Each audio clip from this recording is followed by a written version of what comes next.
Welcome, welcome, welcome. Yes.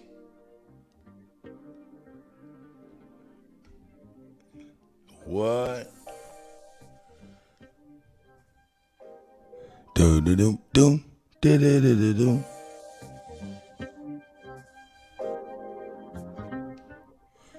That's right.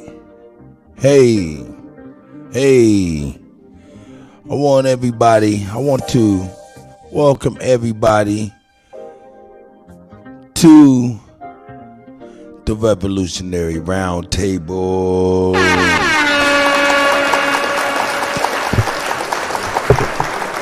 I am DJ Cut, DJ Cuttack, DJ Cuttaculous, aka NBA Old Head, and I'm here to warm it up. Cut, you killing them.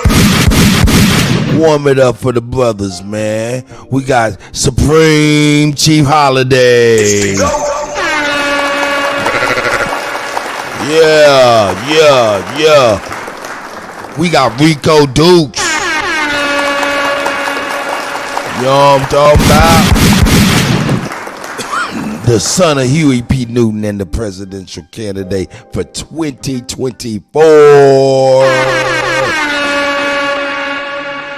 We got the brother, the righteous revolutionary, you know what I'm saying, General King Y, King Yeshua, Co-Figure TV up in the building.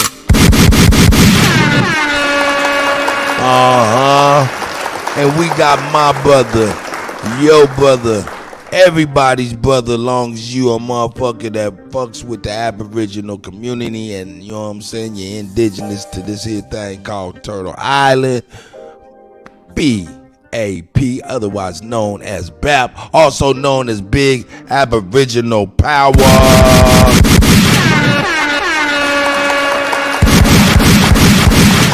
Yeah. It's going to be a heavy hitter today. It's going to be a great one, man. Hopefully y'all can hear me well. But yeah, it's going to be a heavyweight slammer tonight. Also featuring the Elder Alabama. You know what I'm saying? Mississippi and them. People gonna drop through, you know what I'm talking about, so we can get this round table cracking, you know what I'm saying? Hey, man, shout out to everybody. Like I said, we got Chief, we got Rico, we got Co-Figure TV, and we got Big Aboriginal Power, our brother Bap, nigga. I'm excited. I've been excited for this all week, even though I've dropped the ball several times with getting in contact with people, giving people's contact to each other and all of that. Shit, I fucked up. But it's all good.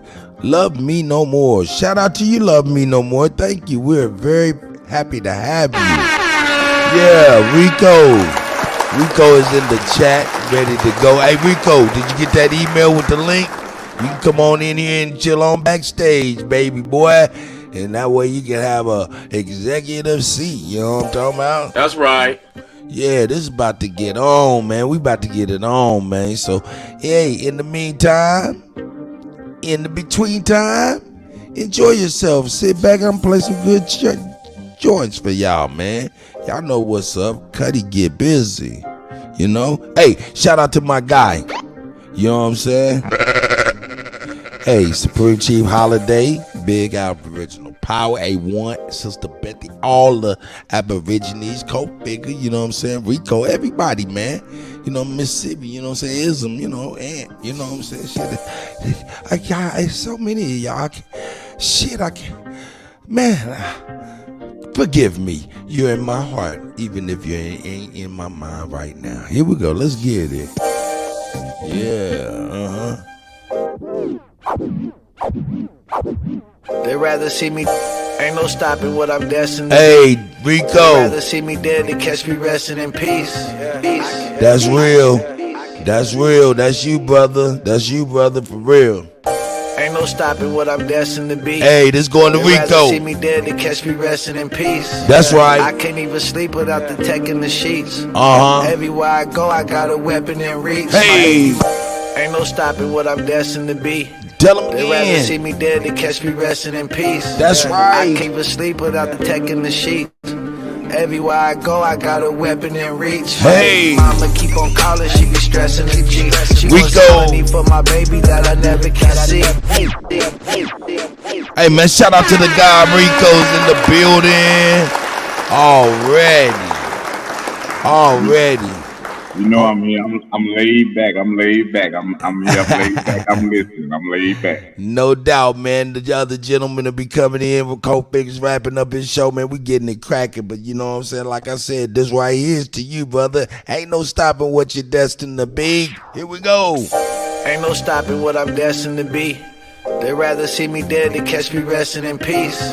I can't even sleep without the tech in the sheets. Everywhere I go, I got a weapon in reach. My That's baby right. mama keep on calling, she be stressing the G. She wants some money for my baby that I never can see. Damn. And every new nigga she say better than me. Wow. But I just keep it G, that shit embedded in me. The That's ring right. cracking my leather, maybe under the seat. She don't wanna fight, but say she wanted to be. That's right. She just wanna fuck, cause ain't no love in the streets. I did it for the love, how dumb could I be? I got caddy, fiends, caviar, dreams. Niggas want me dead, that's what the money brings. I don't play the wing, shooters on my team. Glocks and briefcases. That's right. I'm watching these niggas, yo, they wanna see me dead. Riding with this Glock, bitch, I'm living on the edge. Hustling on the go, never sleeping in my bed. Money on my mind, prices on my head. Money on my mind, prices on my head. Riding with this chop, it's longer than my leg. My house is for $1,000. That's right. Gotta make it straight. That's right. You got it on your mind, get it off your chest. You got it on your mind, nigga, get it off your chest. Scratch it off your lips, quit living off your bitch. You got it on your mind, nigga, get it off your chest. Scratch it off your lips, quit living off Tell your them again, bitch. Neff. You got it on your mind, nigga, get it off your chest. Scratch it off your lips, quit living off your bitch. Get it out your grind, nigga, this is not a test. Niggas take your life, you ain't got shit left. Take me to the king. That's right. I don't play no Hey. games, but you don't get no wreck. Let's get it. Work, cause you ain't get no check. I know too many niggas that'll die for respect. I just want the bread, but these suckers want me dead. I lost my nigga Dre, that shit be fucking with my head. You gotta watch these niggas, that's close, that's close. That's right. Them niggas thinking about smoke. I'm watching these niggas, know they wanna see me dead. Riding with this Glock, bitch, I'm living on the edge. Hustling on the go, never sleeping in my bed. Money on my mind, prices on my head. Money on my mind, prices on my head. Riding with this chop, bitch, it's longer than my leg. My house is for $1,000, no, I gotta make it straight. You got it on your mind. Get it off your chest. Hey. That's right. Hey man, we on this. We on it. Hey, for real. Let me go on and get my guy on here. Hold up.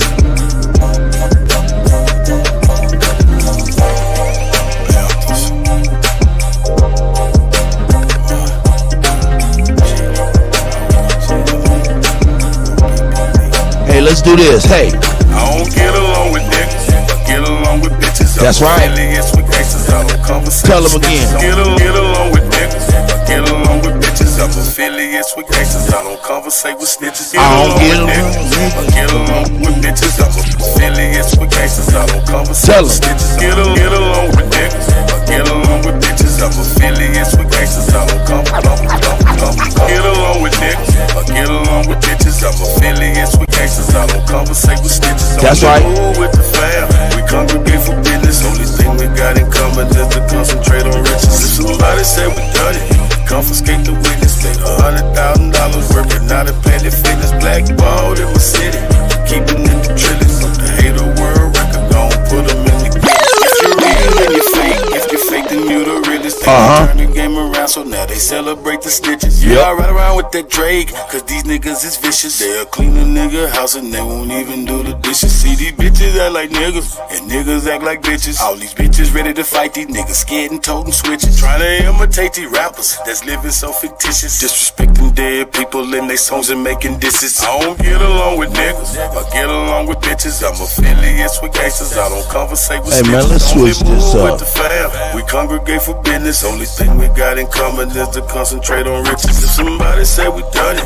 I confiscate the witness. Made $100,000 working out at Planet Fitness. Blackballed in my city, I'm keeping it the trillest. The hater world record, gon' put them in the Guinness. I can only be me, let God be my witness. Did some shit when I was young, I had to ask some forgiveness. Been betrayed by my family, and friends who turn snitches. I have yet to met a woman who did love to burn. Bullshit. For some time when I was younger, I ain't get no visits. I was looking for the love. Where is it? I must have missed it. I ain't going back and forth, cause I ain't playing tennis. I've been flossing since a young nigga, so I ain't paying tennis. That's the right. Kitchen like a lab, but I ain't playing chemist. So to get it till it's done, I ain't never saying finish. So whatever's been diminished, will always be replenished. Really got it out the mud every time. You killing them. Get along with niggas.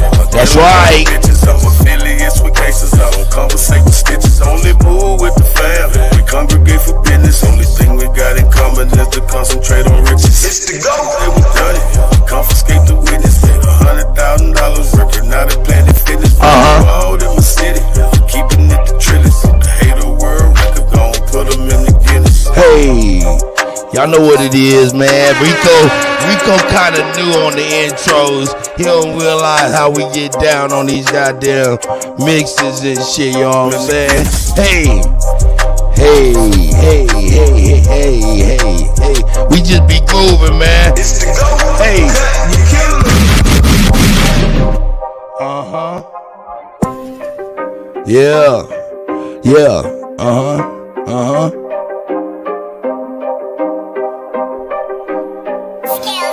Here we go. Me and my little man, we grew up in the mud. That's right. Age of 14, I was hustling. You ain't get no love if you wasn't the plug. And you can't leave the house without the stick if you was. Welcome to the Central, let me show you around. Keep your head on a swivel, 10 toes to the ground. Eyes and ears open, you know the sounds. Your guns click like it laying you down. That's right. When we in the Central, I'm gon' keep it a buck. Tell them. See you lacking and they What? Now when we in the Central, I'm This gon' the keep middle it of the a map, buck. niggas. See you lacking and Tell they them again, nephew. Now when we in the Central, I'm gon' Keep it a buck. See you lacking Then they fucking you up. Them little feel more new. Not the niggas to trust. From lane to the beat. Them little niggas a bust, nigga. Mama used to check if That's the right. guns in my waist. I'ma catch a body, I know niggas the snakes. Crosses on my face, pain can't be erased. I miss my nigga Holly, hope he save me some space. I miss my nigga Nelly, got him locked in the cage. Crackers out the nigga like a mouse in a maze. Demons in my dreams, pain can't be erased. I tried to live right, but they ain't always the case. Me and my little man, we grew up in the mud. That's right. Age of 14, I was hustling. You ain't get no love if you wasn't the plug. That's that E-40 slang. I mean, that's that EZ slang. I hear Yeah. it. See that ain't we gonna like that shit. Eyes and ears open, you know the sounds. Your guns Click clack, you niggas laying you down. Tell them now. Probably so cold in every spot that This they my had. nephew though. Sherry was my mama, but the block was And my this our dad. music I though. know them niggas, though, bitch, we was all that we had. And Me they- and my AK look like Hey, I saw them in in half. Hey, Hey, baby mamas, I was hoeing a lot. Raising 3 kings, but I showed them a lot. Man, I love my daughters, but I owe them a lot. And then she called me nephew, probably sold her a rock. Welcome to the Central, shout out Swami and Moon. This is not a place where it was safe to assume. Unless in this assumption, there's some guns in the room.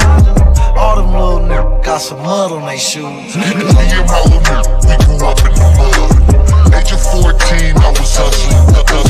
You ain't get no love if Tell you 'em. wasn't the plug. And you can't leave the house without the stick. Here we go. Welcome to the Central, let me show you around. Keep your head on a swivel, 10 toes to the ground. Eyes and ears open, you know the sounds. Your guns click like it. Hey, Welcome to the Central, let me show you around. Keep your Hey. head on a swivel, 10 Tell 'em now. toes to the ground. Eyes and ears open, you know the sounds. Your guns click like it. Laying you down. Welcome to the Central, let me show you around. Keep your head on a swivel, 10 toes to the ground. Eyes and ears open, you know the sounds. Your guns click like it.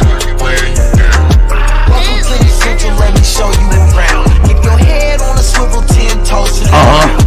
Eyes and ears open, you know the sound. Your guns click That's right. I had some partners turn to enemies. Still in my lingo, turn to mini-me's. 4-5 XD with the lemon squeeze. I cocked this bitch and up it so fast. You think I told them freeze? These niggas out here talking like they hot. Not even 10 degrees. If I asked for something, then it took a lot. They're just a man to me. When you asked for something, gave you what I got. You still a man to me. Your problem's my problem, cause we locked. They're just my tendency. In my bag, gotta keep a big 30. Like I'm from Tennessee. No love, entertainment, got no heart. Like I was in LA. If I got it, I bought it, it was earned. You ain't this shit for me. I know you heard me on Limitless. I can't do shit for free. I smell like Spook Steve. Why everybody throwing rocks at Adam? That's right. Hey, I release it. Hey, you know how we do. That's common courtesy. 911 is unresponsive. Think it's an emergency. I pray for all these fuck niggas that's out here putting dirt on me. I pray for all these rap niggas. Can't see these boys out working me. I'ma get interact with them out there, Rico. They love that shit. You know what I'm talking about? Especially during the mix. They done woke me up now. Feel like everything is in my reach. But now they wanna fuck with me. I know they wanna come and leave. Bad bitches wanna suck on me. Text thread is just full of free. When somebody came and checked on me, cause I ain't had sleep in weeks. I've been fighting demons like I'm dying, trying to find some peace. Only say shit one time, cause as a man I cannot beg or plead. I might fuck what you saying, cause I'ma stand like I was 7 feet. If they don't understand, Hey, yo, Rico, all this music here is indigenous Aborigine music. You know what I'm saying?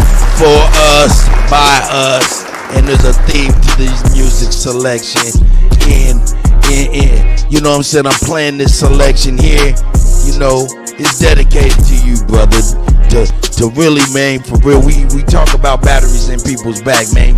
This music, man, inspirational music, man. I want you to use this shit. This shit is the lyrical, musical version of the battery in your back, baby. That's right. Oh, Chief Eagle Eye's in the building. I just came to this screen. God damn. Shout out to, man, look at me, man. I'm over here bugging out, dog. I'm over here bugging out. Shout out to Chief Eagle Eye in the building. Right. Yeah. Well, we forming Voltron on that motherfucking ass. Man, I don't know what. Man, I don't know why. Now I should have took your logo picture. That logo picture. God damn. Man, I was moving too goddamn fast. But anyway, man, shit, man, shout out to the gods, man. How y'all doing this Friday, man? I'm gonna get, you know what I'm saying? Y'all doing good?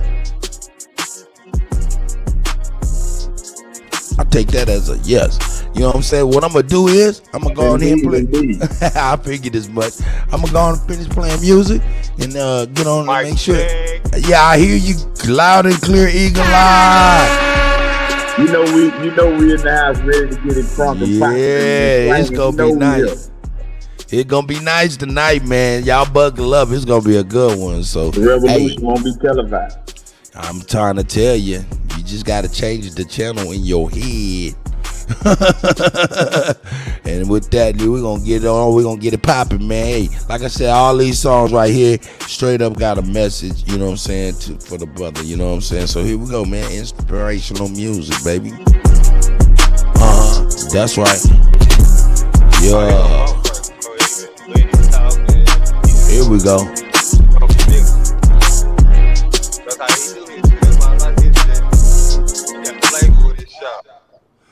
Oh, you said something, Bo? I didn't hear you what you said, Eagle Eye. I said we love the flavor in the show, bro. Man, I appreciate it, man. I appreciate it. We about to get it right now, you know what I'm talking about? We about to get it, man. Let's turn the corner up on this one. For real.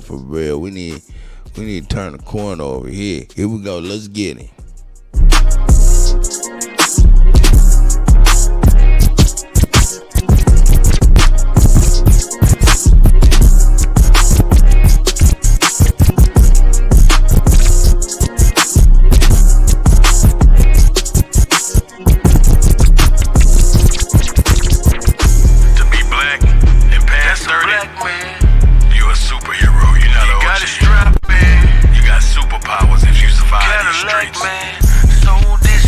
Hey, black man, neighborhood superhero. superhero. Neighborhood superhero.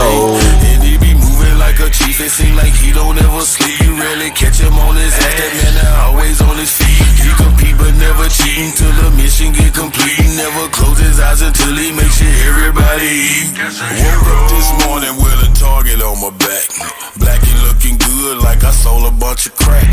If I say I didn't, then I would be spitting facts. But that was way back in my past, 2003 to be exact. Discovered better ways to elevate, better cheddar and better rates. Competition better weight, he was moving that better weight. It's okay to gamble sometime, but I bet that better weight. Let's bet I make $1 million this time. Okay, then better way. Don't have to look in the sky for a bird or a plane to recognize me when you see me. I always look better than most, but I really know ghosts, and I promise you won't wanna beat me. I really hung with them killers who really didn't give a damn, cause they were killing with killers. Really on sight and they finna get with you. Never seen them kill an innocent nigga. No, we didn't have any cellular phone, so it wasn't no video, wasn't no picture. Niggas was killing each other for color. They did a drive by and they shot up your sister. So we cannot hate on the new generation, cause we the one taught them it's cool to be niggas. Cool to be killers and hitters and drillers and gorillas who really live by the trigger. Black man, black man, black man, black man. Neighborhood superhero.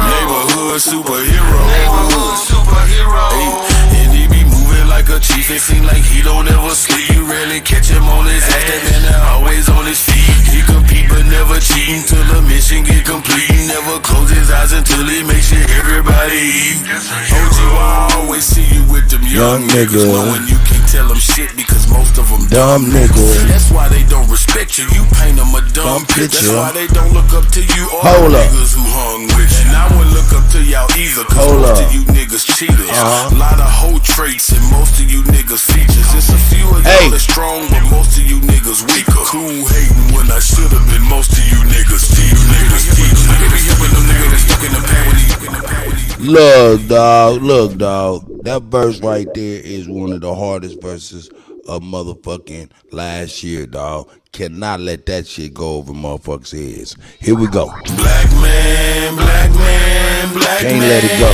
Black man. Here we go. Neighborhood superhero. Neighborhood superhero. Neighborhood superhero. Hey, and he be moving like a chief. It seem like he don't ever sleep. You rarely catch him on his ass. That man always on his feet. He compete but never cheat until the mission get complete. He never close his eyes until he makes sure everybody eat. OG, I always see you with them young niggas, knowing you can't tell them shit because most of them dumb niggas. See, that's why they don't respect you. You paint them a dumb picture. That's why they don't look up to you or them niggas who hung with you. And I wouldn't look up to y'all either, cause most of you niggas cheaters. A lot of hoe traits and most of you niggas features. It's a few of y'all that's strong, but most of you niggas weaker. Cool hating when I should've been most of you niggas teachers. I can't be helping them niggas that's stuck in the past when the young niggas really the future. Gotta watch how you approach a young nigga these days, cause these young niggas really will shoot you. Usually one of them niggas that come to your mom in them house and I really a scoop. Why all my young niggas wanna be killers when all of y'all really linebackers and hoopers? Boy, you don't wanna do 35 birthdays away from your family and locked up with losers. Boy, you don't wanna be in there with a nigga that'll knock your ass out and then go on your booty. I can name 200 rappers, kill any on city. We can bet 100 bands, I can prove it. Man, I seen 2 or 3 niggas get killed, but I cannot put none of that in my music.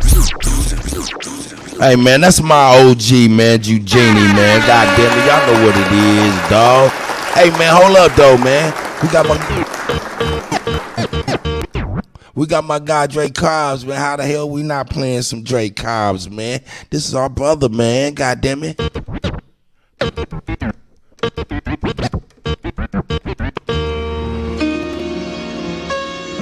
Yeah, we still here, and we ain't going no motherfucking where. Ain't that right, Drake Cobbs? That's right. Yeah.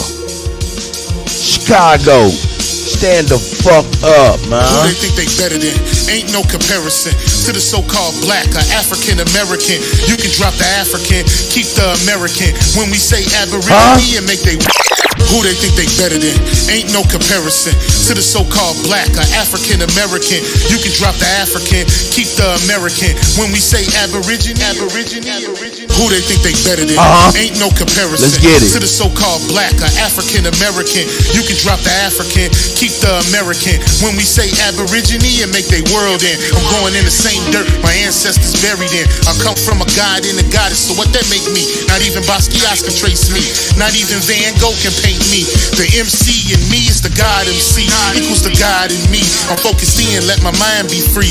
You too blind to see, the Jews I give Israel is real. These ain't shots, they missiles. That's all right. you gonna hear is the whistle. Lyrically, this an execution. My verses start revolutions from my people seeking restitution. Since the beginning, fuck evolution. Or maybe my reality is all a dream. All a put dream. it together like I was sewing seams. So it's Drake Cobbs in the building. Dopamine. Go against the machine. We put you where nobody can hear you scream and sing you to meet your Elohim. My nigga, this is That's right. It's something that you came to go. It started with a spark and I'ma let it explode. I was given the cheat codes that'll let me dump and reload. And That's go right. through them waves like a fucking torpedo. You That's dealt the right. cards of life. I just cut them diamonds with the ace of spades. Y'all scatter like roaches when they facing raid, or vampires when they facing blade. I'm trying to get next to Shireen like I'm getting played. You still stuck as a mental slave. You still stuck in that mental cage. While I'm making easy money, pimping hoes in style. This my coming to age. Crowd roaring when I'm coming on stage. And when I'm done, they gonna be cheering my name. Drake Cobbs, and nah, I ain't quit my day job. I spit bars. I really rap on my day off. That's real shit. Just give you some tools you can build with. Aim high even if you still miss. Just keep going. It's a climb to the top, and I'ma keep flowing. Down Lake Shore, I'm Chicagoan. Yeah. That's right. You niggas is playing checkers, we playing chess. And nigga, this is checkmate. Dre be the big dog and you just a little bait. You out of Africa and we ain't got the same traits. I'm a God being and we ain't got the same fate. My granny died February 18th and I was born on the same date. The chosen one, the ancestors' chosen son. They gave me the golden gun. One shot, that's a hole in one. From the pyramid of the sun to Poverty Point. I don't think you niggas is getting the point. We still here. Who said they made the Aboriginals disappear? Your information's lagging in the rear. All you do is teach fear. We copper colored with woolly hair. Am I speaking clear? So fuck the nonsense. When I rap, I touch your consciousness. From within is where you get your self-confidence. Let's bring it back to dominance. Ain't no confining us. Gonna bring that wild Indian out of us. What, Dre? Yeah. What'd you say, Dre? Tell him again. Yeah. Indian out of us. Let's bring it back to dominance. Ain't no confining us. Gonna bring that wild Indian out of us. What? Yeah. Confining us. And it's where you get your self-confidence. Let's bring it back to dominance. Ain't no confining us. Gonna bring that wild Indian out of us. Let's bring it back to dominance. Ain't no confining us. Gonna bring that wild Indian out of us. Let's bring it back to dominance. Ain't no confining us. Gonna bring that wild Indian out of us. Bring it back to dominance. Ain't no confining us. Gonna bring that wild Indian out of us. Bring it back to dominance. Ain't no confining us. Gonna bring that wild Indian out of us. Bring it back to dominance. Ain't no confining us. Gonna bring that wild Indian out of us. Bring it back to dominance. Ain't no confining us. Gonna bring that wild Indian out of us. Bring it back to dominance. Ain't no confining us. Gonna bring that wild Indian out of us. Bring it back to dominance. Ain't no confining us. Gonna bring that wild Indian out of us. Bring it back to dominance. Ain't no confining us. Gonna bring that wild Indian out of us. Bring it back to dominance. Ain't no confining us. Gonna bring that wild Indian out of us. Bring it back to dominance. Ain't no confining us. Gonna bring that wild Indian out of us. Bring it back to dominance. Ain't no confining us. Gonna bring that wild Indian out of us. Bring it back to dominance. A lot of niggas died 1865. Single mama fled, how I ain't gon' let it ride. Everybody hot and black was never on your side. They do maps to tell your apps where you sleep at night. They put that white man on. Got you begging them for answers like that white man know. Had you swearing you was African, that's that white man home. Had you proud to be a savage, that's that white man's zone. And I ain't talking shit, this my definition. And being savage was our nature, y'all be non-existent. We done took your ass out when we was in them kitchens. Instead of showing you how to live and how to maintain business. White supremacy fake. Only way that shit real is if you do what they say. We the God to the gate, so when they say they fear God, now you know what they make. That's right. Tell them, Trey. Move some. Shoot some. Hey, we got Kopic and TV up in the building. Hey. Shoot something. Do something. Shoot something. Move something. Put us in the same room. It'll go down. Get a nigga with that bone here. Go down. Every day my niggas dying, they don't know the truth. How the hell you close to God, we don't know it's you. Every day my niggas dying. Tell them, Trey. How the hell you close to God, we don't know it's you. Every day my niggas dying, they don't know the truth. That's right. How the hell you close to God, we don't know it's you.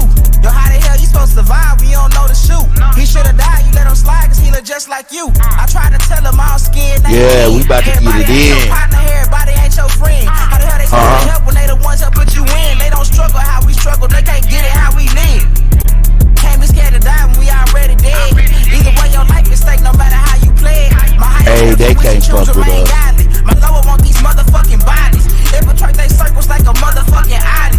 Take them to the south and put them down like OG Bobby. They don't want equality in this club, they want these problems. Killers right beside me, slab full of chicken moppers. Choose some, move some, choose some, move some. Put us in the same room, it gon' go down. Hit a nigga with that boom, he gon' go down. Choose some, move some, choose some, move some. Put us in the same room, it gon' go down. Hit a nigga with that boom, he gon' go hey down. man, this shit right here is cracking, dog. Got my niggas in here. We got Cold Figure TV, we got Eagle Eye, we got Rico motherfucking man, Dukes, man, up here, the presidential candidate, son of Huey P. Newton, man. I'm gonna play one more song, man, so we can get right, man. So everybody can feel the energy right now, man. This song is perfect, man. We got to get it. Hey, Beautiful niggas. yes, we beautiful niggas. Purple Panthers. Hey, Panthers. With no rap money though. Hey. That's how we look, you know what I'm saying? That's right. Hey, loving my life is so beautiful, look. All Hey. of this ice is so beautiful, look. All of my price is so beautiful. Everything is so nice and so beautiful. Beautiful, beautiful, beautiful, beautiful, beautiful nigga. Bitch, I'm a beautiful, beautiful, beautiful, beautiful nigga. Hey, hey. Look how I'm living so beautiful, look. That's Look how right. I spit is so beautiful, look. That's All of right. my kids are so beautiful. Look at my skin, it's so dark and so beautiful. Beautiful, beautiful, beautiful, beautiful nigga. Bitch, I'm a beautiful, beautiful nigga. That's right. I spit that game with beautiful look. Beautiful. I whipped the cane with beautiful look. Beautiful. I hit the motor dame when I was young, cause they saw that thing with beautiful. Bitch, I'm Beautiful. so B.A. Mississippi. My bitch so B.A. You Hey, we some beautiful niggas, Mississippi. But them good pharmaceuticals, look. White girl, irrefutable. That's right. Reputation, irrefutable. That's right. Lifestyle, very That's simple. right. Street cred, very That's provable. right. Beautiful. Army sergeant, I'm recruitable. OG Genie, you can Google them. Drop the top, it's so removable. Ain't no budget, ain't no moving them. It ain't nothing you can do. Big dog Philly OG in the building. Titty nipples looking chewable, heads turning looking I see Lotus up in the building. The Expendable, I see you, ya. Like a hula hoop, Didi, I bang it. Loving my life is so Beautiful. All of this ice is so beautiful. All of my price is so beautiful. Everything is so nice and so beautiful. Beautiful, nigga. Beautiful. Beautiful nigga. That's right. Look how I'm living so beautiful. Look how I spit it so beautiful. Look, all of my kids are so beautiful. Look at my skin, it's so dark and so beautiful. Beautiful nigga. Bitch, I'm a beautiful nigga. Hey. Get on a beat and watch me catch a body like they throwing people. Look, them 10,000 Kush plants in Colorado that we growing is legal. Sewing up the street like a needle, stacking chips and Pringles, Cheeto Fritos and them Doritos. We gon' go the opposite way the police go. She gon' throw them off, hey good damn, I love Frico. But Pito, watch how the story get deep though. Yes, I'm connected with Chico. It ain't me amigo, but we do nothing illegal. It ain't nothing free but a free throw. A full black Latino, a Pico, the guy over burrito. A grande and I know Paquito, but that's how I eat though. My pockets on Danny DeVito. My new bitch, she from Puerto Rico. Canadian chick from Toledo. She get all that medicine Frito. She sell it and give it to me though. That's Frito. I touch down and light up the street though. I'm selling this game by the kilo. I'm ballin' like I just got chemo. Just holler my name if you need more. I keep people peeping through people. Got A1 for silver for Tito. A king of the ghetto like Zero. A neighbor and hero. Loving my life is so beautiful. That's right. All of this ice is so beautiful. Look, That's all of right. my price is so beautiful. Everything is so nice and so beautiful. Beautiful nigga. Bitch, I'm a beautiful nigga. Hey. Look how I'm living so beautiful. Look how I spit it so beautiful. Look, all of my kids are so beautiful. Look at my skin, it's so dark and so beautiful. Beautiful nigga. Bitch, I'm a beautiful nigga. Hey, that's right. We some beautiful motherfucking niggas up in this bitch. Wow, I said I was gonna just do one, but man, I got to do one more. This is our atmospheric music. Here we go. Hey, man. Hey, throw your hands in the sky. 2 fingers. Kiss your 2 fingers. Throw them to the side, and wish the universal ancestors, the universal God and the ancestors, love, man, and salutations. Let's get it. Here we go. Mama, you was right. Everything's for you tonight. Told me ain't no sense in doing this shit, I ain't gonna do it right. That's right. Got it for a stupid price. Better shooting dice. Watching like it's movie night, cause niggas wasn't moving right. Hell 'em. Nigga wanna lose his life, there's nothing else to do tonight. If you gon' buy it, bust it down. Nigga, that's my new advice. Peace, that's the key to life. Niggas start eating right. I'm talking about a veggie plate. Started with the beans and rice. Slicker than a sheet of ice. Crispy like a piece of ice. Sharper than a hunting knife. I must be doing something right. I bought myself another car. Guess I fell in love with life. I know she's a bitch cause she ain't shit if I don't fuck her right. Know I had my piece of the pie. I need another bite. Niggas probably wishing I die. I hope they come to life. Know I got a cold heart. Frozen one summer night. These niggas will go against their mamas for 100 life. He don't wanna fight. He ain't never threw it right. He'd rather just shoot you. He don't know if he gon' do it right. Belly used to stay the night. Now my nigga doing life. And all these little niggas ain't your friend. Mama, you was right. Hey. Yeah. This shit gets sweeter and sweeter, man. The life.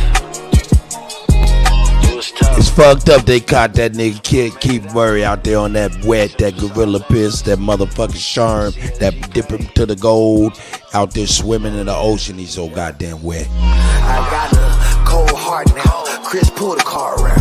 Super bad boozy ass bitch, I put my arm around. These niggas watered down. Everything I cart around. Hold at least 100. My daughter, she got a daughter now. I'm Papa. Got me and I'm drawing down. Niggas come from all around. Just to hear the stories from the central, that's my part of town. Niggas get you tripping, catch you slipping if your guard is down. Hold up. Now I see another sharks are The most beautifulest thing in the world. slave to the sound clip. I don't want the crown, it was in the lost and found. So I put it on and took that hustle on a round trip. I made it to the top with niggas I was on the ground with now. I'm in a cruise ship, paper got the blue strip. Shit got the Niggas blue chasing strip. down in the mall, rapping my new shit. My new Now they got shit. the blueprint. Hey. The Central getting too lit. And I've been chasing millies with niggas I went to school with. Hey. Hey, man, shout out to everybody. Yes, yes, yes. Yes, yes, yes. Hey, man, I got my guy. Got my guy. Supreme Chief Holiday. Hey, man, I got my guy. I got my brother up in the building with my brothers. Oh, man, this is about to be a heavyweight jam right motherfucking now.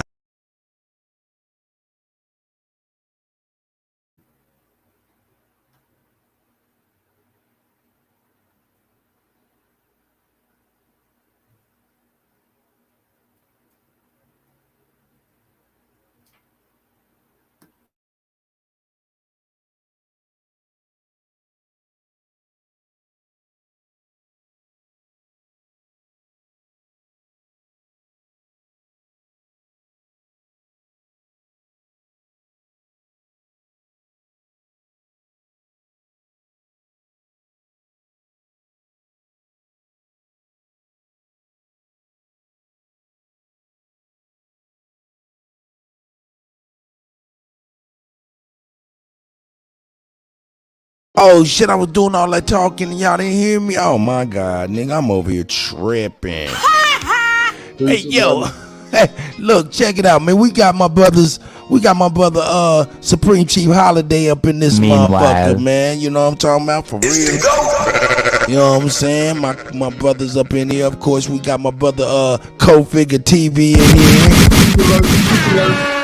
You know what I'm talking about? We got my brother Rico Dukes, you know what I'm saying? The son of Huey P. Newton, you know what I'm saying? Also the presidential candidate for 2024, you know what I'm saying? And we got your brother Chief Eagle Eye up in the building as well, the Minister of Defense, for they fear the truth. That's a fact. Hey man, this is a heavyweight jam. All we waiting on now is BAP, boy. This is a heavyweight jam. Hold up, man. Hey, and I'm gonna tell you, I pulled this thumbnail out the crack of my ass, man. I'm telling you for real.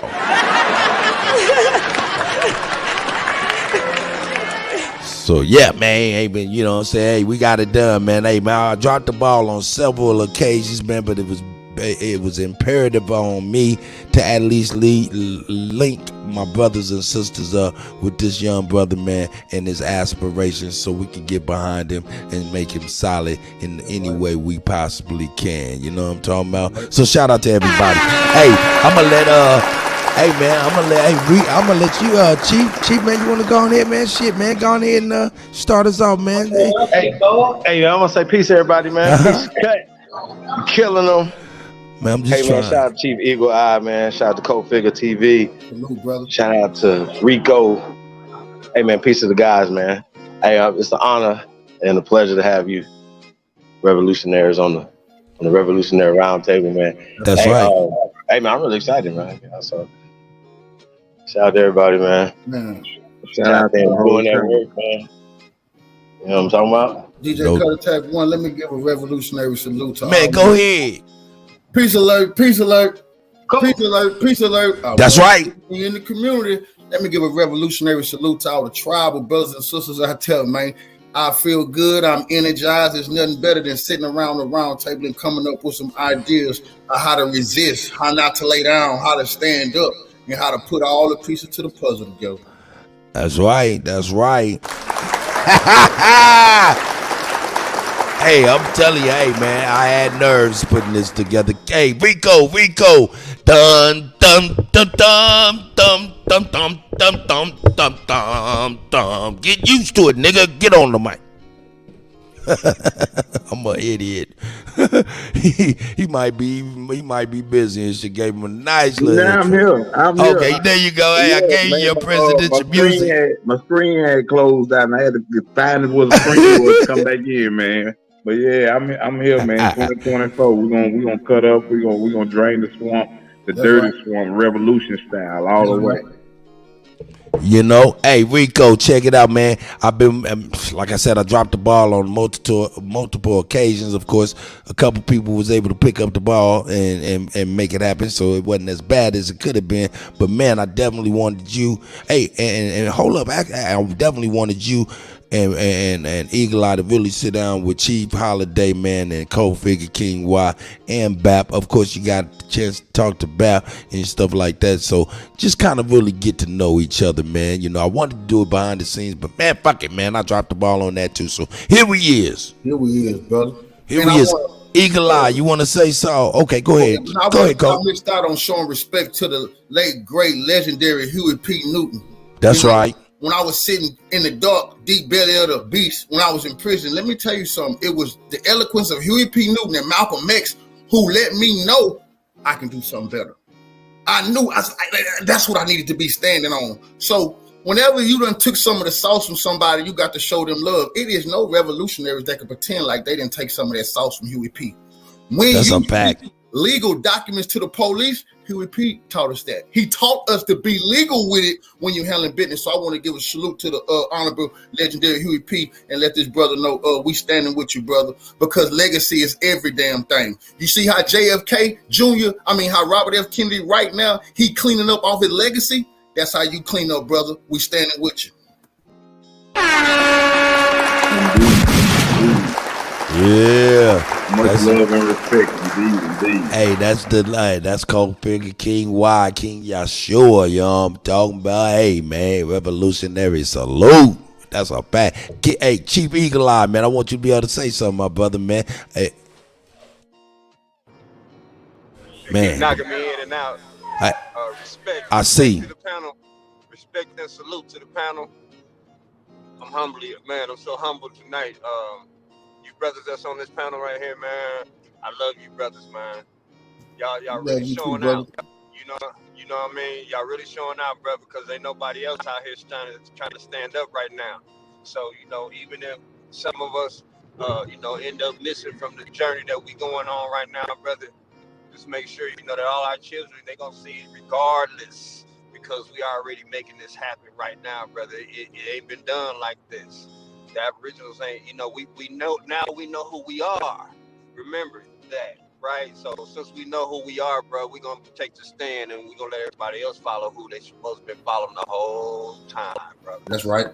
But once again, salute to each and every one of you, the GOAT, Rico, Cuddy, my brother Ab, my other brother that I don't know your name. Yeah, I'm Four gonna get figures. you, bro. Salute, brother. Salute to you, my brother. Salute and much respect to each and every one of y'all, my brothers. Peace. That's right. And we waiting on Bap. Once Bap, you know what I'm saying, he'd be on his way here in just a moment. Shout out to everybody in the chat, you know what I'm saying, for real. I see you, oh shit, I see Tasco. Shout out to Tasco. You know what I'm saying? Shout out to Tasco, man, for sure. You know what I'm saying? I see all of y'all, man. Look, man, like I said, hey man, once I knew about Rico, Chief put me in and got me together, you know what I'm saying, and was like, yo man, this brother's doing this, man, gonna need a little help and shit, man. I got to know the Rico, man. You know what I'm saying? The brother, man, I gotta be honest with everybody. Rico, man, yeah, I wear my heart on the sleeve, man, and I ain't got no skeletons in my closet. They pop lock right next to me, and I tell motherfuckers all the time, man, your motherfucking secret ain't safe with me, nigga, because I don't want the responsibility of some stupid shit. So I tell the truth and shame the devil, even if the devil is me at the time. You know what I'm talking about? Because I could be wrong, right? So excuse me if I share a little truth. Rico was like, yo, man, hey, Cuddy, man, I like your spirit, I like your energy, you know what I'm saying? I appreciate if you help me out, you know what I'm saying? Like, you know what I'm saying? Help me out with this, that, and the third and shit like that. And when he got done, I was just like, man, nah, no. And then I know it kind of shocked him and shit, because I've done that before to people, you know what I'm saying? And I know it kind of made him pause for a minute, but I'm comfortable in my ignorance, meaning I'm comfortable with the things that I don't know, and I'm real comfortable with the things that I do know. So when you ask me to do some shit and it's not in my realm, I say no.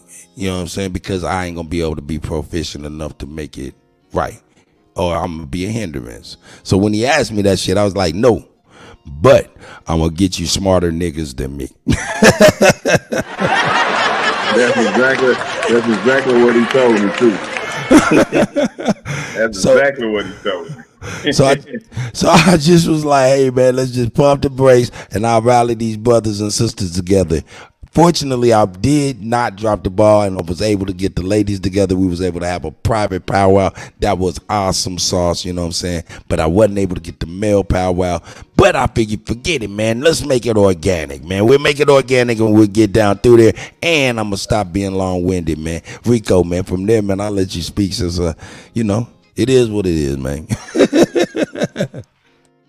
Well, you know, man, for everybody that don't know me, as he introduced me, I'm Rico, the son of Hugh Newton, Chief Officer, Dayfield True Federal Government of America. My whole primary mission is revolution. A lot of people think when I say revolution, I mean go in with guns blazing. I mean revolution.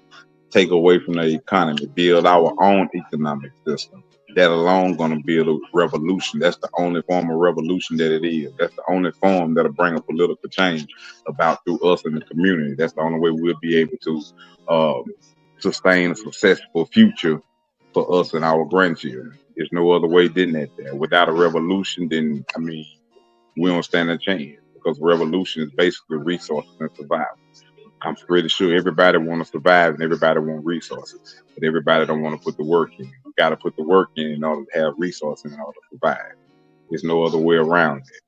So the 2024 presidential campaign run, you know, a couple of my agendas, I ain't gonna go through too many agendas, but I'm gonna give you a couple of the agendas and tell you the reason why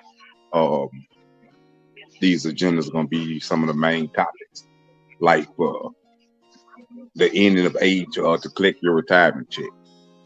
Why should you have to go and work 30 years, 40 years, then retire?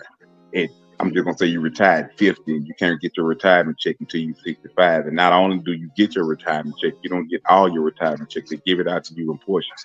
Why is that? Because they know the average American person don't live to see 65. So if the average American person don't live to see 65, all their retirement money, what do we go back to? We go back to the state. It especially go back to the state if your next of kin or a spouse don't know how to go about the procedures to get your retirement funds. So all that money go back to the state. So that's a gimmick to have you working all this time talking about a pension, this and that, and they knowing with they statistics that they did that the average American don't live to be 65. I ain't to raise minimum wage up to 15 to 17 to $18 an hour between those brackets an hour for a family of 4 and 5 to sustain themselves. How can you sustain yourself if you got 3-4 children and you're making $10 an hour, $11-12 an hour, but yet they steady taking everything up? They're taking food up, they're taking gas up, they're taking water up, they're taking clothing up, they're taking everything up, all but what it takes to be able to keep up with the modern day living that they create. They do that so the masses will always be oppressed. You will always have to go to work. You will always be lacking away from your family, from pain. You will always lack away from being able to create your foundation, your dream, your vision, what you see. Why? Because you are caught up in their system, because they never designed this system for you to be able to make it out this system. In order to make it out of this system, out of this oppression, we got to think outside of the box. As long as we in the inside of the box thinking, we can't never see the whole box had a hole on the other side. Why? Because we on the inside of the box. We got to come from the inside and come on the outside of this motherfucking box. And with that, I'm gonna step the mic down. That's right, y'all heard it here. Hey, Gil Scott Heron said, yo, the revolution will not be televised. He was meaning the revolution will begin in your brain when you decide to change. And this is where we're deciding to change. And not only to change, put some effort behind that shit. Cause yo, I'm gonna be honest, man. I keep saying it, man. The young niggas give old niggas new vigor. And I'm gonna tell you, you stepping up to the plate, win, lose, or draw, man, gave me a lot of energy to help you out, brother. And I just wanted that to be very, very contagious. You know what I'm saying? Hey, man, anybody else, man, y'all can speak, man. You know what I'm saying? Clearly, please. It's the round table. I want to add just one. Go ahead, brother. Go ahead, bro. Go ahead, brother. Go ahead. I want to say that I absolutely am with the brother on his endeavor to continue the legacy of the revolutionary icon, the great Huey P. Newton. I think that as long as this brother has a coherent plan and he ready to stand on ancestral business, then I say I owe it to one of my idols, Huey P., to hear his son out. And I think that it's a great thing that you're doing, brother. A lot of people not brave enough, brother. They don't have what it takes to even say, hey, I want to run for president. A lot of people didn't make it through life clean enough with their resume. That's an honorable thing as a black man. I salute that. For the fact that you made it through all the pitfalls, the snares that they put in try. And I know they particularly had their eye on you. So what you're doing is like Cutter Tech say, it give a older guy like myself some more vigor and like to be frontline with this here. So salute to you. And once again, just salute to those tribal brothers and sisters that's in the chat, because this is what they feel, the rise of real revolution. That's right. Your ancestral principles, when you remember what the elders laid forth, that's what we're facing right now. So salute to everybody in the building. Hey, yo, Rico, man, when you go in, if you don't mind, man, go back to your history as far as, you know what I'm saying, because obviously Co-Figure does not know, you know what I'm saying, so go ahead and address him and then kind of give us a little bit of a brief revisionist history for Co-Figure, bring him up to speed as far as your upbringing, if you don't mind. Go ahead, please, you got the floor. All right, my upbringing, I didn't get a chance to know my father. My father was killed before I ever got a chance to find out who I was, that he was my father. So I never got a chance to meet him, so I can't tell you how my childhood was growing up. But what I can tell you is like how I was brought up. I was brought up like the average child. I was brought up in an average household. I had a mama and a dad that I thought was my real mom and dad at the time. I had an oldest brother, an oldest sister. I was the baby boy of the family. So, you know, Christmas time came, I got gifts, nice gifts and bicycles and Jordans and Nikes and LA Gears and British Knights. And you know what I'm saying? I got in trouble. I fought in school. I played sports. I made every sport that I played. I was first string in sports that I played somewhere down the line in my lifetime.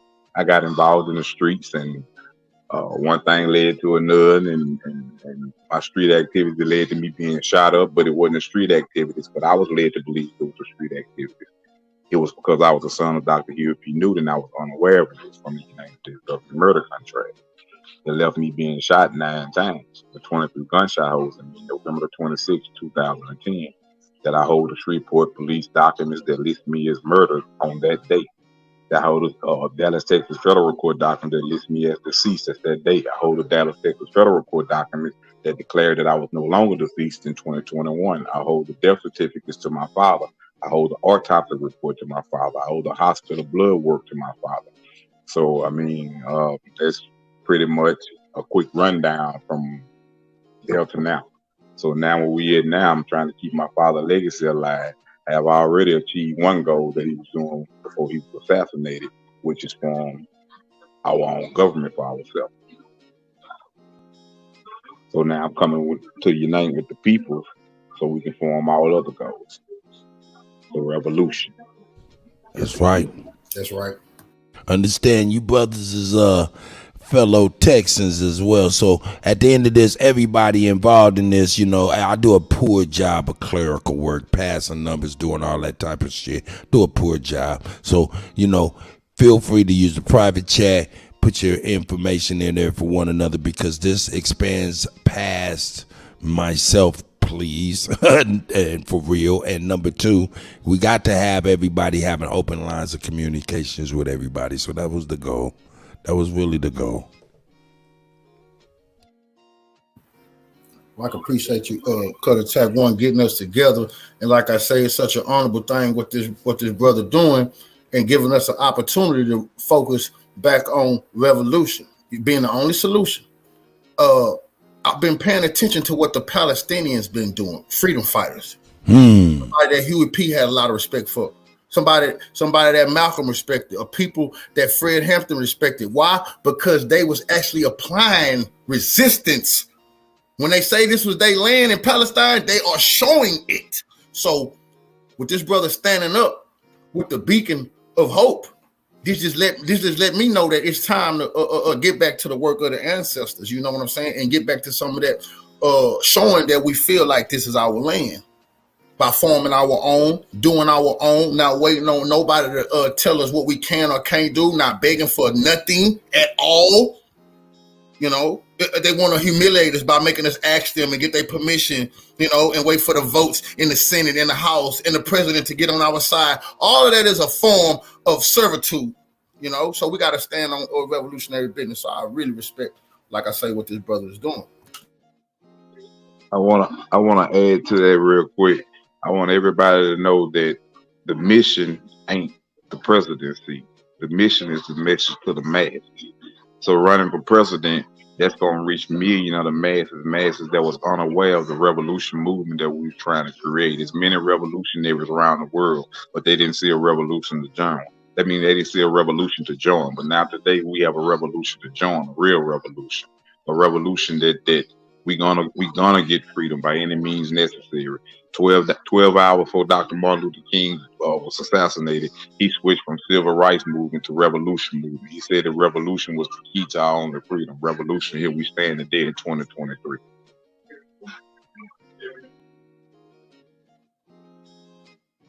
That's right. Eagle Eye, you want to say something, my brother? Feel free. In the moment, I'm going to open it up. Jonesy, I'm going to open it up for you, guy. Yeah, I want to Beast add to mode. that a little bit. Since, you know, we talking revolutionary talk right now, we're not going to get real deep into what we want to, but, you know, we're going to stay on the surface a little bit. And y'all just always remember that our resources are our best thing to get started with. And we're going to keep in mind that we're going to be joining together. We got farming industry that we're going to start. And we're going to get started handing out food to each and every one, which is revolutionary because they're trying to kill us. Y'all know that. And we're going to have to feed ourselves. We can't do nothing until we feed ourselves. Once we feed ourselves, everything else we're going to see. We're going to start freeing ourselves. And we're going to start using the resources that we already got. See, some people just think that just because we out here, we already don't have the things in our hands. And I think most of us do. But we didn't never realize that's what we had. And if we put all our land together, just like Rico was saying at one time, we threw $2 in the pot. We put all our land together. There's no way that we cannot eat. And that's right now. So see how easy it is. You know, when we break up our value system and we break it on down to how we originally lived, then remember the revolution is halfway done. Because we're going to walk off their jobs. We're not going to need them no more. We'll be able to think again. Because as long as you got to get up at 8 o'clock, 6 o'clock in the morning, and you got to be there till 4, till 6 every day, and you're not getting time to think. Because it becomes a routine. And you start operating like a robot. Lay down, get up, do this, do that. It's like basically being in jail. So it's the same condition, you know, during these war times that they put us in. Because that's what we are. We're in war. That's why they controlling us the way that they are. So don't think that you're out of the way. Of course, even when we start our own government, the only way we out of the way is till we all do this together and walk away. Because y'all know the revolution is going to start when we take them out of the schools, right? Because remember, they're going to count all our children as truant. Are supposed to be in school. Then they go come looking for your mamas and your daddies. So what your mamas and daddies gonna do when you don't go to school? When they forcing you to go in there and learn that garbage.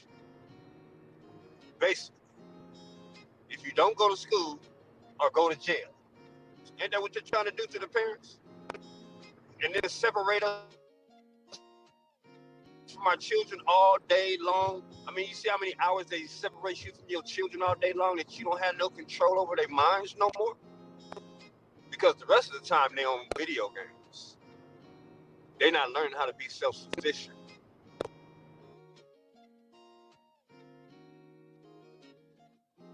Look, check it out, man. I'm gonna bring a couple things because I gotta cut. You know what I'm saying? Look, I'm gonna open up the link later on. You know what I'm saying? I'm gonna wait for Chief to get on back. You know he having phone issues, of course. You know what I'm saying? And Bap is on his way. You know what I'm saying? But in the meantime, in between time, you know what I'm saying? We up in here with. Go ahead. What'd you say, brother? Can you hear me? Yeah, I can hear you. Okay, I thought they had bounced me out again. I know it'd be so. It'd be crazy, man. This technology, man. But yeah, man, we here with Rico. You know what I'm saying? The son of Huey P. Newton. Okay, go ahead, Eagle Eye. There's a little bit of delay. You got the floor, brother, please.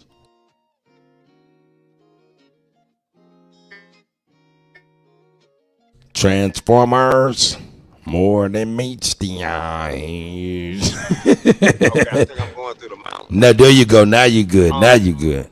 There's something that I was okay, yeah, I was checking out Chief Morning Thunder earlier today, and somebody came on her live, and they were basically, I don't know, they had like 8 profiles, and they just kept typing stuff on her chat, where could nobody get nothing else in on her chat. So just think about that, y'all. Somebody watching our sister. Okay? So keep in mind, we're not gonna get caught up in the pan-boo-boo shit while they you know, shooting shots at sis. Because I don't know if they come on y'all channels like that at all. But we're not gonna let them start attacking our sister. Eagle Eye, let me keep it real with you. Look, check it out. Have you ever felt like maybe even like a mosquito bite on your back? You know what I'm saying? Have you felt a mosquito bite on your back before? No doubt, with the shirt on. Oh yeah, no doubt. Hey, reason I'm bringing that out is because you didn't need your eyes to detect something was wrong with your back, correct? Correct. This is the same thing with this internet shit. This is they shit. They don't need to be watching us when they can feel us. This they shit.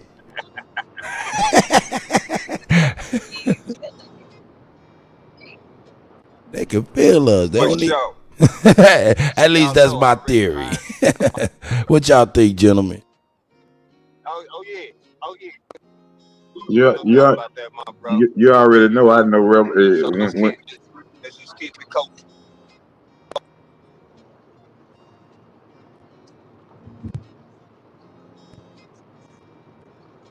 Hey, can you hear me?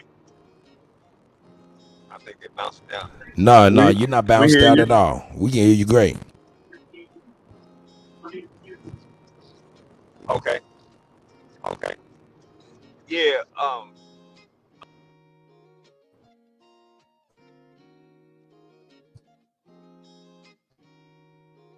Yeah, as soon as he get ready to cook, well, they like, yeah, yanking. Y'all. I'm gonna wait for you. Eagle. Best thing for us to be doing right now, let's just do our thing. The light. That's right. Am I back in? Yep. Am I back in? Yep. Mic check. Yep. Can you hear me? Oh, he can't. Mic check, family. He can't even hear. I don't think he can hear us. Yeah, he can't hear us. Yeah, I Cut can attack. hear you. I can hear you.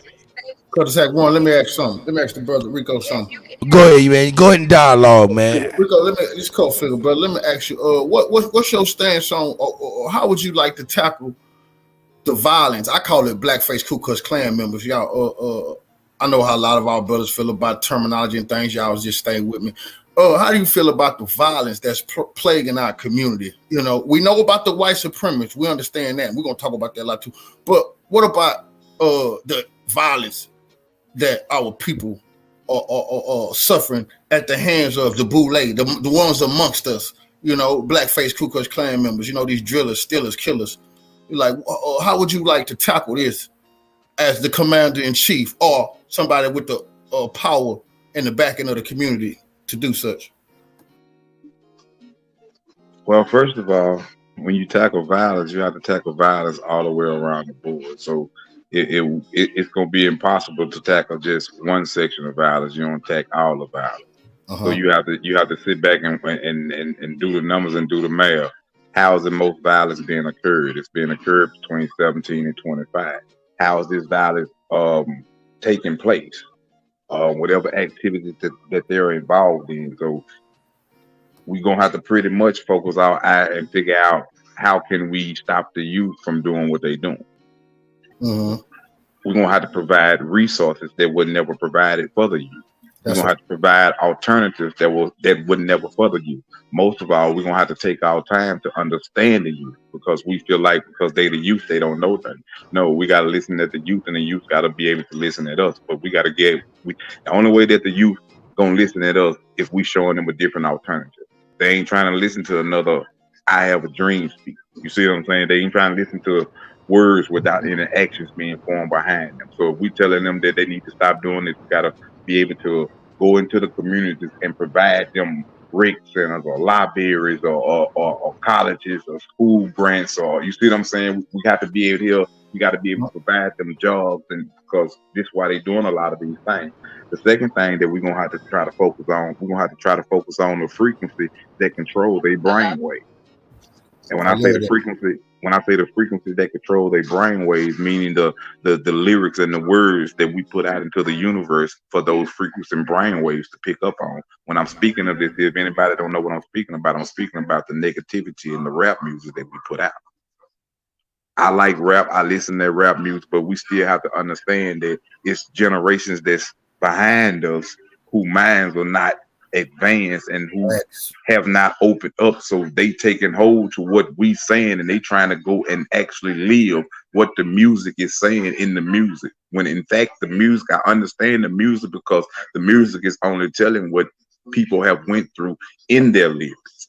But at the same time, the generation ain't understanding. They ain't interpreting that as such. They interpreting that as, hey, that's what I gotta do. That's what I gotta be. If we rapped in our music about how to go buy land and flip it and have 100 cows to where we went and build a grocery store, that frequency would program the younger generation brain in order to and that's how they will start to think. First of all, we got to start putting the right words into the universe if we want to see a change. That's right. That's right. I love that, brother. I appreciate you for filling us in on some of your ideas for dealing with some of this violence that's plaguing the community.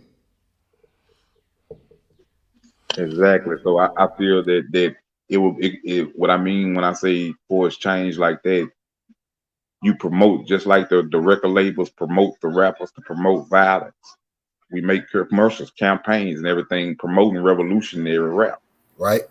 Promoting revolutionary freedom. We make commercials on how our black queens supposed to dress versus how the industry portray them supposed to dress. You see what I'm saying?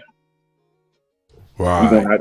We have to convert our own industry. If we want them to see how we supposed to truly be, then we got to paint that picture. We expecting medias of all different nationalities, Jewish, white, whatever nationality, to paint the picture about us. We see the picture that they paint about us. So when we gonna build our own system to be able to paint our own picture? Everybody else paint our history but us. So if we want to be able to change our youth, we got to paint our own history. And how we paint our own history? We paint our own history by having our own resources, by being independent, by being able to provide for our community and the people in our community, being able to protect our community, being able to show our community how to grow, how we supposed to live. We got to give value into our community rather than green dollar bills. All right. Hey, brothers. Beautiful work.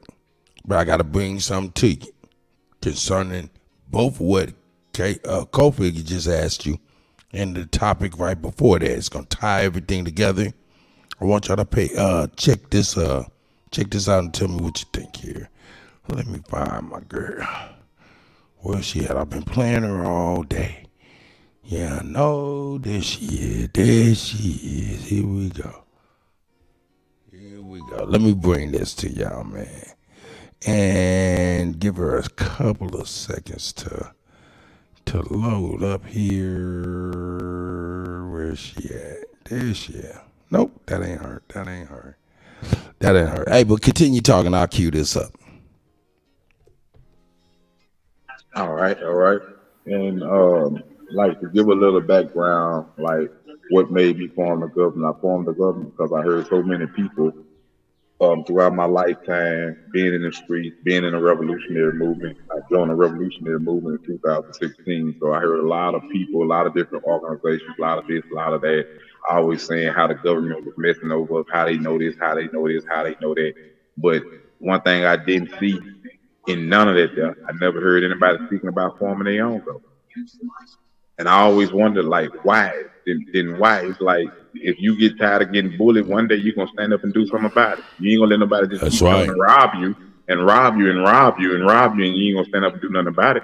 Why steady complain about something that you know don't suit you, don't fit you, and don't have your best interest in mind? Why not be the one to put something on the line? So people always say, well, I can't do this. You'll never be able to do nothing if you don't try. To fail and to be a failure are two different things. They are not the same. You can only become a failure if you refuse to try. Henry Ford, the man who made the Ford vehicles you see running around today, he made 10,000 units before one ever became available to be right to hit the road. He failed 10,000 times, but look at him today. He one of the top leading automobile vehicles in the country, in the world, put it that way. The man who made the light bulb, he failed, I think they said 8,000 to 9,000 times before he ever succeeded with the light bulb. So people be looking for achievements to come overnight. Achievements ain't gonna come without work and struggle and resistance in the process. That's And right. when I say resistance, because you're gonna have to be willing to put something on the line to get something made. So if you ain't willing to lose, then how can you ever expect to have the dramatic change? That's right. All right, I got this queued up. I want y'all to check this out. Like I said, I've been playing this, and this is part 2, but she, you know what I'm saying, this is got the nuts and bolts of it. Check it out. What she's speaking on more or less is a secret censored documentary to us over here is leaked, where, you know what I'm saying, one of them politicians is talking about their number one threat. Figure, yo, this is some shit. So, I mean, check this out. Peace, family. And she knows she fly. Shout out to the This is your sis. sister with the curly braids, Vicky Dillard. Y'all can tell I'm live and direct. Moving along. No doubt we'll get Wild West. It has up button share town, and I'm headed to. It's about. There is an Israeli government official. Here it is. There is an Israeli government official. She works with the Israeli consul, and a leaked documentary that's censored, by the way, showed how she admitted, as well as some Israeli lobbyists and others, how they shut down some of the black protesters here in the United States. And one of the Israeli lobbyists was basically bragging about how they call sabotage. I'm specifically wanting to bring attention, in addition to that, attention to this Israeli consul official by the name of Judith Shore. Judith Shore. And again, I've talked about this on a couple of other platforms. I've talked about it here as well. But I need us to really pay attention to this kind of stuff. And I want you, with all your folks that hear folks talk about Black Lives Matter and all this kind of stuff, you hear, and people use that phrase in different types of ways. I want you to know, while your joyless read of MSNBC, while your former CNN fired CNN, allegedly, come on, y'all know he's fired. Don Lemonade, and some of your other black faces and so-called high spaces, they don't even talk about this kind of stuff. Well, Judith Shore specifically said in this leaked documentary that the Black American, she said the problem with Israel is the Black youth in America, in the Black community. Now, while they're in this meeting plotting against Black folks here in the United States, you've got to ask yourself, what in the world is really going on? And why are we a threat to people around the world like that? It was an Israeli lobby that was a part of this meeting bragging about what they did to sabotage Black protests. Why are those folks way over there so worried about Black American youth? Let me tell y'all something. We are the true world shakers and history makers. I know mainstream media is trying to dominate the narrative with wars with Ukraine and Russia, when they're talking about the economics of things, when they're talking about inflation, when they're talking about what we need to do for this one over here, the LGBT rights over here, and immigration, this and all that. They're trying to make everything more important than us. You better hear me real good. There is nothing and no one on the planet that's more important than us. It is our spirit. It is our divine energy. When we wake up and smell the begonias, let me put this brown hat back a little bit. When we wake up and smell the begonias to who we really are, and we take our place in the world, as we continue to put this pressure on this beast, this mystery Babylon that is the United States of America, where we stayed on the land and fought this beast. That's right. And we're still fighting this beast face to face, still demanding reparations. You better wake up to understand who you are. Why does Vicky keep bringing this up when nobody in mainstream media is talking about this? Nobody in mass media keeps talking about this. Why does Vicky keep seeding geopolitical news to you? Oh, you ain't the only one. Coke figure, King Y. It's about your place source.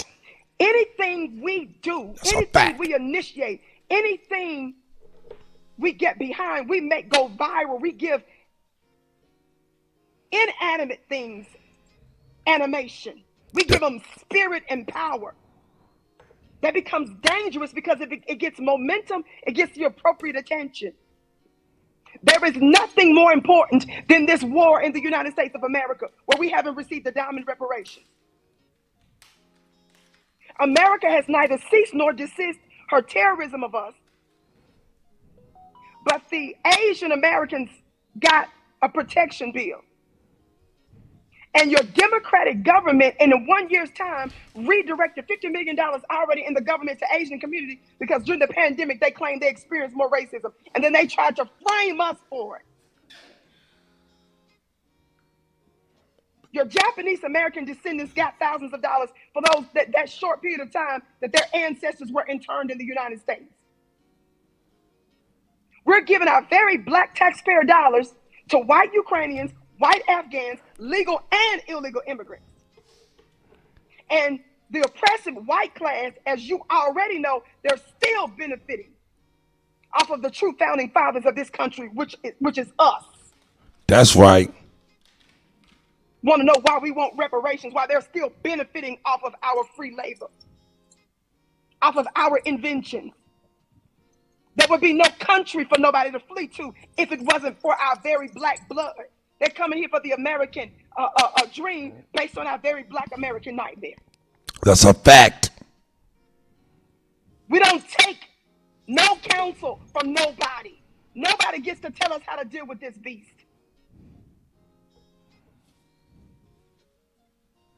Somebody talk black to me. Everybody hit that thumbs up button. Share, share, share. So I want to keep in the consciousness of our people that an Israeli government official said that the problem with Israel is black American youth. In this leaked documentary, Al Jazeera did the documentary, and they included in the documentary footage of this Judith Shore. You can tell somebody from the audience basically looks like that they used their own device to capture her because it was so shocking what she said. So you could tell that it was not a professional clip, that you could tell they were doing it undercover. So Al Jazeera included that in the documentary. So that documentary on Israel has been banned and censored all over the place. Talk back to me, somebody. It's estimated that we've given them about $158 billion of support. Do y'all know we've been supporting Israel economically or militarily in aid in some way, form, or fashion since World War freaking II? The hell? But America doesn't have reparations for us. You got countries sitting up here like California, states in here like California, trying to make illegal immigrants, people that ain't even citizens, police officers. You got them getting benefits for all kind of stuff and turn around and try to tell us how to be good black Americans. We're uncheckable, baby. We don't need nobody to give us no instructions.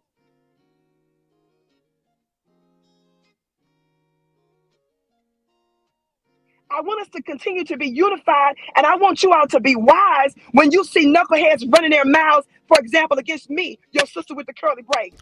No doubt, because you touching on it, man. We don't need to do that much. We don't need that much. Shout out Miss Dillard. Shout out Miss Dillard. Hey, we don't need that much. Y'all get the gist.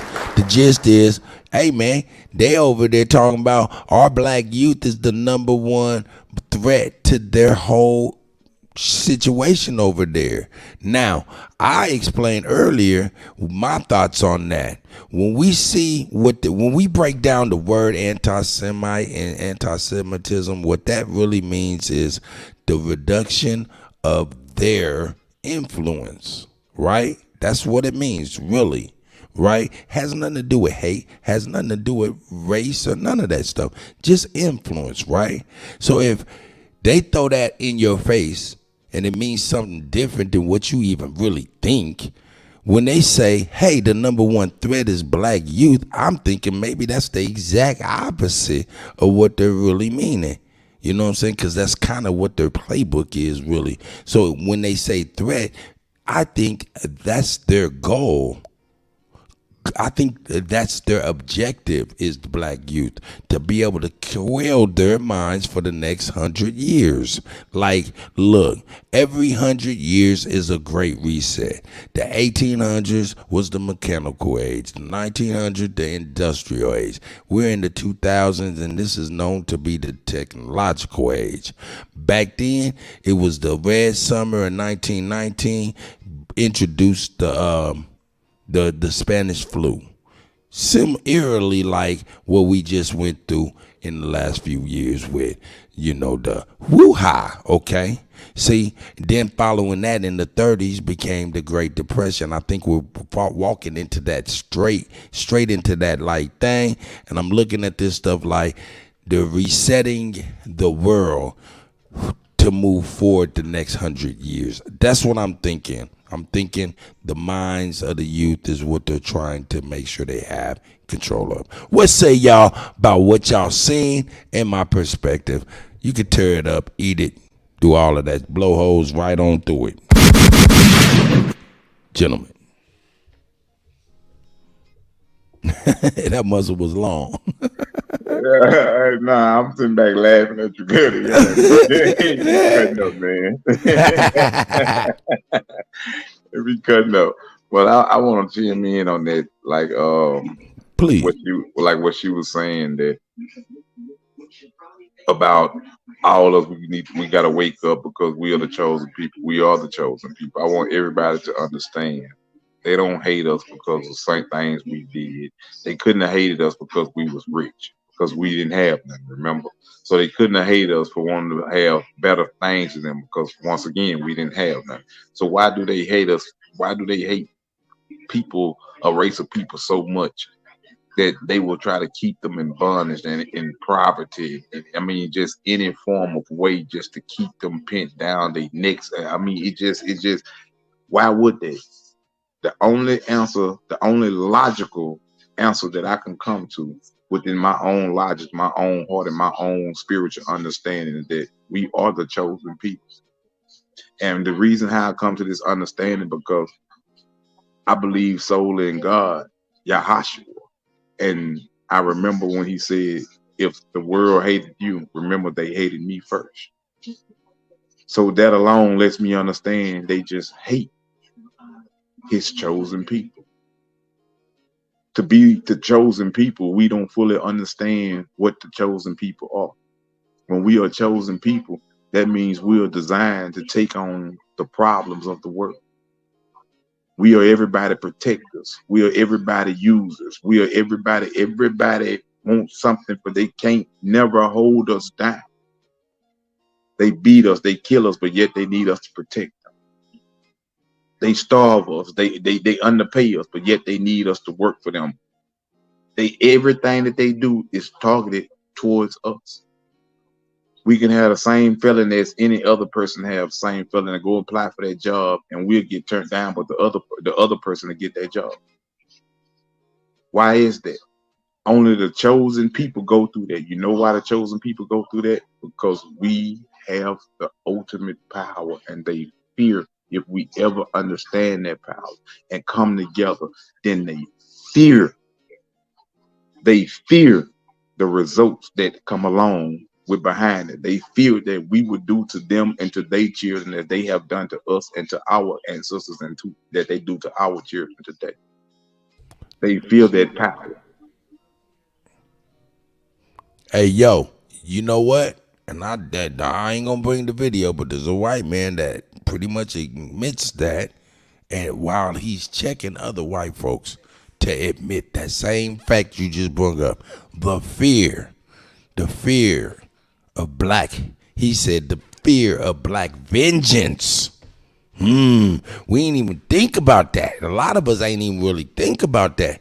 But the white man, he said, hey man, come on to the white man. He talking to other white people, and he telling them, I know what you fear, because I know what he said he fears, which was black vengeance. Cause take one. Let me ask the brother a question. Hey, co-figure, man, go on in, man, please. You got it. Let me ask you another. Which politics? We hit up talk politics and get some political understanding on platforms, things of that nature. That's right. Well, Rico, where do you stand and how do you feel about I would say is the feminization of the male culture? How growing up, the great revolutionaries, they would have never went for our young boys being forced to being allowed to transition in these schools. I think. What do you think about people like I could say the Democratic Party, who had the black so-called Democrats, congressional black coons, I would call them, the boule amongst us, who have went along with pushing our children towards the LGBTQ. I will bring up, they have went along with attacking Uganda. Uganda have passed the anti-LGBT bill saying they wouldn't allow that to be taught within their borders. It was illegal. And the Congressional Black Caucus tried to push that on them, but not pushing it on Saudi Arabia, not pushing it on any of the Gulf sheikdoms. If you was in power, president, or had any political power, what would you do and how would you address or attack this situation?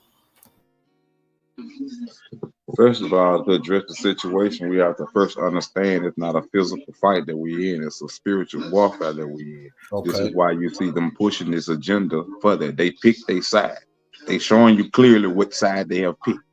So now it's us, the people, job to stand against that side. So the first way how we stand against it, we will pass a law that will be illegal. Now, if you want to be a transgender, whatever the case you may be, doctors wouldn't be able to perform that, because I believe in my heart that a man is a man and a woman is a woman. I don't believe God made no mistake.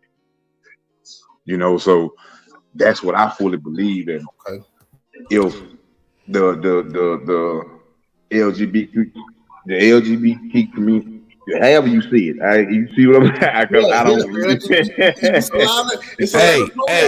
All you gotta do is say LG barbecue community. It's very easy to commit. The LG barbecue community. There you go. Barbecue community.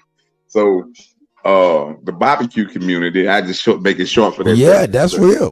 The barbecue community.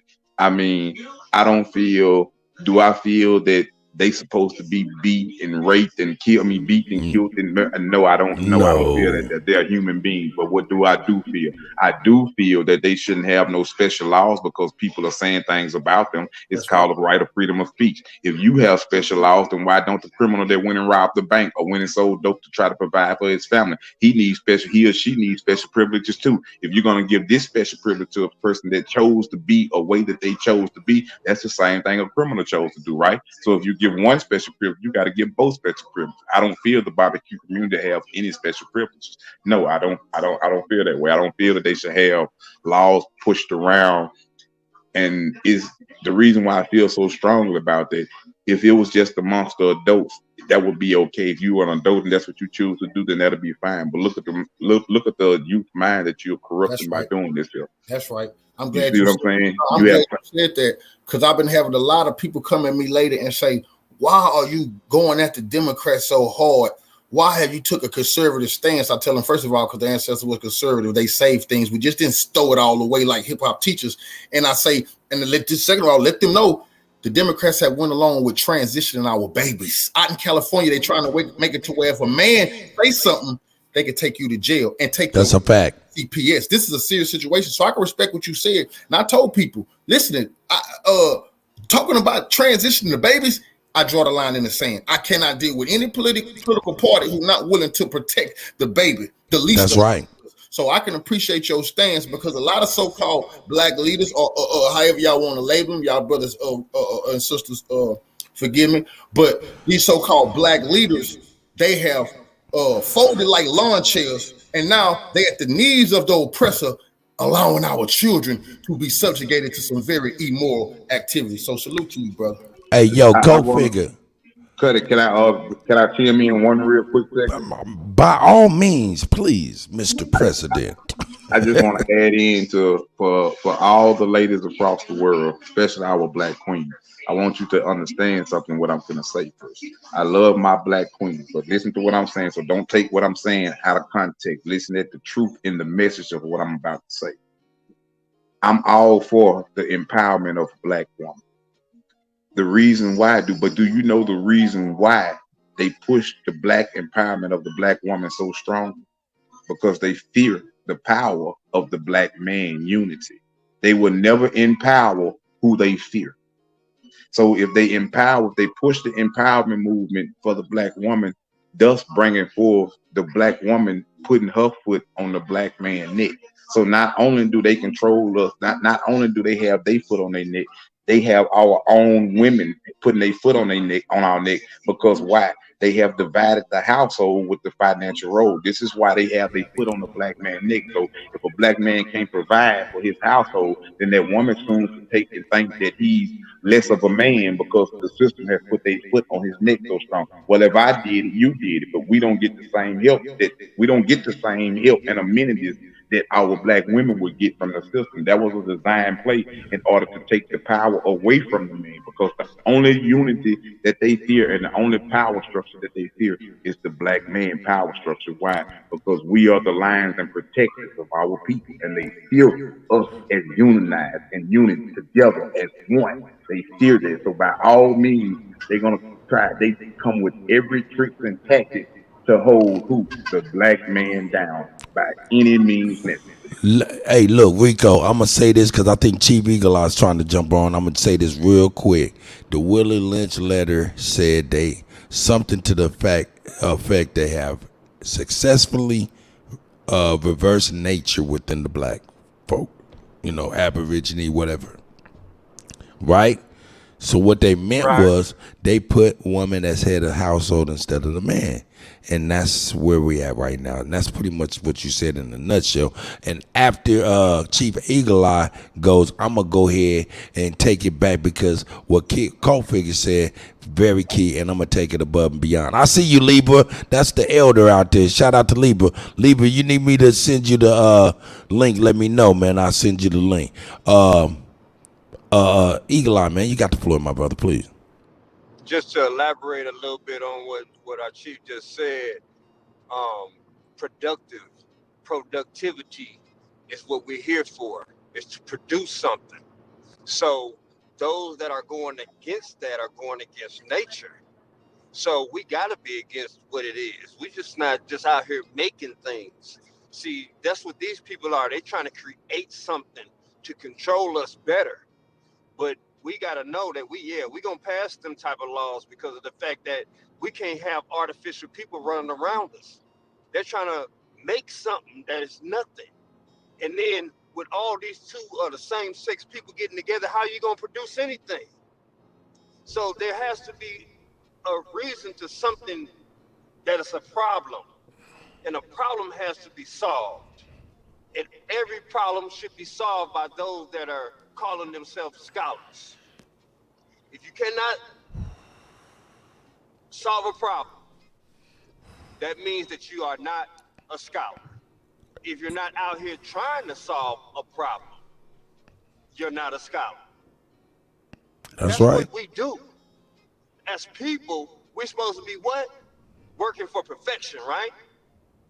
So do we think the LGBTQ is perfecting people by what they're doing?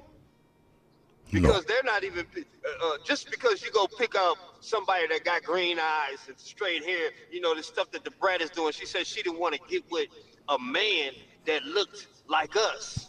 Thanks. Because it was ugly to her. You see what I'm saying? Right. So now she's trying to create something with another woman that is artificial. An artificial family is what she's creating. Mm-hmm. Okay? Because that's not a family. A family becomes between a man and a woman. That's right. And where you can produce children. So just because you could take an egg and insert it into a woman and she could produce something, that doesn't mean that's not a family. Gotcha. A family produces values. And a value to teach a man what he's supposed to do and what a woman is supposed to do so that you can survive as a family.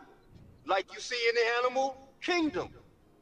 There are men and women. You don't see that. They're not artificially inseminating eggs from a dog into a cat and producing another dog. It will not happen. So y'all know that what they're doing is just trying to produce anything now at this point to be able to take over us. Vicky said it right. They're creating a whole universe of people to take over us. That's what they're doing right now. And like she said, when you go to California, you'll see the whole police department is Mexicans. When I lived out there, when I grew up out there, when we used to call the Mexicans wetbacks, it wasn't that many of them then when they was real short. But now, you know, they come in all sizes, right?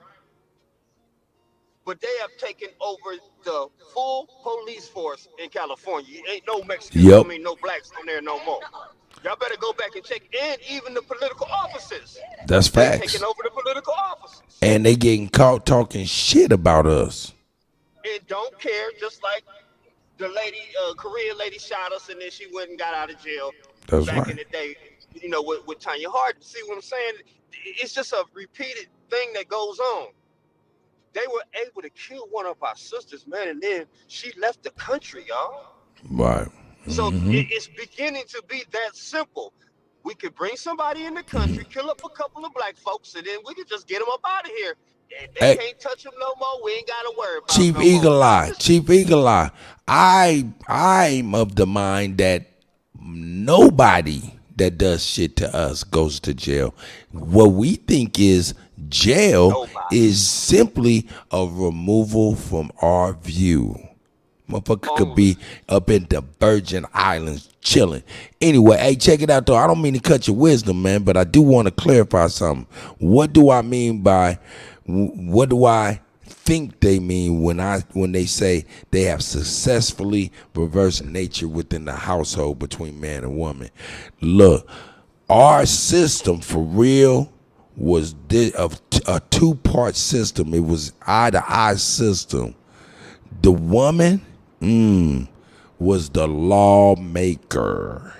She made the law, right? The man was the law enforcement, worked in conjunction. That's where the fuck they get this civics from us being civil to one another in the house. You feel what I'm saying? So when they say they reverse nature, they made you now law enforcement, huh? Without a law. They did that. Or having the double duty of creating laws and law enforcement. Imbalance, nonetheless. But look, check this out. Eagle Eye, I'm going to let you finish real quick. Then I'm going to go ahead and go back to what you and Co-Figure was talking about. I'm going to bring something to y'all attention. Take a couple of seconds, and it'll be dope. Go ahead, Eagle Eye. I didn't know if you was finished or not. My brother, I didn't want to cut you off while your mic was sounding great. Damn it, I did it. Damn, I cut him off while the mic motherfucking was sounding great, nigga. Shame. Oh, there you go, Eagle Eye. Good. When this brother get through, I want to ask the brother Rico another political question. Most definitely. But I definitely wanted to show you something, Co-Figure, and Chief Eagle Eye something that you guys probably did not know, because we're just thinking we're talking about the LG barbecue community, but we have yet to deal with the real situation. See? And I'm gonna bring that to y'all right now. Eagle Eye, did I cut you off, my brother? Because I'm gonna let you do what you need to do. Okay. Let me bring this real quick. I think it might be a little something, but I want to bring this. Check this out, Co-Figure. Please, let me know if you need me to bring it back, because you got to figure, you got to know what this is. Here we go. What's up, Solutionaries? Maj 2 right here. Solutionaries. About, getting some coffee, about to hit the gym and things like that. But I'm in a different part of town than I normally am. I'm in front of this chain corporate coffee shop. And this flag is what we see here. Now, I'm about to hit the gym and things. Okay, what'd you say, Eagle Eye? I'm sorry. I thought I heard you. And there's a delay, so. Anyway, here we go. Things like that. But I'm in a different part of town than I normally am. I'm in front of this chain corporate coffee shop. And this flag is what we see here. Now, obviously, everybody knows this is the LGBT flag, but I want to showcase a few things to Listen to guys this. about if Listen to you this. start to see this part of the flag adding more into the situation. Initially, the rainbow was God's promise. Now it means something else, right? But now it is more. You'll start to see more of these colors added. This is supposed to be for black people. This is supposed to be for brown people. But these colors right here seem to be a little strange. And this goes into what's called the minor attracted person or youth attracted person pedophile flag. So I want to go over what these actual colors mean. Blue and light blue on this flag stands for attraction to infant boys. Okay? That's what this light blue is for. Okay? The pink stands for attraction to minor girls. That's what the pink is for. And then the white.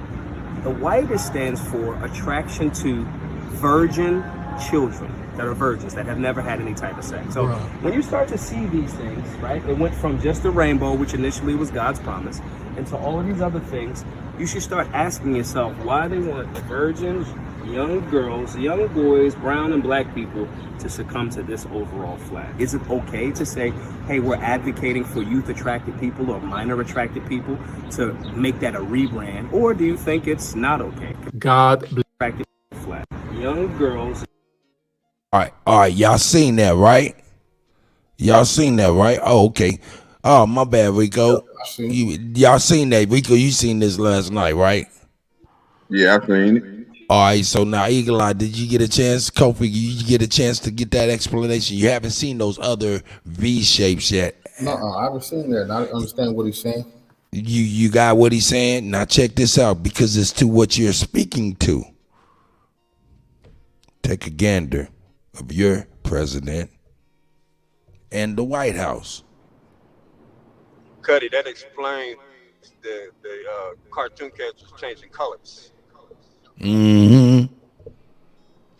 They're making the boy cartoon characters pink now, and the girl is blue. But look, understand what you're looking at. You see how it's hanging? That's exactly how they want it to hang. Why? Because them V's represent stripes, and you understand them stripes is what's the real shit. Them is the real shit. You know what I'm talking about? Man, them stripes is crazy. That's seniority at the top. Shit rolls downhill. I ain't never seen that. Wow. Yeah, that's why it's sitting next to the flag like that. That's why it's sitting next to the flag like that, Cuddy, because they're representing it next to their flag. They letting y'all know that this is what they are and this is who they represent. So y'all better wake up. They letting you know that That's all right. of them is like. That's right. That's right. Hey, Cold Figure King Y, man. What you think about that, man? And then you can go into your question, man, to Rico, man, for real. It's all sick. It's all sick. You know, it's in your face. The pedophilia nature of these individuals. But I want to ask your brother another political question on. That's right. Platform. Where does he stand on the border?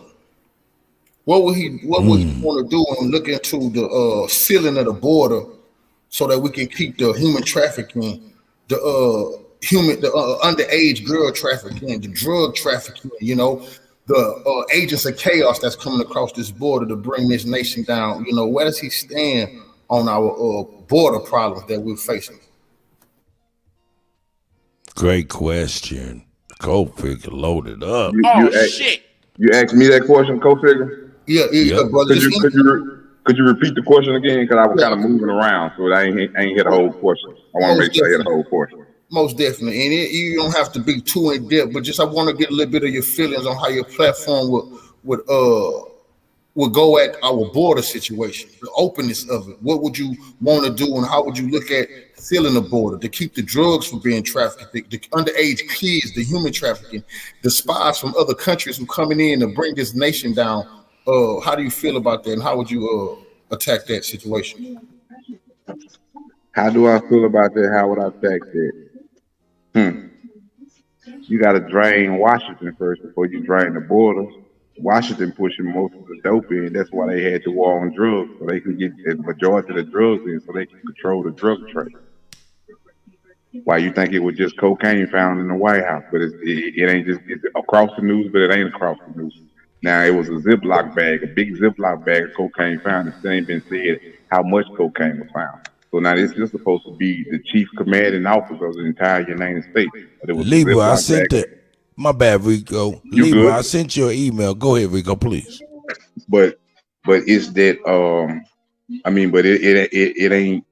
They ain't talking about it though. They ain't saying how much it was, how much been found. Now let there have been a Mexican dude that was trying to cross the borders with some, or a black guy that was trying to that got jammed up on the highway, or they'll have you take pictures all across the table with 17, 18, 19 deputies talking about the biggest drug bust of this county or this state or this US, whatever the case may be. But they want to keep this a secret here. That don't let you know that they the biggest drug dealers a part of the game. But what it is now, they trying to go on and implicate something else. So now they trying to destroy both administrations. That's why they messing with Trump. That's why they messing with Biden. So the real problem is right here in America. It ain't what's coming across.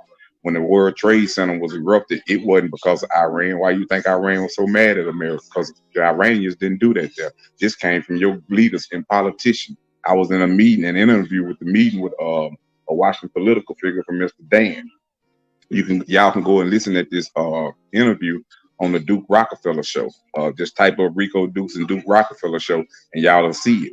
Well, I was talking to him, a Secret Service agent, and another guy. And Mr. Dan was from Washington, D.C. He was a political figure. And I went to talking about telling the truth about how the World Trade Center, what happened. And he told me, he say, you know what happened to people that investigate this, that try to keep digging in this here? Told me I have dinner regular with the Attorney General from Galveston, and he wrote a book in this favor called Faisal Fazale by I think it's by Fazale if I'm mistaken. He say, and I can tell you this much: people that try to uncover these things have ran into great disfavor. A few months after that death, that's when I found a document that I was declared deceased. So they paint the picture for us to look at like it's the border, it's the border, it's the border. We fail to forget, what about when Obama was in office and he brought all them busload of people over here? Now I'm going somewhere over here. I want y'all to pay attention for a few seconds.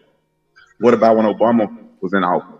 He brought a whole lot of people in from some other country or somewhere, and they came in on buses, and he had them stationed out all on ranches in Atlanta, California, Texas, this, that, and the. Remember they had it on, if anybody remember this, they had it on the news for a few days.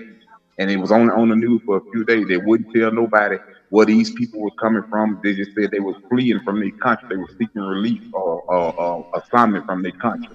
They never said what country. They never said what they were fleeing from.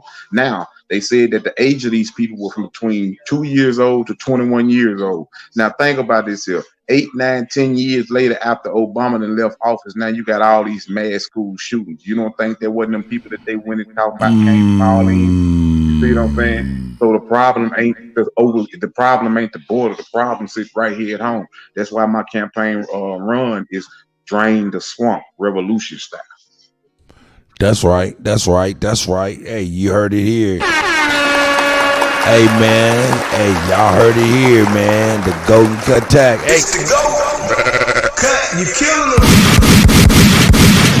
Hey, yo, let me do this and say this right now. Hey, first and foremost, hey, grateful. Thank you for the $5 Cash App donation, sis. I really do appreciate you and all your support you give us. For real, for real. We do appreciate it. And, Realize TV, man, I appreciate it, man. The $10 Cash App donation, my brother, I appreciate it. We do appreciate that stuff. And I'm going to let y'all know something, ladies and gentlemen. If you guys send your Cash Apps to $Cut Tag, those funds will be diverted to these 3 gentlemen that took the time out to come over here and kind of be with us, man, and go through this and support the brother Rico and all of that. So if you hit $Cut Tag, those donations will go to Chief Eagle Eye, Co-Figure, and Huey P. Newton's son, Rico Dukes, our motherfucking presidential candidate for 2024. Hey, man, look, check this out. I got my big brother, my elder big brother, man, Libra in the building, man. Libra Sun Studios up in this motherfucker. What up, Libra? We got to get a mic check on Libra, though. Once again, y'all, I want everybody to understand the 2024 presidential run. It's gonna be win, lose, or draw. Whether we win, lose, or draw, but the primary message is the message to the masses. That's the primary mission. Is the message to the masses. Because if we win, lose, if we lose, and we done generated 50,000 people that's now know about us. Remember, the whole movement is revolution.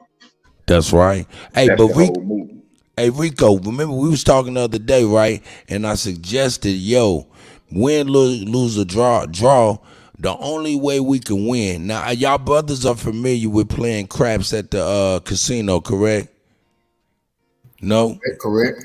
Okay, well, check it out. Only way you really can win at the casino is spreading your bed out, right? Indeed. If that's the case, and we trying to win and win and win, no matter what, then what we need to insist everybody do. If you want to help us and we get too much shit that you know what I'm saying, you want to help us, you got to help us by running for something in your city, district, or something in your state. Help us that away. Let's spread our bed out, because we only gonna need like max 50 people, but we got 90 here. Those 40 people can be running for state, mayor, the city council, fire department, sheriff, something. You feel what I'm saying? And that's just with this little number here. I'm talking about throughout the campaign, we gonna be urging people to run for shit in their city, towns, and states. And that's how we're gonna get right. All right, let me speak on that real quick, Cut. That's real revolution. And boy, what you trying to do? Get me going? Charity start at home. Revolution, you got to start the revolution in your own city. It's okay to dream about going help somebody protest a big New York City, California. But if you're in a small town, lock it down. You need to know who the mayor is. You need to know the Chamber of Commerce. You need to know the city attorney. You need to know who the police chief is, the captains is. You need to know who your city council members is, and you need to challenge them. You need to be pushing that line. It's the big game hunter talking to you. You know, this is what I do. This is what I do. You got to apply pressure at home, and that's how we're gonna have real revolution. The power and see the tragedy that we've seen about all our greats get gunned down, like the legendary Huey P, who was gunned down by a treasonous traitor who was working with the hands of the CIA while they was pushing that poison. We all know what happened. But the tragedy is that we seen they got targeted. They got targeted individually, one by one, picked out. Fred Hampton, Khaled set up, Malcolm set up, the framing of our brothers.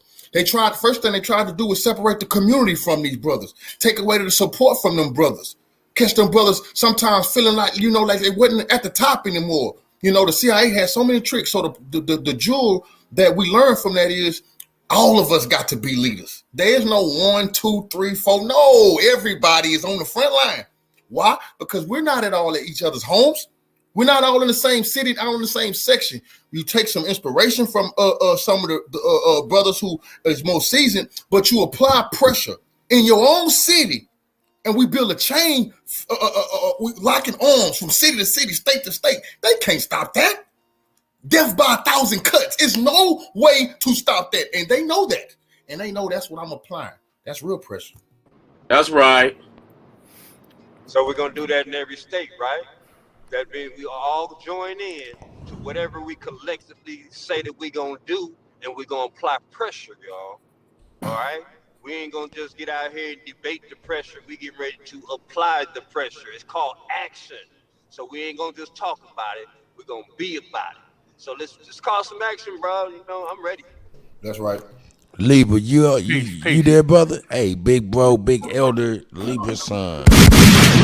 Peace, man. Peace to the panel. Peace to all the Aborigines. I was on the wrong page or something, man. I couldn't see my mic.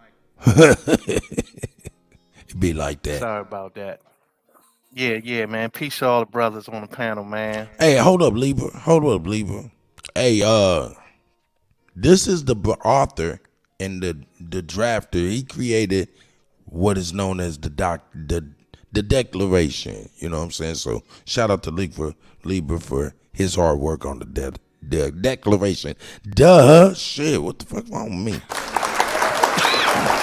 Blow that smoke out, nigga. Shit.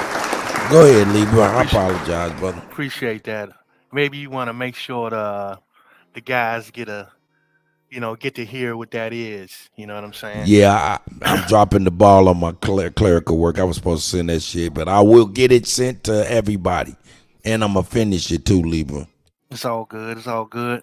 Yeah, I just wanted to touch on a couple of things, man. You had brought us some things, especially about that barbecue pit, right?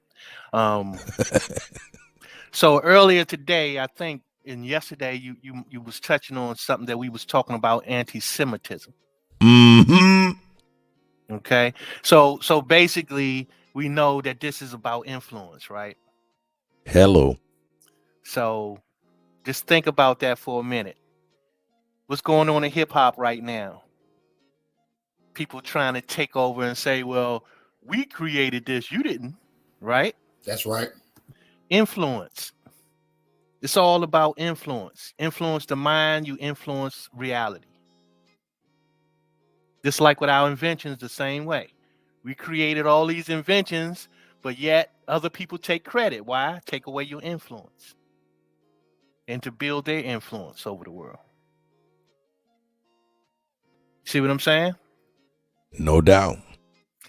So basically at the start, well, I'm going to say the start of where the prevalence come with this barbecue community. It's called Paragraph 175 in Germany in 1871. This is where this all started at. 10 years later, they come up with the term anti-Semitic and anti-Semite. Okay, that came from the actions that was taken from Paragraph 175. Okay, and when you look that up, if you want to pull it up, you know what I'm saying? Or people can look at it on their own time. You'll see how it all came about. You see what I'm saying? Because they started this in 1871. They had Germany had made a law against it, and then from that process they came out with this anti-Semitism stuff. Okay, that was in 1881. Okay, and then they tried to flip it and make people think that it started during the Holocaust. And then they changed the definition of it to make it seem like it's something that it's not, and made it all about hate and all this kind of bullshit just to throw people off their square. You know what I'm saying? And this stuff been going on. They're always trying to redirect you and trying to build influence within their paradigm. This false history, fake history, all to build influence, because influence is power. That's right. That's right. Hey, you know what? Quick question to you, Libra, for real, man. Yo, with what's going on in because you know what I'm saying, this pertains to everybody, but it's a little bit of a switch of the gears. But I'm glad you're here, and I want to ask you, man, because you keep us on point. You know what I'm talking about, for real, for real. With the we know how in the past there was a lot of mud floods to get rid of our historical knowledge and connection to the land, as well as documents and books being burned, correct? Correct. Okay. Why is it that we're not seeming to be able to make the connection between then and now? Meaning, let me find my shit I'm looking for, man. See, I wasn't supposed to do this. But meaning, I'm gonna play a video once I find it, of of Florida schools, they're starting to burn books. They have books out of their libraries to be burnt, right? And these books are enormous. Let me back in. Here we go, right here. Let me copy this. Here we go. Let me just bring it up so you can see it here. Here it is, brothers. Yeah, I'll be trying to be quick, man, but I ain't quick. I'm not quick enough. I'm not quick enough. On that cut attack, because I want to dig deep into that. That's the part I want to ask the brother about his platform. No doubt. Check this out. Here we go. Here we go. Check it out.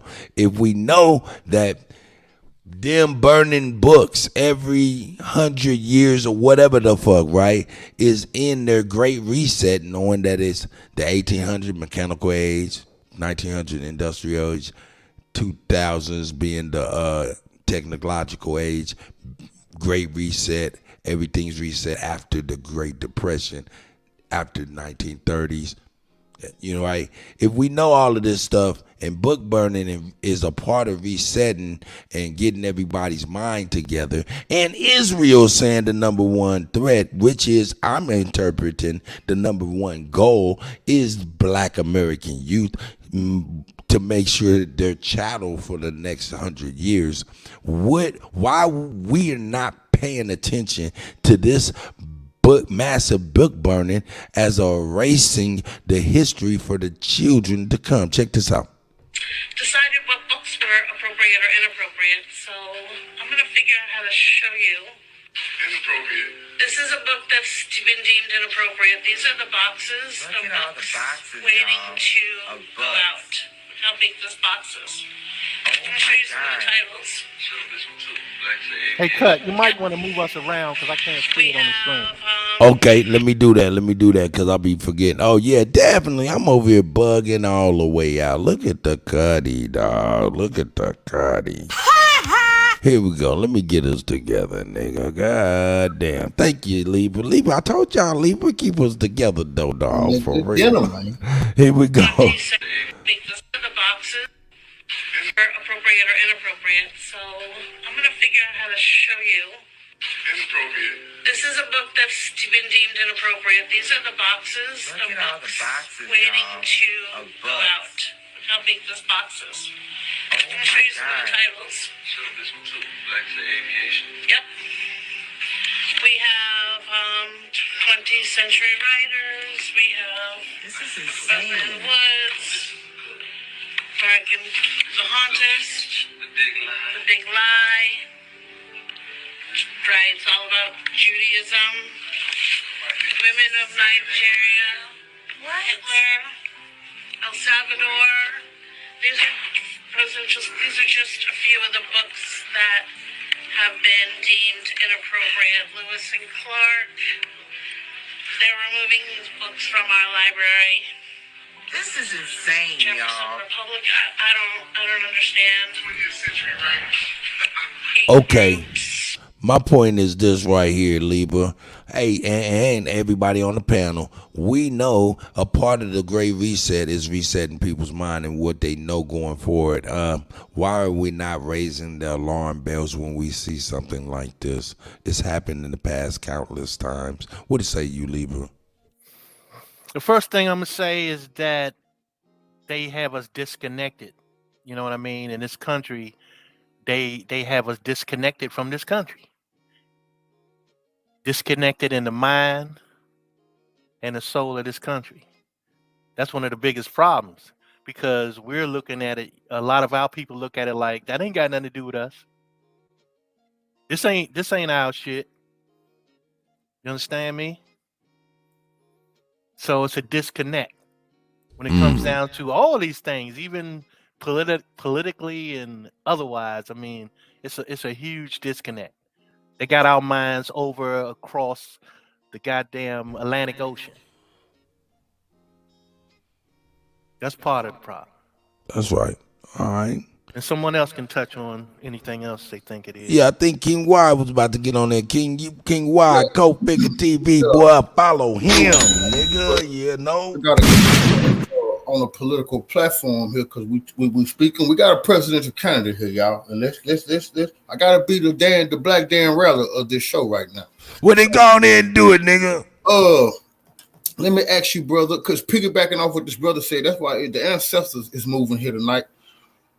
What would your platform do, brother, to address what I think is very, very important for our community, and that is to know ourselves, know some of where we came from. We have been highly indoctrinated to believe certain things about who we are, what our ancestry was, and our elders, they didn't follow that same path that we have been told to follow, like the term African American. Now, we don't have to get too deep into the details about but what can we do to get back on the path of knowing ourselves and getting some type of making that a part of the revolutionary journey? Because a lot of youngsters, to get them out the streets, they got to know who they are. Who are they? And right now, they're being attacked with the idea that you from Africa. Now, I don't want to debate it, but I want to see what can be done to teach more of the indigenous truth, like they taught the Pan-African story to our people. Okay, I'm gonna answer that because I spoke on it earlier. So I'm gonna pass the mic to my minister of defense. As I spoke on it earlier, now I'm gonna let you hear from my minister of defense side.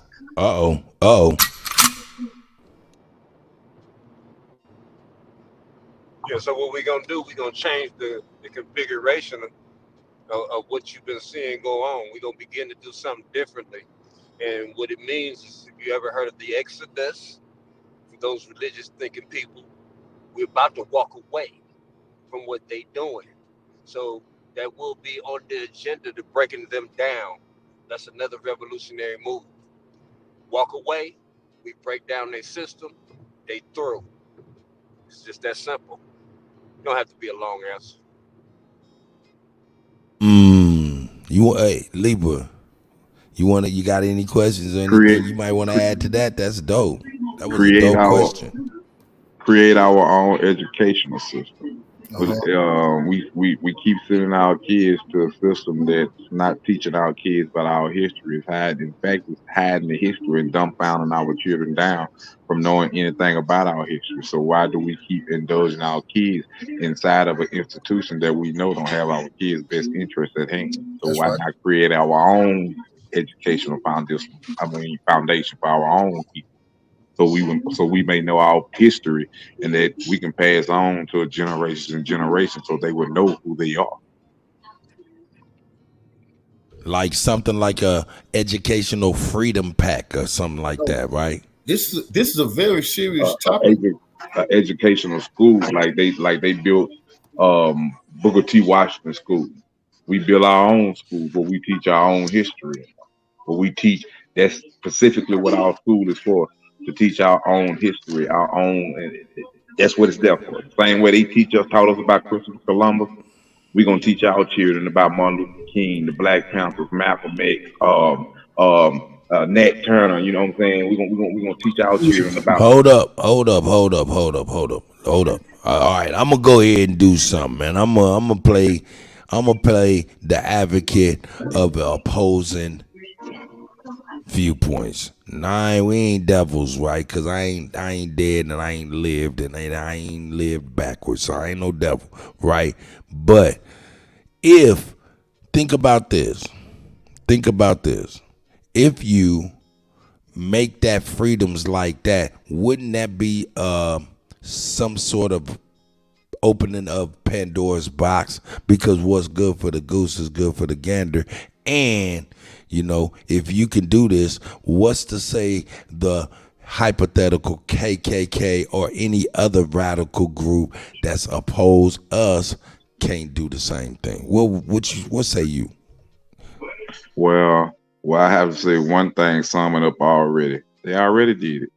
If they hadn't already did it, you wouldn't have been able to say nothing about the KKK. they didn't already did it. We the ones that's behind. I agree. Too fucking shay. I agree. I like that, man. But hey, I would actually add to that. Not only make it to where people can establish their own schools and eliminate the stupid red tape that makes it hard to do that. Eliminate that stuff, but actually give the actual people their own like educational choice. You know, real educational choice. You know what I'm saying? They may not want to attend the school. You know what I'm talking about? Things of that nature. But go ahead. Y'all go from there. King Y, man. Or Libra, you got a question? Yeah. And I just wanted to elaborate on what you were saying, because the thing is, due to technology, it's a lot easier to formulate something like that, even if it's in the virtual capacity. But the thing is that the curriculum has to be produced, because this Aboriginal consciousness didn't just come out of a book. You know what I'm saying?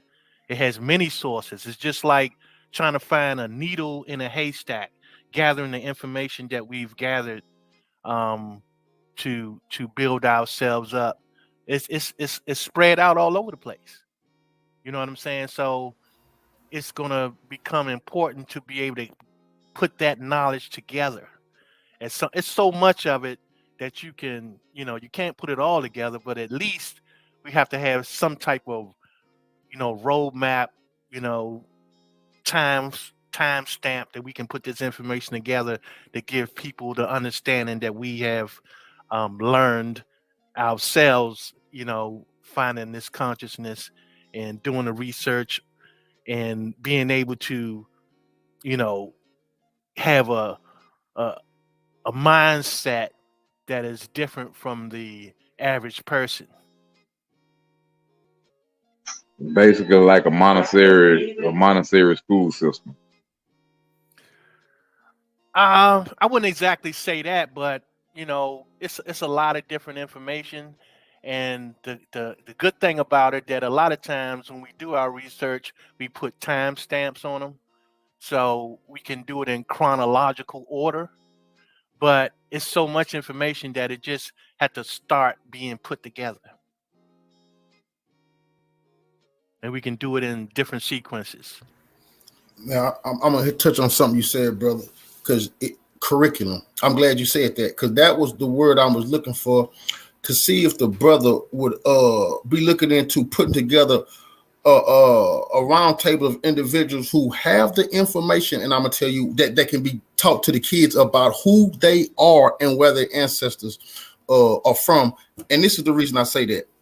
While I was applying pressure, me and my brother, and it's in the book Big Game Hunting, all those city meetings that we had with people in power, when they seen I wasn't playing and I meant business, they say, and they was talking about giving us a building, one of the auditoriums or something in the city, which one we could use. And they had us sitting down with a cop who really was dragging his feet, but he asked. So it was a serious question. And I found you have got to have your plan ready. You can't be thinking about it. Don't let them catch you on the spot. So I know this is one thing we need to have ready. Not for them, but for the youth. They said, okay, well, what would you want to teach the youth? What would I want to do when we pulling them youngsters up out them streets, helping brothers come home from prison? I said, we want to teach them. We want to help them know thyself. But I was in my Pan-African mode at that time. So you got to understand, the youngsters, they lining up. Some youngsters, when they get conscious, they gonna accept whatever brought to them. The indigenous teachers, I'm saying, have to be presented in a way knowledgeable for a curriculum that we can actually give to these youngsters and to brothers coming home from prison. Like you got to be like a evangelist with this stuff at times. You got to be on the front line because the youngsters is there. The people coming home from prison, they there. Some of them they want the lit, they want the knowledge. Would you be wanting to look into putting together some curriculum so they actually can have that? So when we applying pressure from city to city, state to state, and we seizing territory, and how you seize territory, you elect the damn mayor, you elect the city council members. Those are good things you can do in your hometown. The curriculum, I think, need to be put together so men like myself can apply that curriculum as we big game hunting and stepping on these people. That's right, for sure. Hey, if y'all don't know, hey, Co-Figure, man, he gets it in, my guy. No doubt about it. You know what I'm saying? He's in the streets, you know what I'm saying? Boots on the ground, helping folks, you know what I'm saying? They need shit, you know what I'm saying? Police done fucked with him, fucked with anybody. He there for him. And he on their motherfucking head for real. So shout out to you, my brother, for real.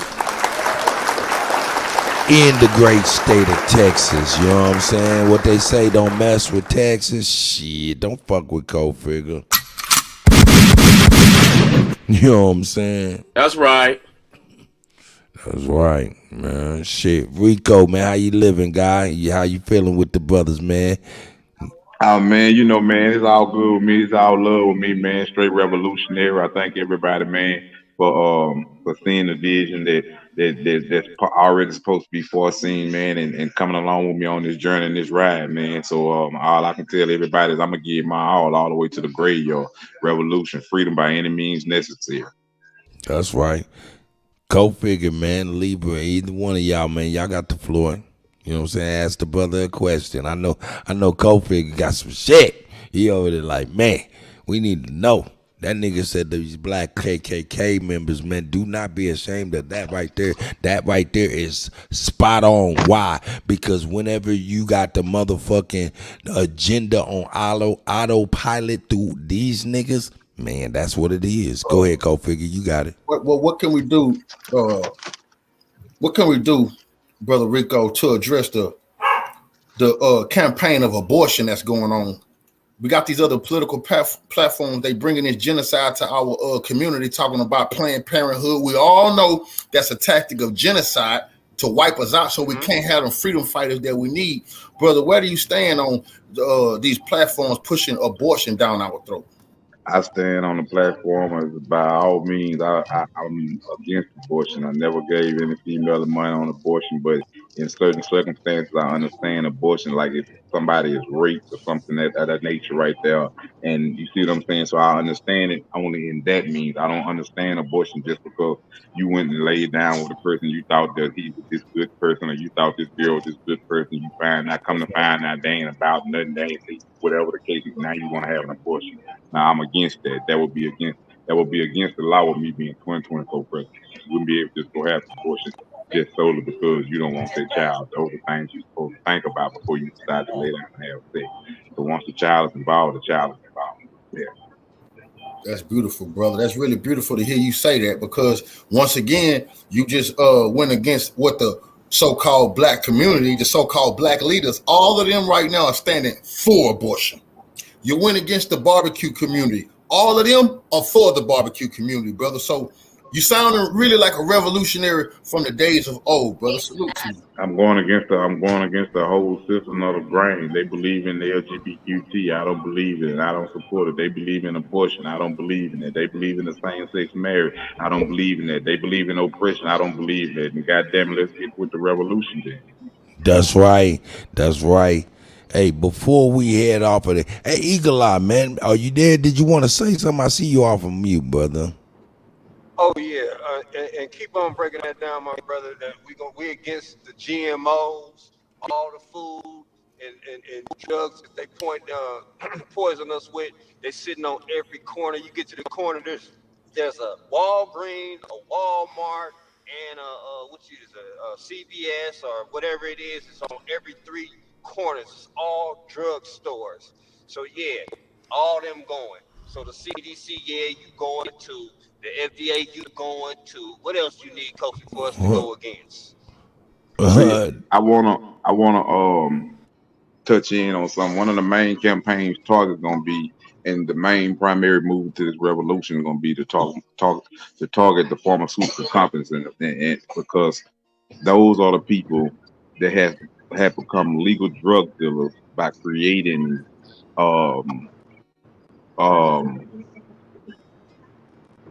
dope fiends, legal dope fiends, if I may say that. I was trying to find a better word, but it's just I had to say it just how it come out. God damn it, it's a goddamn duck. It is quacking. So now all these legal all these. The reason why we're going to target the pharmaceutical, because if we target the pharmaceutical, we can start then to control what to reincarnate our people mind to freedom.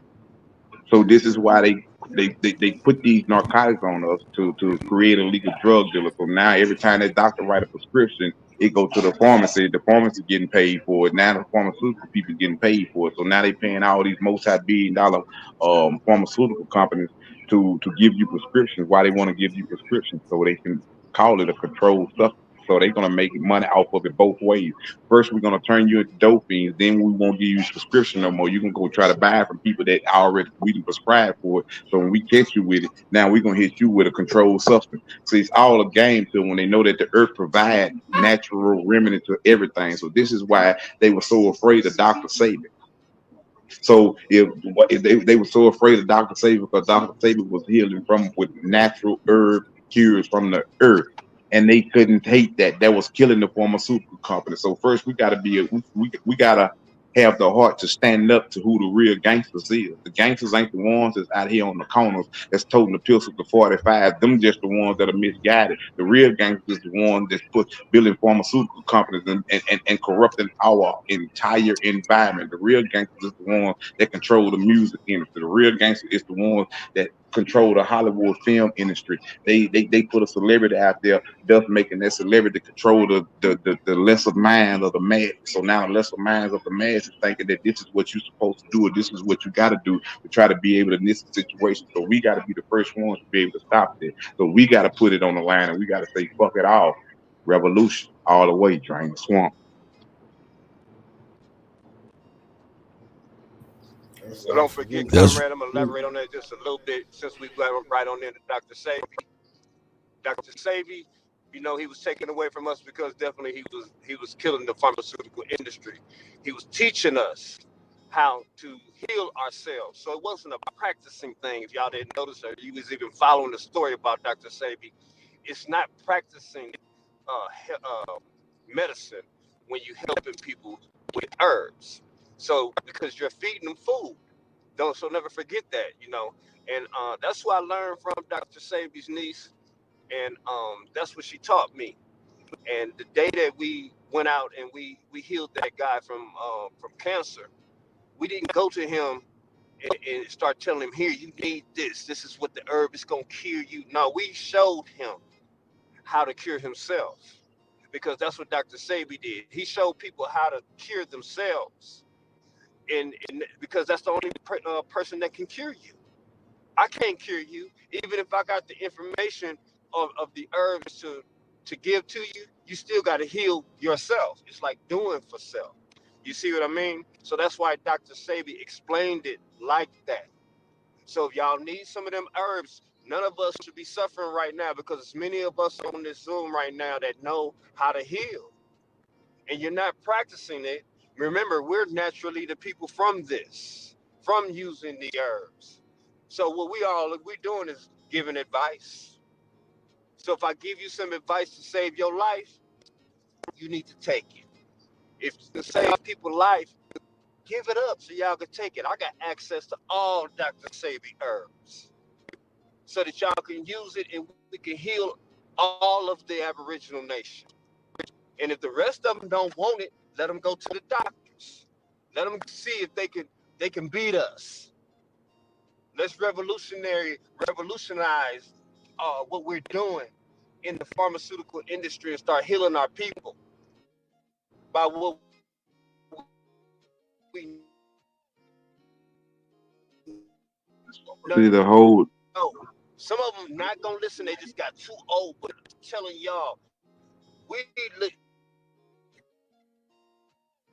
looking at information age with all the ones that were my age that did eating pork.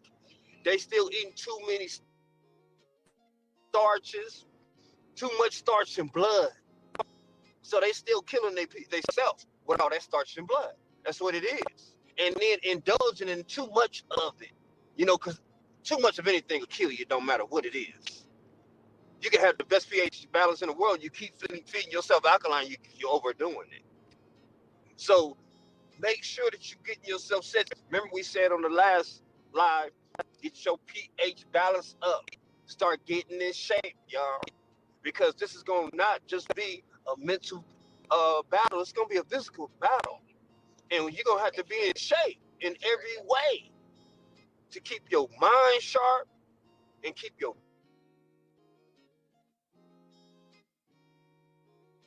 That's right. That's right. Start slacking up. Yeah, you was breaking up just a little bit, but you was landing like a motherfucker though.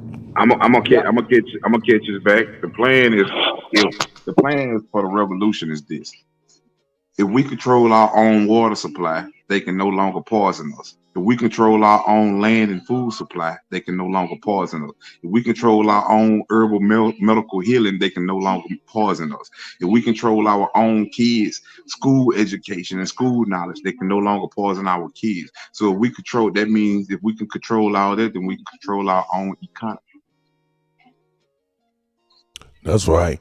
Hey, Big Chief, Indian River. Yo, once I got all of that information, I'll make sure that's a part of the banner, and you'll be able to go directly to him. But in the meantime, for this night's program, all donations are going to these three brothers, man. So, yeah, man, that's what that is, man. So, After the program, after we end the program, y'all will be able to find the website to do all your donations for the campaign. It'll be officially set up for RicoDukes.com. That's what it's going to be, RicoDukes.com.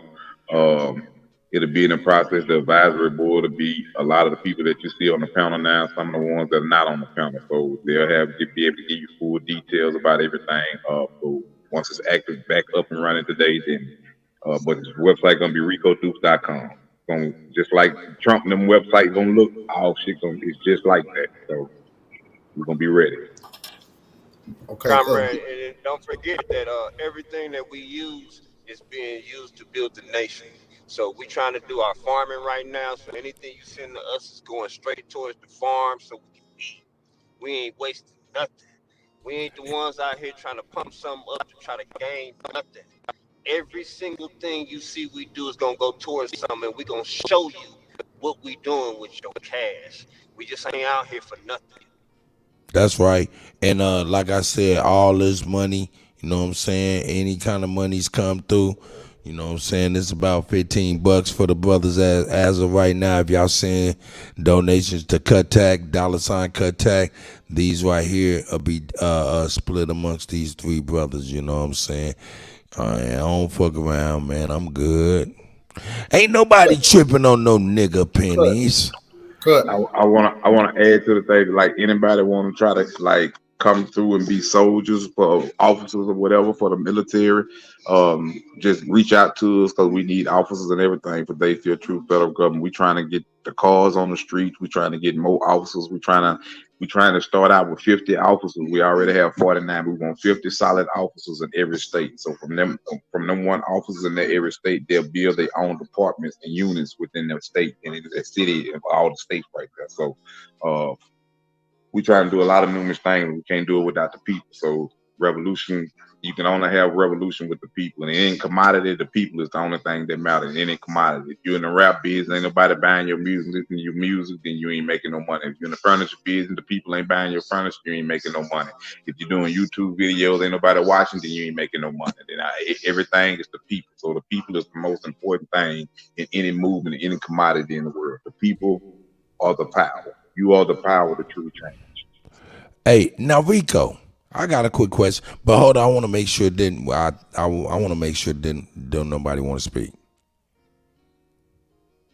All right, yeah, Cole, you was about to say something. I'm gonna wait till you get through, and I want to speak on some foreign policy.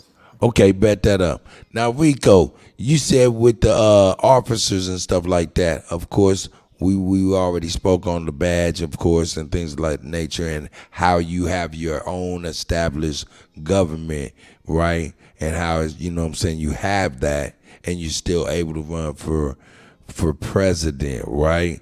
My question to you is, you know, is the way that you're able to form law enforcement in the form of oversight of law enforcement that exists because that's what I'm thinking. That's what we was talking about. In order for you to be able to do that, is it similar to how the Masons have their own police force, but those Masons still can run for office?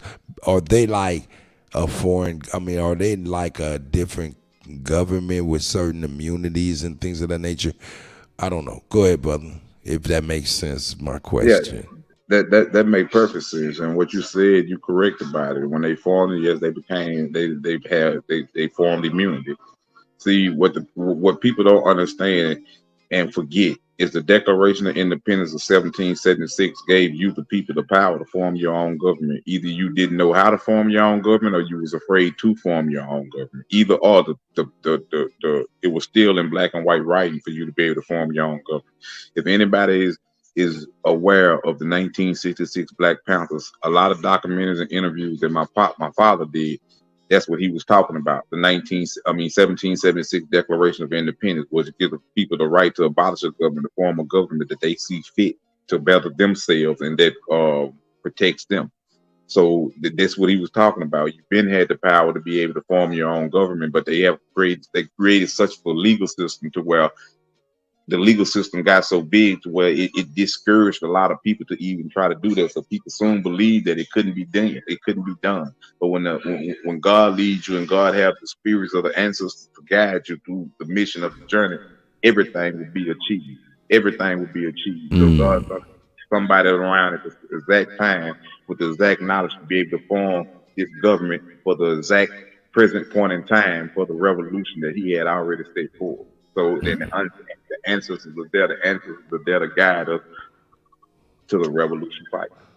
That's right. That's right. Hey, yo, beast mode, man. You know what I'm saying? Right now, to get at right now, man, all donations, man, if you don't mind, go to my Cash App so I can split it amongst these guys. You know what I'm saying?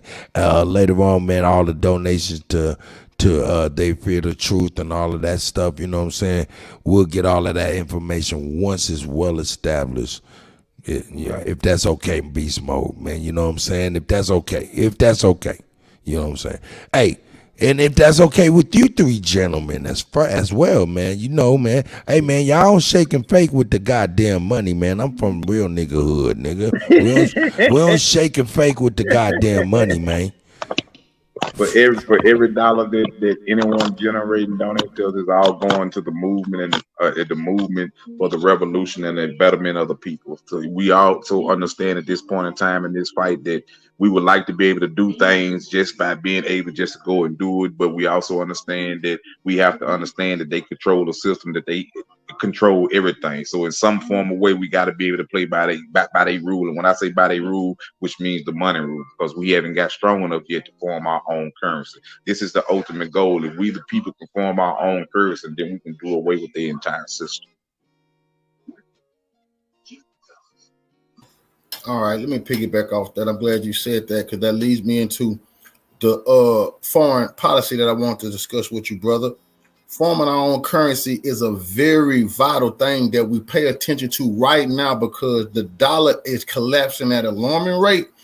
The Russian ruble has been the highest performing currency, which everyone should be shocked at, even with the sanctions by the usurpers of this land. The BRICS nations are becoming stronger as we speak, with maybe 18 to 20 countries trying to join them. And they have maybe 60% of the resources on the planet and 40% of the population. Now, have you thought about your allies, that we will need allies outside of this continent that can help us get some type of I'm so anxious to answer this question, man. I want to cut you out right now. Go ahead and finish. That's right. No, you need to go from what you had right on your mind. Go ahead. So before I say what I'm gonna say, I want everybody to understand that the Russians ain't never did us, the Aboriginal people or the Indian people or the black people, if you want to call yourself black, they have never did anything to us ever, not even back in Hitler time. They didn't do, they beef wasn't with us. So I would try to form a gas deal or something with Russia, something that the United States can't bully. and that would be our main, like one of our main suppliers. I would form allies with China. I would form allies with Cuba. I would form allies with Colombia. I would form allies with everybody that the U.S. government can't bully. I would form allies with South Korea. Everybody that the U.S. government can't bully. Why? Because I understand in order to stand against a superpower, you have to become one. So let alone you have to have foreign allies. So I would form allies with countries of that nation right there that the U.S. government cannot bully and say, well, okay, we get a gas deal with Saudi Arabia and the United States put pressure on Saudi Arabia, and Saudi Arabia cut our gas deal line out. Now we can't supply our people. No, we ain't thinking like that. We thinking military style. We thinking for years to come. We want to be able to ally with a force that you fear and respect.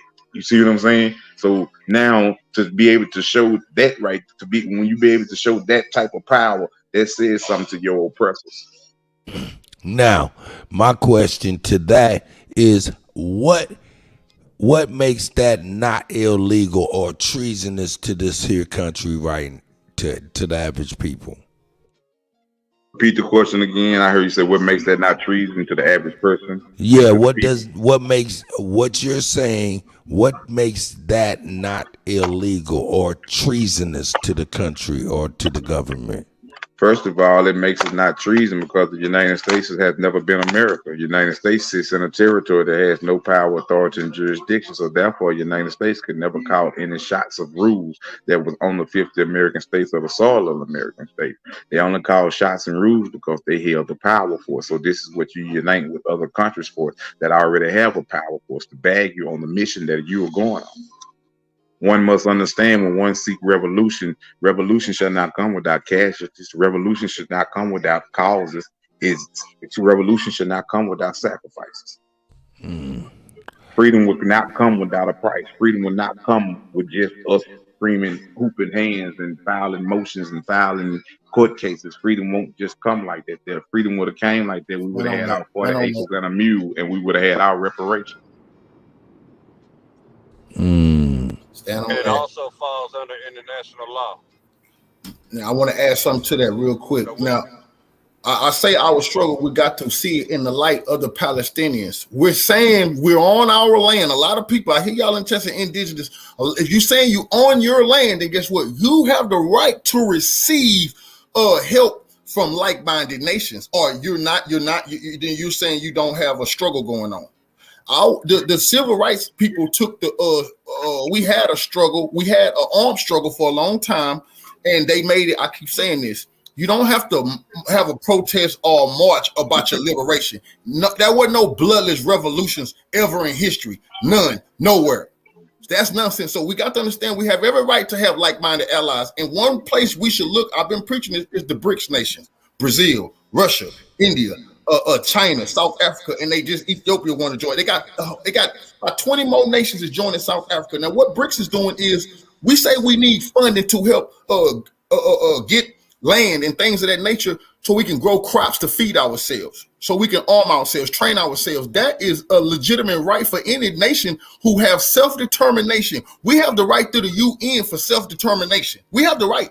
In every nation who have an armed resistance, which we must have, you got the right to get funds from other nations. We should be looking towards the BRIC nations, which, like this brother said, anybody in the United States have sanctioned, that is a brotherly nation. Cuba, Russia, North Korea,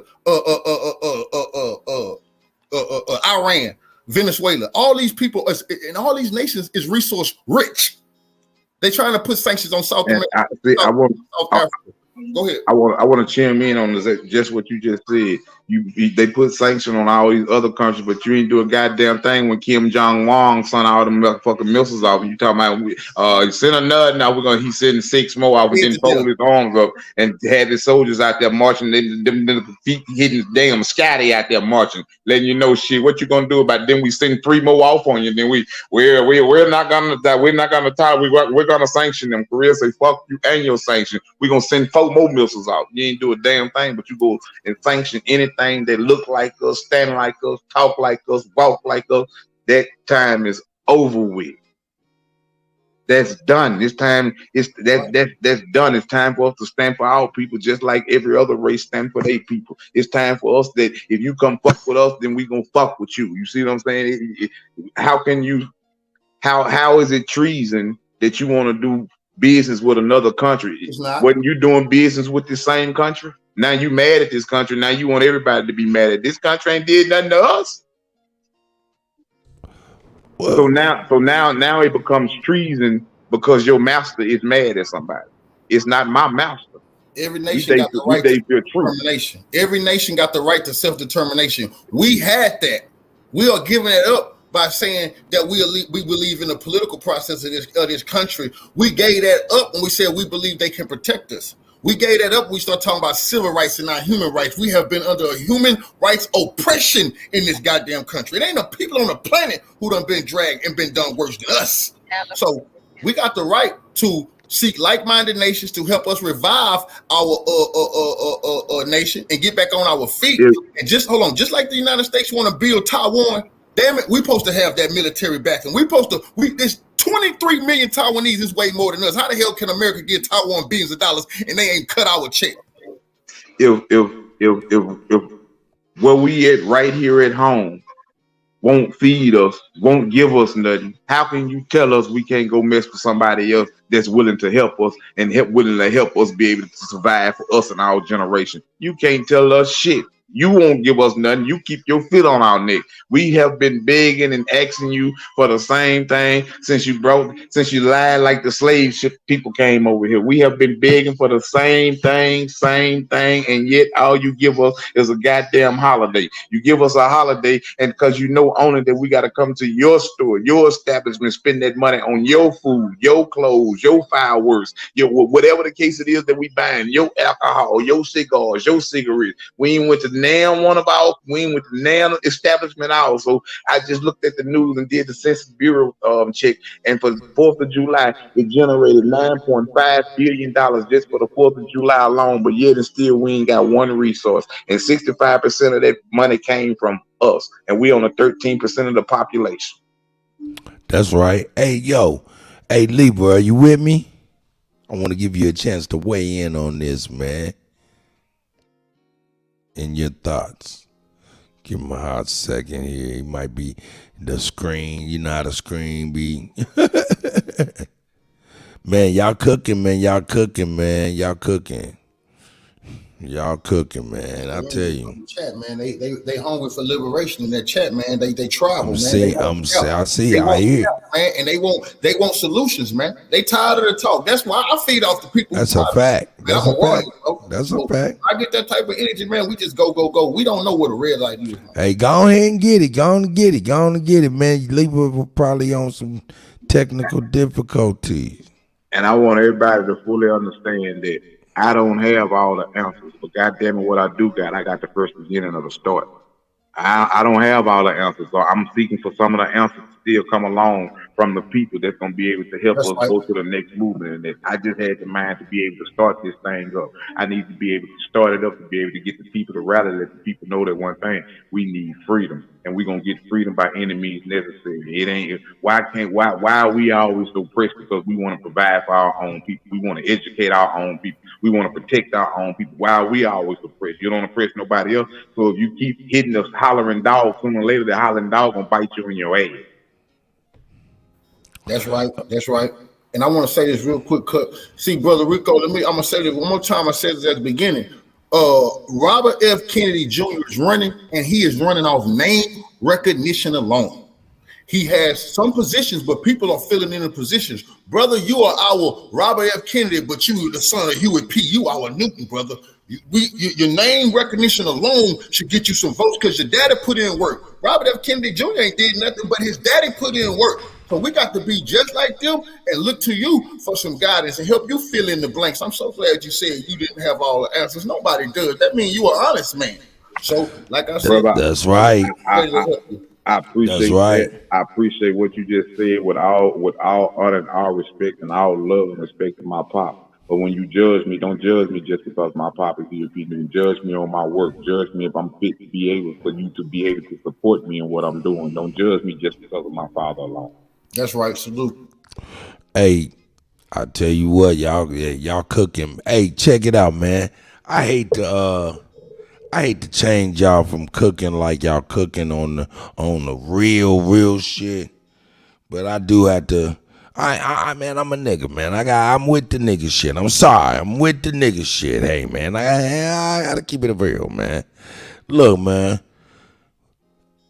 To continue with how me and Rico's conversation happened that very day after the show, and he asked me that stuff, and I said, nah, man, I gotta get you some real people around you. You know what I'm talking about? Hey, look, Smoke said, don't do it, cut.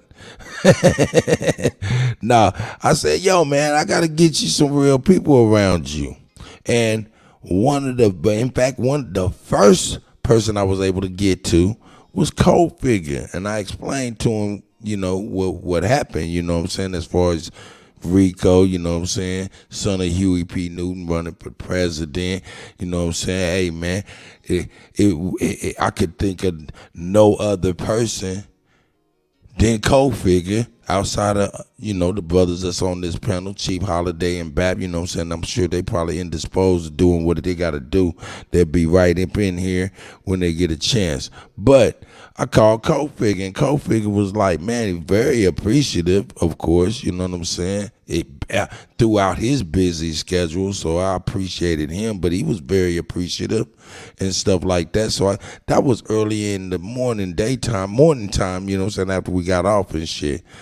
And the very next day, that nigga Cold Figure hit me up and was like, man, because, you know, hey, Rico, later that night, you went on Sonetta, right? While you went on Sonetta, Cold Figure was live, you know what I'm saying? So he didn't get a chance to catch it, right? But he hit me up the next morning and shit was like, yo, man, I heard about that shit, man. Them niggas over there, man, them Sonetta and them, man, how they doing, man. You know what I'm saying? So the brother was real fired up, man, and really extra You talking appreciative. about Aboriginal Power? No, I'm talking about everybody was upset. Everybody, Bap was upset too. But I'm talking about Cold Figure, the brother you talking to right now.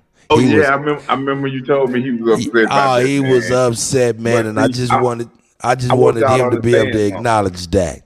I want y'all to understand something. Before I came, when I accepted this journey from God, I already know that I was coming in a field of sharp. That's why God gave me the heart of a lion that's made of steel to be able to stand against them. So when I'm in the room with a number of sharks and vultures, they gonna snap at the water from off distance. They ain't gonna come close because I'm gonna stand my ground and hold my ground without fear of what I'm facing. That's right. Hey, Coach, you want to say something? Hey, Chief is back. I see Gold is back. Brother, what I don't like, brother. What I don't like, brother, is any disrespect for the Aboriginal tribal ancestors. That type of stuff can't be tolerated. That's COINTELPRO activity, you know, because like I said, and I'm gonna say this again. Everybody came into the conscious community at one time or another and had stumbled into the Pan-African side, looking for some knowledge, looking for some understanding. That's right. Me being a leader my whole life and hands-on, what turned my stomach was the 1,000 debates on who was the first God, who was the Egyptian, or what was we were the Hebrews, and just anything but. What's the proper way to get this liberation? And we were going to try to apply some of that. You know, I didn't know this was all about making a buck. Why? Because Malcolm taught me this ain't no hustle. So when I got to understanding and seeing that a game was being played on not just me, but a lot of people, that turned my stomach. But then I had to dive back into some understanding on what really was going on. I had, reason to go look for brothers who had been pushing lies and spewing BS. And I found out a lot of brothers it's not B1. So they really don't want to have nothing to do with that would blow your mind when you found out that when I found out that a lot of brothers, mamas, daddy, and all this type of stuff was from the islands and things of that nature. Then I got to understand that maybe it was a COINTELPRO being played on our people. So, but what I understood, Just like I was a Christian warrior at one time, then got into some Pan-African understanding at one time. When you come into your indigenous understanding, because you really just going backwards and picking back up what your big mama then told you, not what some nigga told you on the corner, not a DVD nobody told you. What did your big mama and big pawpaw say? Now you back on the right guidelines. You get your birth records. I get your ancestral records from your people. Go get the stuff that Dane Calloway be talking about. When me and my brother started getting it and going through the name changes over history, I was shocked, but it all started adding up. Now, being a warrior, I understood it wasn't time to ride on the Pan-Africans or anything like that, because I salute, because a lot of my leaders was Pan-African. Malcolm, Khaled, Fred Hampton, UP, they had love for the Pan-African struggle, but that is because they got caught up in it, I think. Khalid Muhammad, at the end of he died with Khalid Muhammad on his name, and he was into Mayat and in the Kemet. See, he didn't change. Brothers don't understand that this is a constant journey that we on, that we can't get stuck in quicksand. But what we can't tolerate is for people to disrespect the elders who understood they knew not of Africa. They wasn't African Americans. When you understand that, then you got to stand on business for your elders, for your elders, and not be going along with Jesse Jackson and how he felt. This is an easy thing here I'm talking about. But if you're a real man, like I told them, we don't got to debate nobody because we in the street. And ain't no niggas debating us in the street. Only on YouTube is niggas playing a disrespectful game. Well, guess what? We on YouTube now, we just chatting. In the street is where you get the real work done. And we don't got to talk much out there, man. Yeah, hey, yo, and hey, I'm gonna tell you, because we all came from some sort of Pan-African perspective before we realized, hold up, man, these niggas saying the same shit my grandma. They niggas done woke up my subconscious of what the fuck I already knew. But hey, Chief Holiday, man, what's up, Go? How you living tonight, brother? All well, man. How the guys doing, man? I'm definitely enjoying the build, man. I ain't gonna hold y'all, man. I want to be in the stands. I'm watching in the stands, man. Watching the masters work. Hey, man. I just say, man, I can't wait to build offline, build in real time in the communities, man. And these brothers both in Texas. So shout out to the great state of Texas. Hey, man, it's just about doing the groundwork, man. We did more when we had less. So we don't have no excuses at this point. So, man, it's all the real men need to stand up right now, man. And so, hey, man, salute to the revolutionaries, man. The Revolutionary RoundTable, y'all. So this is going to be one of many. Yeah, man, that's what we on, man. It's like Bobby Seale said, Bobby Booker said, seize the time. Now is the time now for us to seize our freedom and our independence. Right. Now is the time. That's right. Hey, but I do got to say this, though. I think another thing that we do, we dwell on the mistakes of the past too much. You know what I mean? We keep repeating them, for sure. But I think we dwell on them like, okay, that happened. Okay. Those brothers, that's over. Somebody else got to step up, and niggas don't be wanting to step up because they feel like, oh, if I say something, somebody's gonna come do something to me, and we got to stop all this fucking fear mongering. First off, we're Americans. That means something. The definition of American is the Aborigines, that's us, or the copper color, that's us too. People that they found when they came here, according to science, according to law, according to everything else, that's us. So, hey, I got a question for you. Rico, when we talk about restitution, we talk about certain things. One thing that we talk about over here that should be on the table when they talk about reparation or restitution or restoration, any of those words that anybody comfortable with, right? We talk about taxes. Is that going to be something on the agenda in a presidency of a Duke presidency, the illegal taxation of the American people? Can you address that, brother? Yes, sir. All taxes that you will be paid hourly wage, the taxes that they tax you on your checks, your hourly wage tax, that will no longer be, that will be voluntary only if you choose to do it. I want everybody to be able, that's everybody that hear my voice tonight on this show or later on to come. I want you to read and research PBNBA, which stands for Private Banking National Banking Association, IRS code 1.1.001-14657 CCH. Promissory notes are legal tender. It tells you about the Federal Reserve notes are illegal and valueless. The only lawful money is gold and silver coins. And then you also go to Article 10 of the United States Constitution that tells you no state should emit any other coin of money but gold and silver coins. .9. So how can you tax something that was never legal from the start? So the whole entire legal system was taxed or what was illegal. Do y'all remember when Donald Trump was running for office and he got on national TV and said, if you vote me in, if you make me your president, I'll tell you about the legal tax code of the United States of America? Do anybody remember that? I do remember that. Yes. Do you want to know where he got that from? Enlighten me. You talking to him. You can go and find the audio recording Rico Dukes and Donald Trump conversation. Well, I forget what it say on there, but you'll be able to go in there, Rico Dukes and Donald Trump all over the pop up, and you'll be able to hear somewhere on there. You'll hear the audio. So while I'm talking to his campaign, his campaign transferred me to his direct personal line. He went directly to his voicemail, but he got the message. If you listen at the message, then you remember what he said. I told him this would be in great favor his presidential election if he voiced this here about the legal tax code of America. 2-3 weeks later, he got right on national TV and voiced it. Everything you mean to tell me? Hold up. Let me translate this to all the hip hop heads from old hip hop heads. This nigga say he dropped a demo tape of some hot fire in Donald Trump, aka Def Jam's trash can, right? They picked it up, listened to it, said it's dope. Let's go ahead and use it.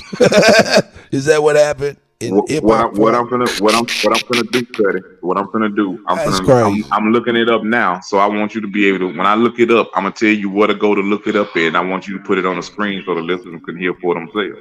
Hey, can you email it to me? And I'll pop it right on up. That'll help me. I can email it to you. Let me find it real quick. No doubt. Hey, my God, my brother said he called the White House or the presidential campaign while they was prepping for whatever they doing and dropped him a jewel in his voicemail, and he ended up using it. That's interesting. What y'all think, man? Libra, are you there, brother? Yo. There's my guy. I want you to be able to chime in, brother, anytime. I mean, yeah, man. I mean, shit. I first started dealing with them peoples back in 1989, bro. I was on their necks. You know what I'm saying? It's a lot to that shit, man. And even if you bring, it's just like with the legal talk and all that, man. People that don't understand it, man, don't understand it. You know what I'm saying? And 9 times out of 10, they're gonna do what they do. So, but it's always good, man, for people that's trying to really learn the shit, man, and they can apply it. I mean, it's some real shit. You know what I'm talking about? I can verify. It's real. So, with the brothers saying, it's some real shit for real. But I was gonna hop off, man, because I got some shit to do, man. But in the meantime, if you can hit off that declaration, man, I'd be much appreciated, man, so these brothers can get an idea. You know what I'm saying? I email it to each and every one of them. That's what's up. All right, salute to you, bro. Hey, real quick before you go too, Libra. Peace, Libra. Hey, they were talking about foreign policy earlier, right? Last time I checked, if in the Duke presidency, right? Sounds good, y'all. The thing is that's the foreign policy is at the pleasure of the commander in chief. Last time I checked, which is voted by the American people. So. Just because some old motherfuckers years ago had some agendas and things, I don't know why we're still talking about Korea. That's an old agenda. Y'all understand what I'm saying? We want peace. That's another thing that we got to talk about. Right. We're Americans and we want peace, and we're peaceful people. So I once again, you guys, one of the most revolutionary things I think that we could do is conduct peace amongst ourselves. So I wanted to talk to the brothers. The co-figure always talk about peace alert, peace alert. You know what I'm saying? Peace in the community, right? That's right. Brother, I feel like there has to be an agenda on the table. I would like, for the brothers to address, us creating some type of peace treaty, ceasefire amongst our people here in America. Because I think once we can do that, that will be one of the most revolutionary things that we can do is stop killing each other. But what do you guys think about that? I'll say this. I like that idea, brother, and I think that a lot of the violence is in our community. We know it started by the oppressor, but the hands-on violence is being worked on by the gangs. This set versus that set. A thing that we need to do is focus on these brothers applying the same, because when they in jail, they have to come together because the Aryans and the Mexican mafia want to kill them. So you be having unity between the GDs, the BDs, the Bloods, the Crips. We got to go knife to knife and back against the wall. We got to start there, out here. We got to understand that we don't have to fight one another because that is a bigger objective. You understand that while you're behind the walls, that you really don't want to be wasting your manpower on one another because these Aryans might kick off a ride at any time. That is the unity that we have to apply out here. Now, I'm just talking about from brothers who have been locked up. But for the civilians, y'all already really want to have some unity. It's mostly the gangs that we having a problem with. That got to be the main focus, is that we got to stop praising that culture and start rehabilitating that culture. That's real talk. It start with like at the end of a ceasefire, like in South Africa, you have to have some rehabilitation. The enemies have to come together, some reconciliation. We got to have reconciliation within the gangs. That got to be one of the main focus, because that's the warriors. Those gonna be the protectors, and it will be no unity if we can't have that reconciliation with those gangs, brother.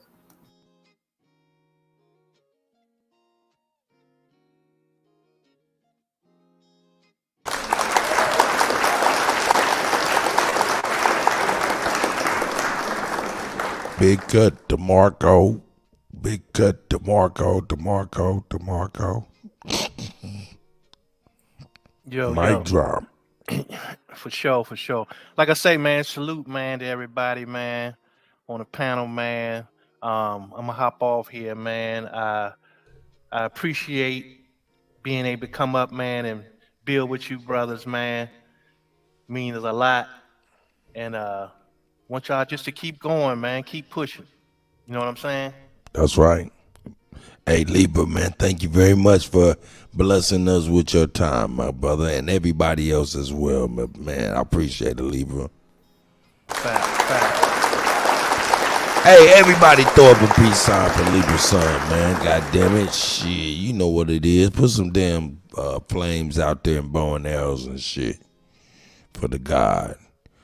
What about you? Anybody else got any King Y? You got anything? Man, this like I say, that's how we get to the unity, brother. We absolutely got to have a focus on reapplying that energy.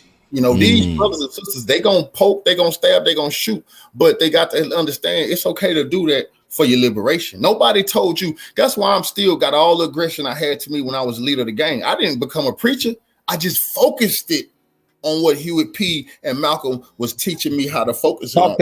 The revolution.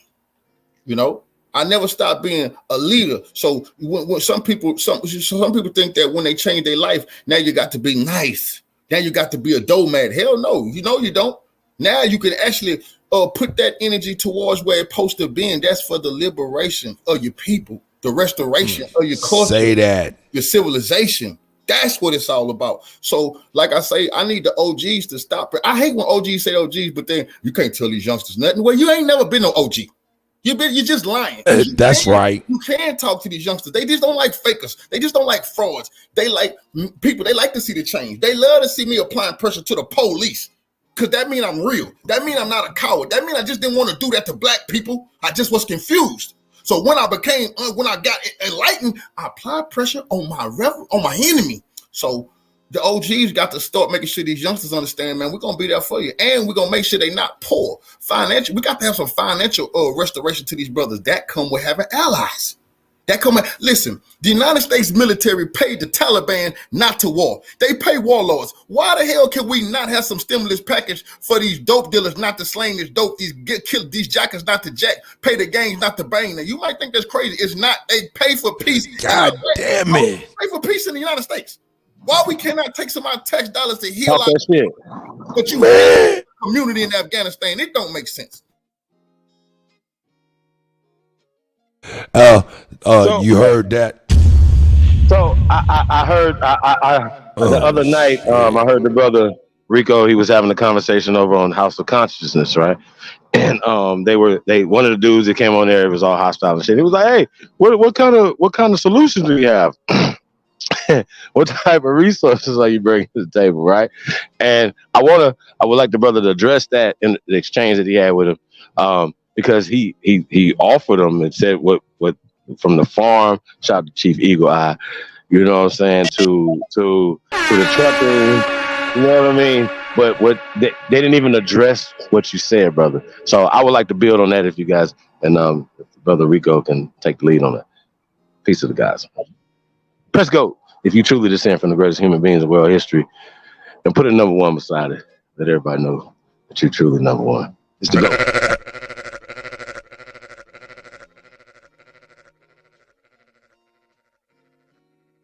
Rico done fell off. Here he is.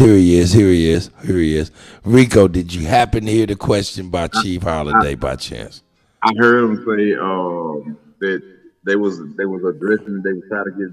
They asked me what I got to bring to the table, and I was telling them about the phones, and then he kicked me out. Okay, go ahead, Chief. I'll let you go and be praised, brother. Oh no, he caught it. Yeah, I just wanted him to build on that, because we all caught that exchange when you offered to act like you didn't even say it and they try to talk around it. Right. Yeah. So you asking what do we bring to the table, or like you asking just like specific questions about the foreman, or? Absolutely. When we talk about your economic plan for America, your domestic plan, we talk about this foreign shit a lot, but what about the domestic plan? And a lot of, like I said, we want to build on it because it's just segueing from what Kofi was just talking about, as far as bringing resources to these young men. And you offered that in that interview, and they act like you didn't say that. So, like, definitely for you to take the lead on that, brother. Okay, well, services. I'm gonna start out with services before I go to resources, because I feel like resources is different than services, because resources is something that the earth provides, that you own some land to, so you can provide a resource that the earth provides to other people. A service is something that you created to be able to provide to the people. So I'm gonna start out with the services. Service, we got a trucking service. If you got CDLs, we can get you loads right now. If you got CDLs, if you own your own truck, say for instance, we get a truckload that's $4,500. You got to drive 3,200 miles. Off of that $4,500, we'll keep $1,500 of that there, and you'll pocket $3,000. So we always keep our drivers happy. If you don't have a truck, that's if you have your own truck. If you're a truck owner and you got your CDLs and this, that, and that. If you ain't got your CDLs, we can sponsor you a truck and you'll be paid weekly, like $1,500, $1,900 weekly. But you gotta have your CDLs. If you got CDLs, we can get you driving right now. We can. I'll put you in contact with my commander, which is Charlie Cummins, who's over that department. I'll put you in contact with him. We'll get you going right now. We have newspaper services. If you have newspapers that you need to want to be printed out for your company or whatever, anything, you can order up to 5,000 newspapers from us, and we'll sell them to you for $1 a newspaper. That's if you order 4,000 or better, but we can only sell you 5,000 at a time. So we can ship you 5,000 newspapers to your front door, to whatever address that you want, to be able to help promote your truth in your community. So we no longer need the news media outlet to be able to print our words of what we need to say, because now we have our own print company. If you want to know who we hooked up with, the London people mess with us strong. Why they mess with us strong, I don't know, but they mess with us strong. So that's all. That's where we get our print bundles from London. All right, we have the government. We have our own Federal Reserve Bank, Dayfield Truth Federal Reserve Trust Bank. Right now, we're in the process of working to be able to get our own route number, so we'll be able to wire money directly out the Federal Reserve into our bank. But right now, I have so many things going on to where I really just don't have the time to learn how to fully get the route number myself. So I would like to be able to meet a banker that know about this to help me further along proceed with that mission. That's another service. We have magazines. We have a mailing service, which we can take contracts from the United States Postal Service and deliver mail to people mailboxes for the United States Postal Service. They pay us to deliver mail to help them deliver their mail, or we can pay them to deliver our mail to your doorstep. Like if we want to promote that's one of the ways how I'm gonna promote the campaign. We can go in and pick area codes. Like if California, I want to pick 7 different area codes in California. And if we're gonna start out with one area code. Say for instance, I pick Melrose area code, and it's 3,500 houses in Melrose. So that means I picked that area code. I might pay them $100 to deliver all the mail that I need. I just got to take it to the state postal service, and everything, every mailbox, every house in that area code will get our mail saying 2024 presidential campaign, Rico Duke, this, that, none, yada, yada, yada. So we have a lot. That's just a few of the service that we have. We have the farm now, the resources. We have the agriculture that we're growing food right now. So when the fall comes, our food will be growing up out the ground. We had just ordered over 100 chickens. Long Island, I think I'm saying it correct. My minister finger gonna kick my ass if I ain't say it correct. Island Road. What's the name of it, comrade, man? Rhode Island Reds. Yeah. So we have that going. So by the time it's time for the food to sprout, we'll be able to start getting things in motion. So three seasons down the line from now, and this movement still going strong like this, now we can start supplying. We can open up a store now, or now we got some of all fresh brands inside of grocery stores now. So this is the tactic, that plan that we coming with. Those are some of the services and resources that we offer to the people. Services that we offer to the people: our own water supply, our own gas supply. Right now, I'm trying to come up with a think tank mission to be able to get a gas supply deal from Russia. Russia just gave China a 30-year gas supply deal. So right now, gas supply in the United States of America is $3 a gallon. So we can get a gas supply from Russia. I'm pretty sure Russia gonna give us a gas supply way cheaper than what we can underbid the U.S. government. So that's gonna provide jobs for all peoples in a mass number of rate, while also at the same time setting a straight economic impact against the U.S. government. Let them know we come for reparations, we come for our 40 acres and a mule, and we also come, most of all, for revolution, freedom by any means. Stand on it.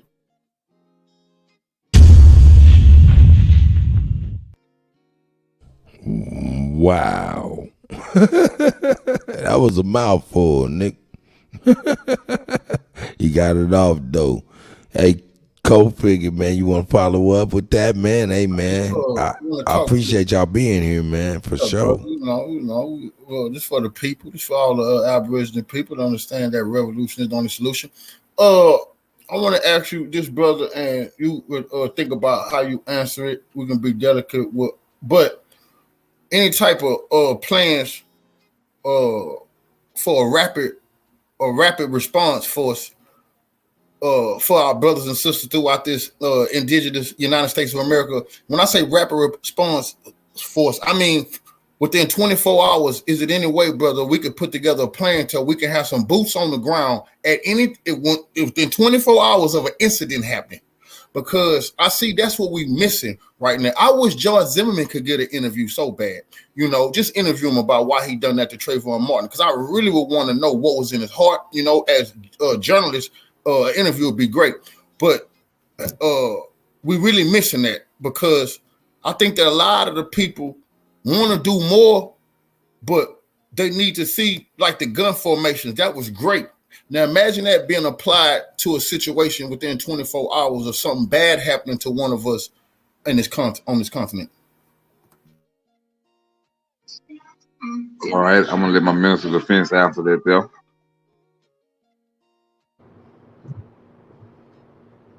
No doubt, my brother. We do have that already set up in place. So we're not gonna discuss it, but yes, okay. No doubt. I appreciate y'all. That enough said without saying too much. Revolutionary salute. Revolution. That's right.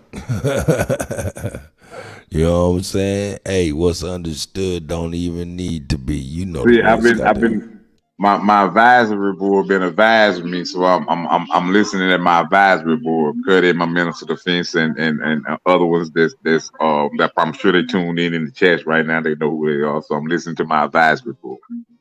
And gentlemen, just so go ahead, Kofi. I seen it. No. Revolutionary salute. That's right, and that's real responsible of you to have an advisory board because it show the people that you're taking what you're doing and saying serious. Indeed. Without is not just in order to have a team that win the Super Bowl. The coach just don't win the team. It's the players out there that's playing the game that's dedicated, that's willing to get hurt, willing to take them hits and bruises and humiliation and whatever the case may be in order to get to that Super Bowl standard. So it's not just me. I ain't no stronger than the team that I got behind me. That's right. And just for y'all brothers to know, you know what, I'm about to do this right now. I'm definitely send each other at least I'm gonna send y'all each other's contacts so y'all can build independent, you know what I'm saying? Everybody else has the Rico, your number and your contact, you know what I'm saying? I gave it to Mississippi, so I know that's the access for everybody, you know what I'm talking about? So you'll be taken care of that away, you know what I'm talking about? And co-figure, I will text you Rico's information if you don't mind, Rico, so y'all can be able to move forward on co-figure's platform as well and be able to connect. You guys is in Texas too, goddamn it, shit.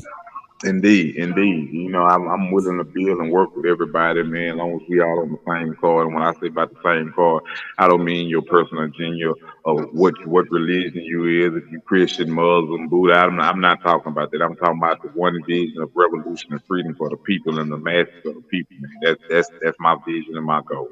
So I'm willing to work and operate with everybody and support everybody in any way that I possibly physically can. And hey, let's see where we can go from here. It ain't the run, it's the message. Hey man, I'm thinking about venturing going ahead, man, before the summer's over with, like in August or something, before it start getting cold and crazy with the weather. Man, I'm gonna grab me a house, man, rent a motherfucking some shit for the weekend or the week or some shit into the weekend down in Jamaica Beach, man. Hey, that shit hard in the motherfucker. Go on ahead and grab one of them houses at Jamaica Beach. Come on, man. Come on down here, man. Enjoy some of that water, man. You want to fish? That's right. You know what I'm saying? You want to fish and goddamn smoke some of that good dinner, man. That's right. You know what I'm saying? Hey, man, that Texas is beautiful, man. So you brothers, like I said, this is what's up, man. I appreciate y'all taking time out for this public introductory Revolutionary Roundtable. Go ahead, Cole. I appreciate you and the indigenous tribal brothers. Let me tell you something why I just love about the indigenous tribal brothers. Because it seems like y'all really want your shit. You see, it don't seem like y'all want to imagine or dream about being from nowhere else but where you at. Revolution, you fight for the soil that's under you. You reach your hand down and you feel the soil and you connect with it. This is what your battle all about. We no more going to the edge of the ocean and dreaming about what's far, far away. You know, that's for the dreamer. We don't want to dream. We want the reality. We want it here and we want it now. We won't want to build no more societies and civilizations. No, we want something to call our own because we're watching America build different societies all over the world. They little pet projects. Right now, they want the blue-eyed, blonde-haired Ukrainians to have a multi-trillion-dollar society. We pay for the police department. We pay for the fire department. We pay for the pensions of the teachers. We pay for the daycare. Right now, some Ukrainian is having a 5-star meal because you don't know that you're being finessed. Right now, the congressional black coons have sold us out for the neo-Nazis. So we tired of fighting for somebody else to have something when we need to have it. So that's what I really respect about your tribal brothers. Why? Because you feel like you want to get a scalp right here in the land of your ancestors. Cut it. Yeah, hey, I got you, Rico. Yeah, most definitely. I got you, brother. Go ahead, please. No, I was just gonna ask you, was it okay for you for somebody to read a couple of comments out of that? 'Cause I see people in the comments there. Oh man, we asked some questions and ain't nobody answering our question. Well, we don't see Oh them. no, man. I really, We to be don't. honest with you, I was gonna go ahead and do this. I was gonna go ahead and for this next 30 minutes before I get up out of here, because I'll be getting up very early and stuff like that. Let me get this together. Let me We do old this. revolutionaries, man. We got to take our. We gotta be charging them Talk about batteries with the white shit on the terminals, nigga. Hey, but here's the link right here for y'all that can come in, and as you ask questions, I'll highlight them and you can answer. We'll answer those questions if you can't hit the link. How's that?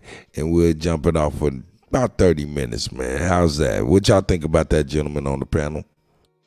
Yeah, I'm cool with that, man. Salute to all of them. They deserve to come on, ask their questions, man. They part of this tribe, man. There's no big me and little you. We all on this hill, man. Front line. That's right. I'm with it. I'm with it. This question I can answer. I think somebody on the council will be able to answer more better than I will.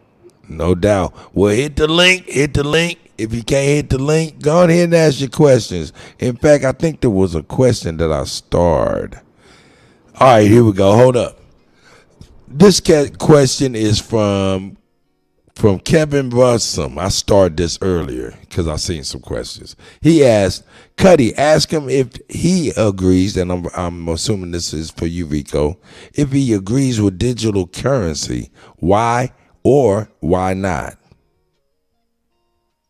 Digital currency is basically control, be able to was put in line to be able to control your every move of your account. So I'm all against that. Why would you want to be able to control anyone's finances like that? That's a sign that you're trying to control their entire lifestyle, their entire being, to where if you can control, they made finances so strong now to where this is why they want to do it with cash. I'm all for doing away with cash. I would like to have a barter system, but the barter system will have to be talked about and taught about before it can even begin to be implicated, because they have implicated currency, digital currency within the system. The reason why I'm against it, because I know firsthand that they're going to try to destroy the grid. So all cars are they're connected to what? The electric currency. So if the grid is down, then guess what? You no longer have access to your funds, and you become a slave to them. Because why? You want to depend on them because you ain't got no money to buy nothing now. So, but if we had land and farming our own resources, they can shut the grid down and we can crank our generators up, or we can hook our power grid up, and we got our whole city lit up on our 200,000 acres of land. So yeah, I'm totally against the digital currency, because that's a form of way of being in control. Great answer. Great answer. Hey, type in your questions if you cannot come in. I'm looking for your questions. Otherwise, hit the link if you like. Hey, we got my brother and OG, the elder, Big Dog Philly OG and I.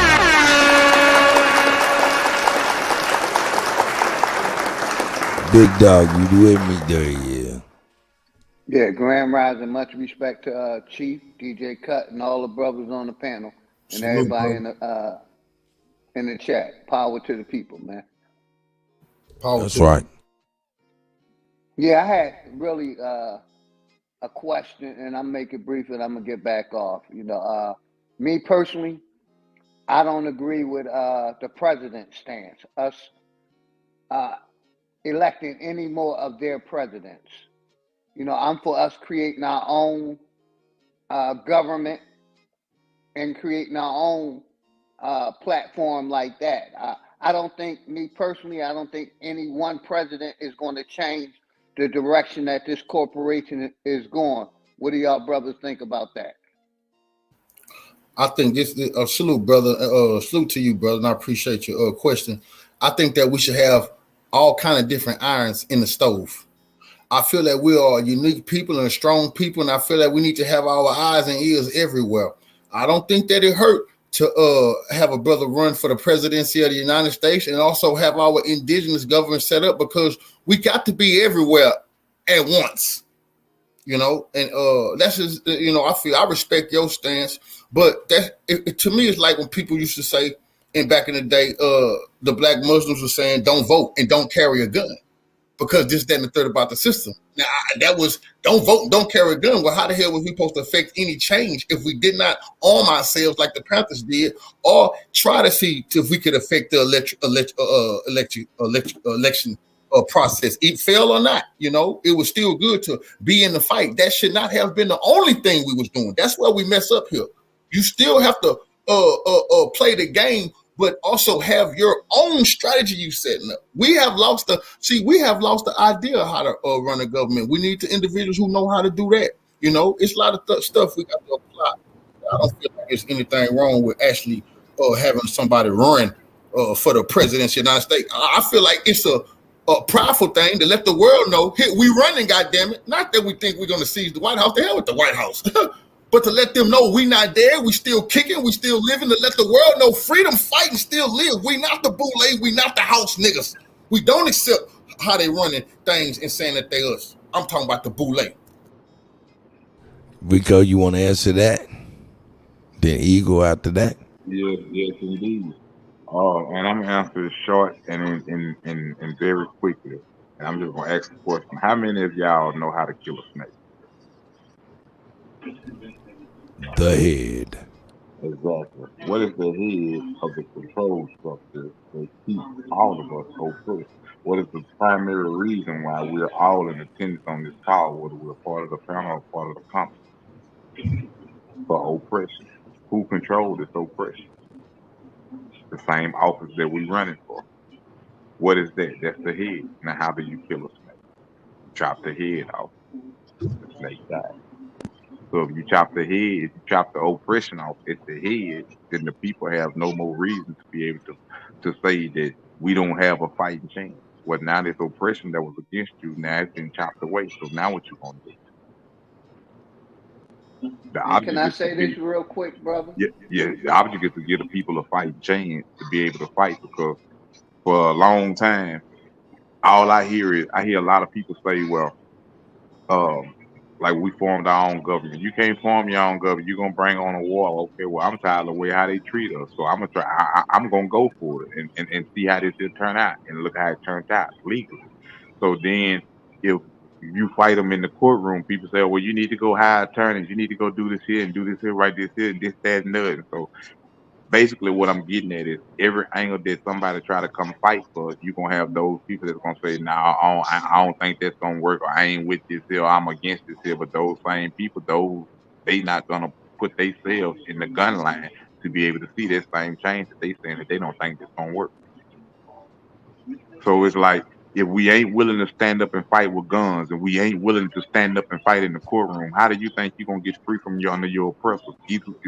You got to face your oppressor one way or the other. You're gonna either face them with power with muscle, or you're gonna face them with power with knowledge. But you gotta face them in order to get out of this. There's no such thing as about you going to go live on a piece of land and think you're gonna live peacefully and they ain't gonna bother you, and you ain't did no form of fighting in order to have that addressed and respected in that type of power like that. That's not gonna work. Have it worked since they brung the slaves over here? Have it worked since we called for reparation? Have it worked when they told us that we was gonna get 40 acres and a mule? Have it worked when, I mean, name a time to me, honestly, not a street name, not a holiday. Name a time to where we didn't cause AM movement to where they didn't gave us where they didn't gave us resource. Name one. I'll wait. That's right. Yeah, I That's was right. just gonna add on real quick, and I apologize for cutting somebody off. I just wanted to drive a nail to my point.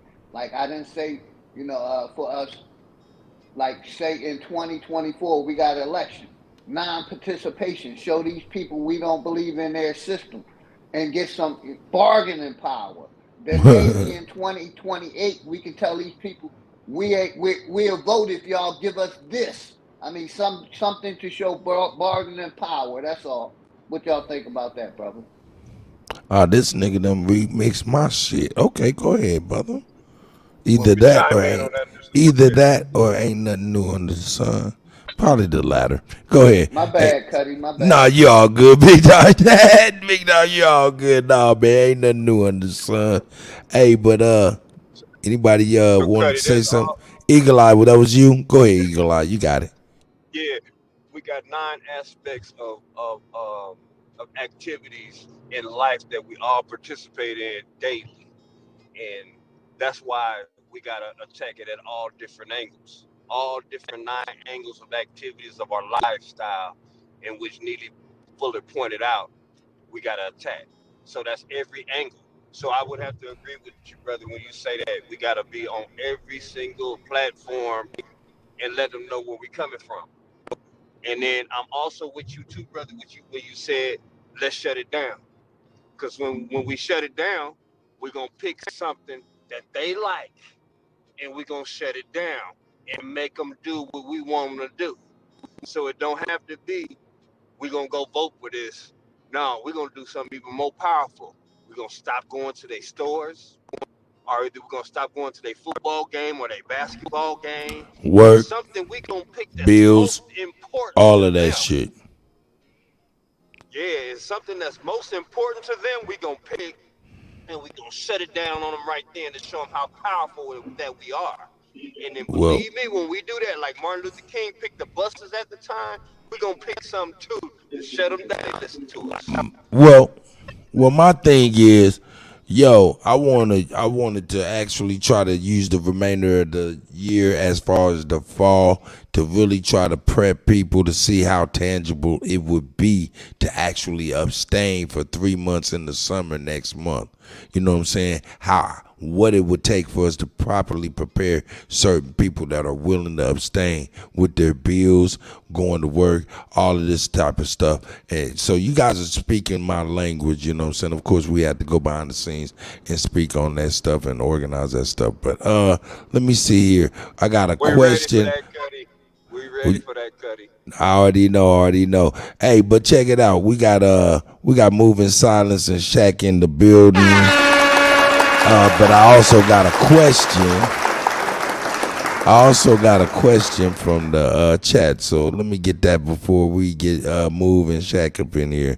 My brother Shy Apples, shout out to Shy Apples.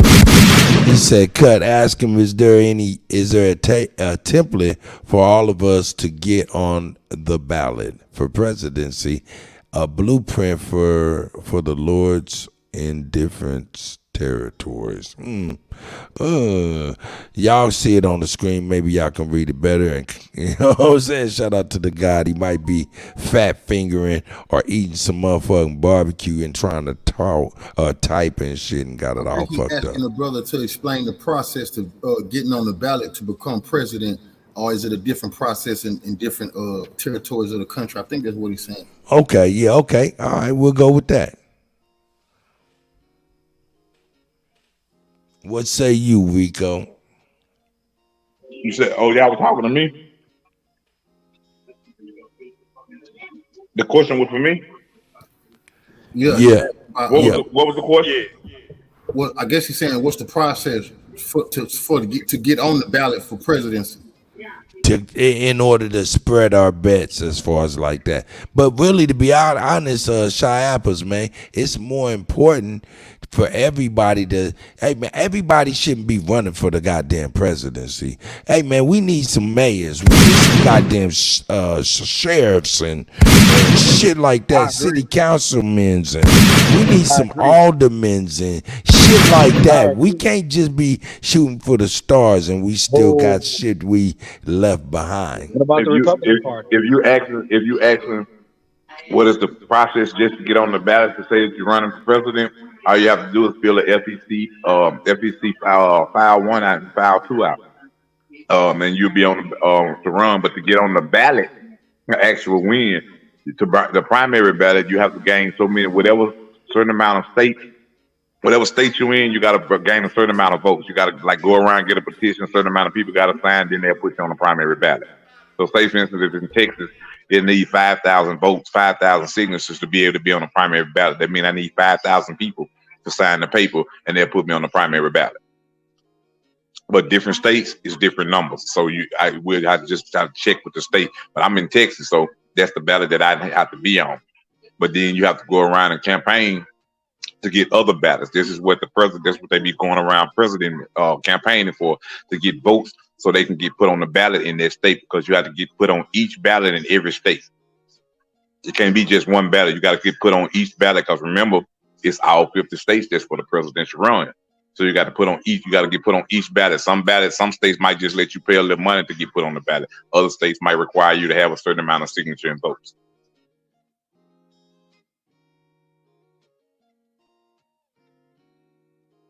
All right. Sounds like yeah. Hey man, we got the brother moving silence, man. What's up, brother, man? You got the floor.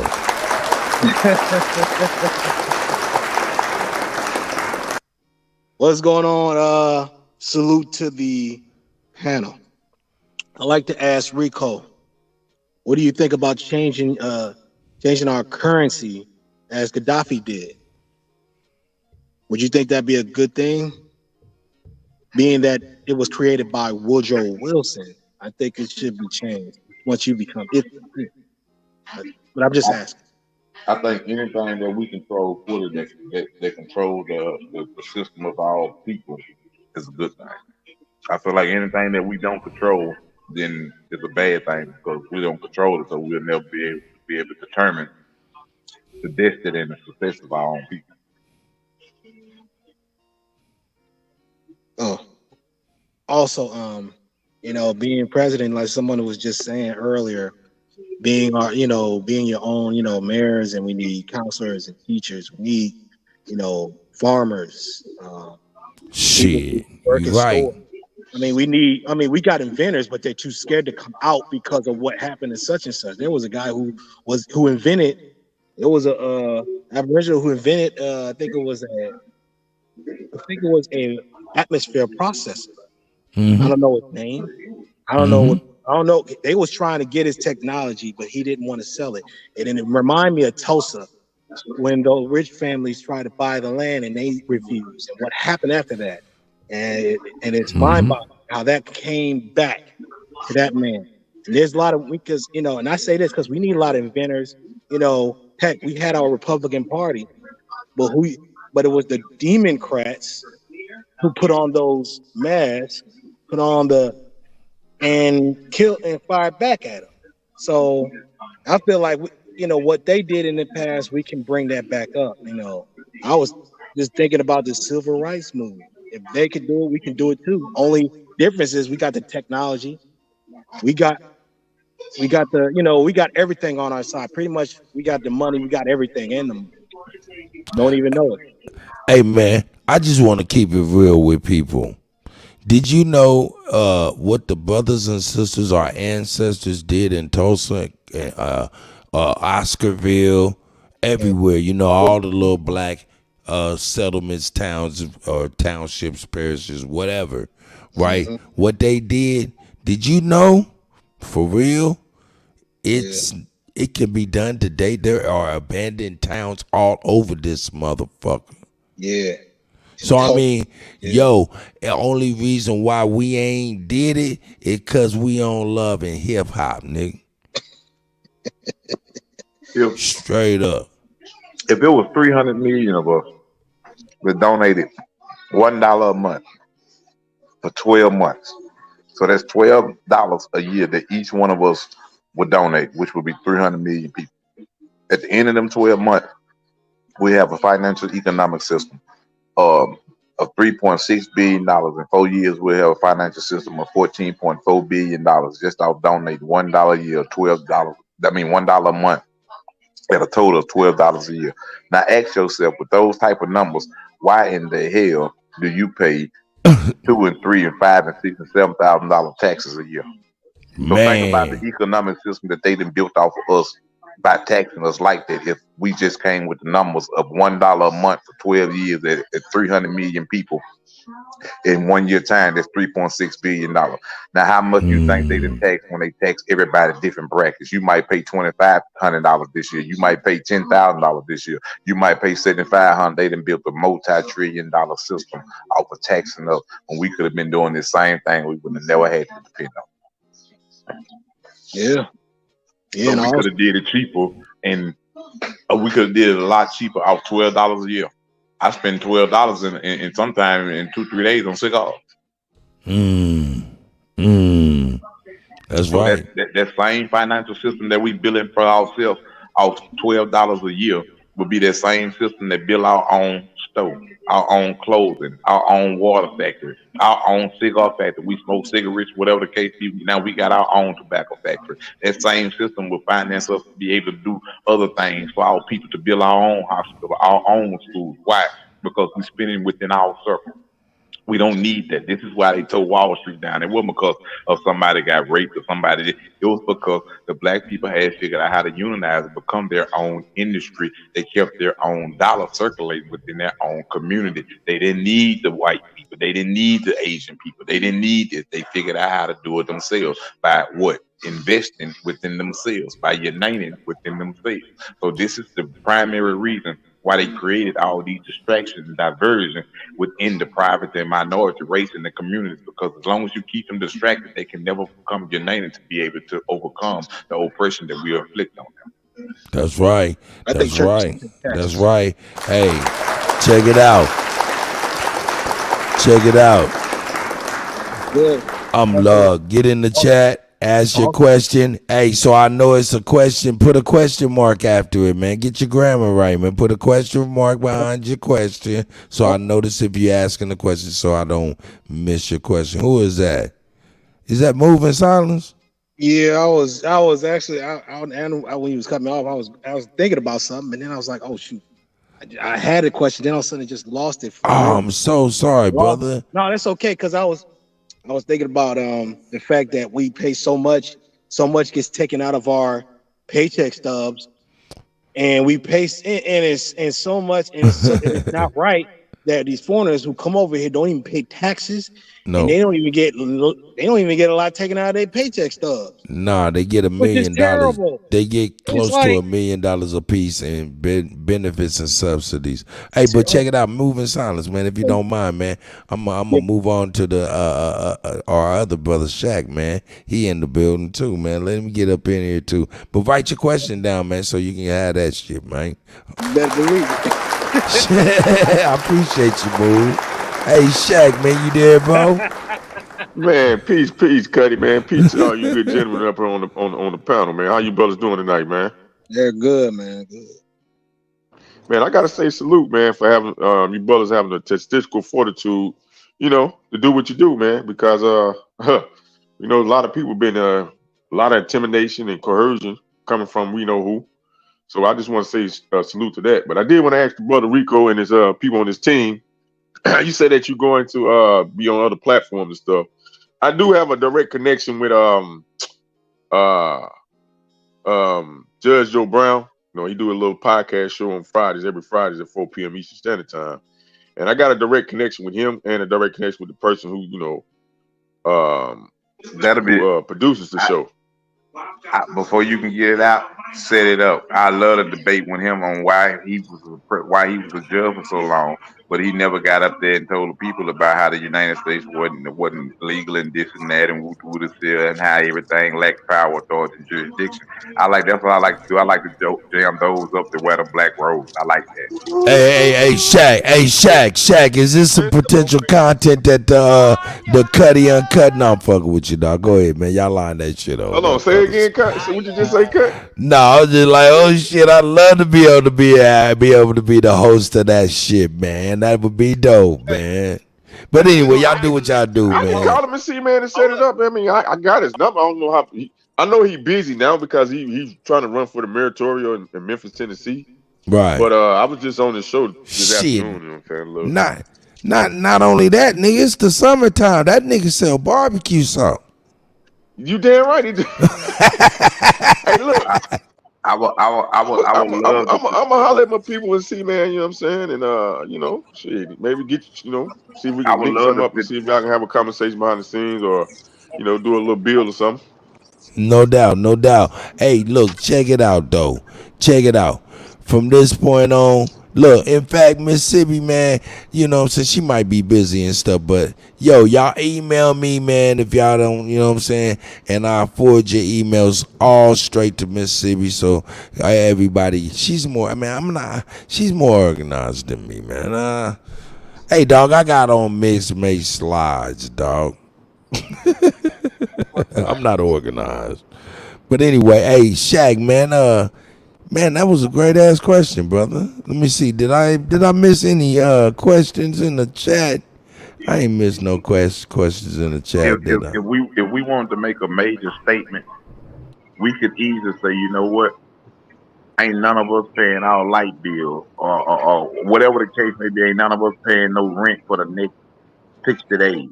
But you know what people gonna say? You know why we can't hardly do things like that there? Because ain't nobody willing to sacrifice. All we gonna have is a bunch of hi man, I want more this, that, and that. But the whole point is a sacrifice. If 200 million people did that there, you don't think they're gonna listen? You don't think that's gonna put a big eruption hole in the Don't economy? go to work. Yeah, Don't do exactly. nothing. Don't All go you to do go is on strike. focus on connecting with your people and everybody sharing resources and sharing love and connecting. I'm sorry, Rico. I'm so sorry. No, you good because you saying the exact same thing. Cut. You saying that, and the reason why we don't get the reactions and results we want because we ain't willing to lose nothing. These people willing to lose something to see us oppressed. They willing to lose shit to see us illegally tortured and jailed and incarcerated and all these things and murdered. They willing to lose shit. We ain't willing to lose them. We want to go out there with a protest sign and just protest and hey, please, master, give us this. Please, master, stop beating us. We've been doing this since the change. That's why they were jumping off the ships into the river. I mean, to the Rico, I am so sorry to interrupt you. First and foremost, nigga, I don't think I'll ever be able to interrupt a potential presidential candidate. So fuck it, I might as well go on and take the opportunity. Number two, hey man, hey niggas, goddamn it, Ben and Jerry's said, hey, the U.S. government is formed on indigenous people's land. Hey man, the motherfuckers who go to NASCAR, the hillbillies, the Bud Light drinkers. They talking about boycotting that shit, right? And they boycotted when the motherfucking Bud Light had the she barbecue guy up on that shit, right? So I'm saying, why can't we abstain? Why can't we boycott? Why can't we stop with the vices and shit that really don't even fucking matter? I don't know.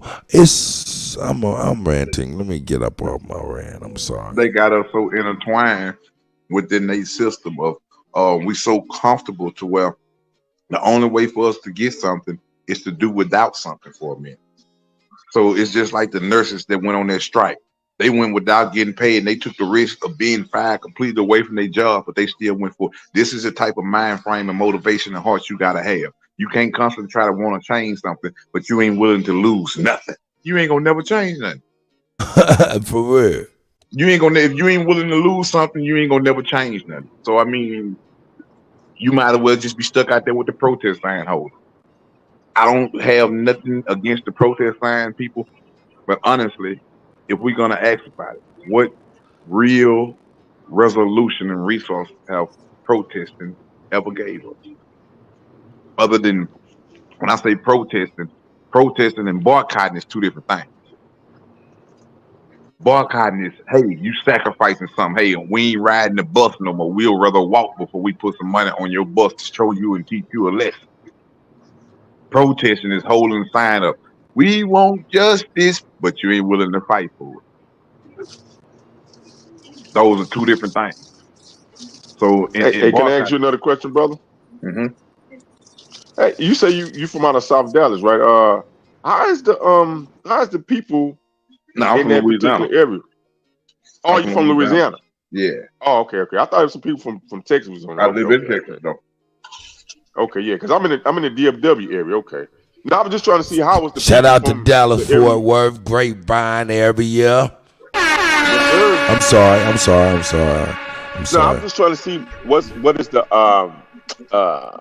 is the temperature, the reaction of the people that's around you, like from the area you from, the Dallas area or the Louisiana area. How do they treat you? How they treat me? Yeah, how they treat you, how they support you, pretty much. You know, people everybody that pretty much know me, they support me. They be like, well, you get the campaign going up and run, yeah, we're gonna vote for you. You know what you're standing for. And a lot of people like, man, we're gonna vote for you because you something new, or we're gonna vote for you. That's right. Everybody else we done went and voted for ain't nothing changed. We can't do two both better with you. So it's like everybody will vote for me and we get it up and running and going. Hey man, these kids gonna vote, and everybody gonna vote. If you asking like people that's close around me, like in my community and things of that nature, right there, people don't tend to know who I am because I don't tell them who I am. Because once again, those are people that I have direct access to. See what I'm saying? So therefore, with me being through everything that I've been through, me being a son of here, me having the government that's completely stepping on the U.S. government toes, running for their office to disassemble their office. I don't just let everybody that stay next door to me know who I am, because you never know what a person might feel like they want to try to go through. So I always keep my eyes and ears open about everything. But I do interact with my community, just those that live right around me, like next door, across the street or something. Now I don't tell them who I am, what I do. They just have to see it on the news. Oh, we stayed by him. So, you know. That's right. That's right.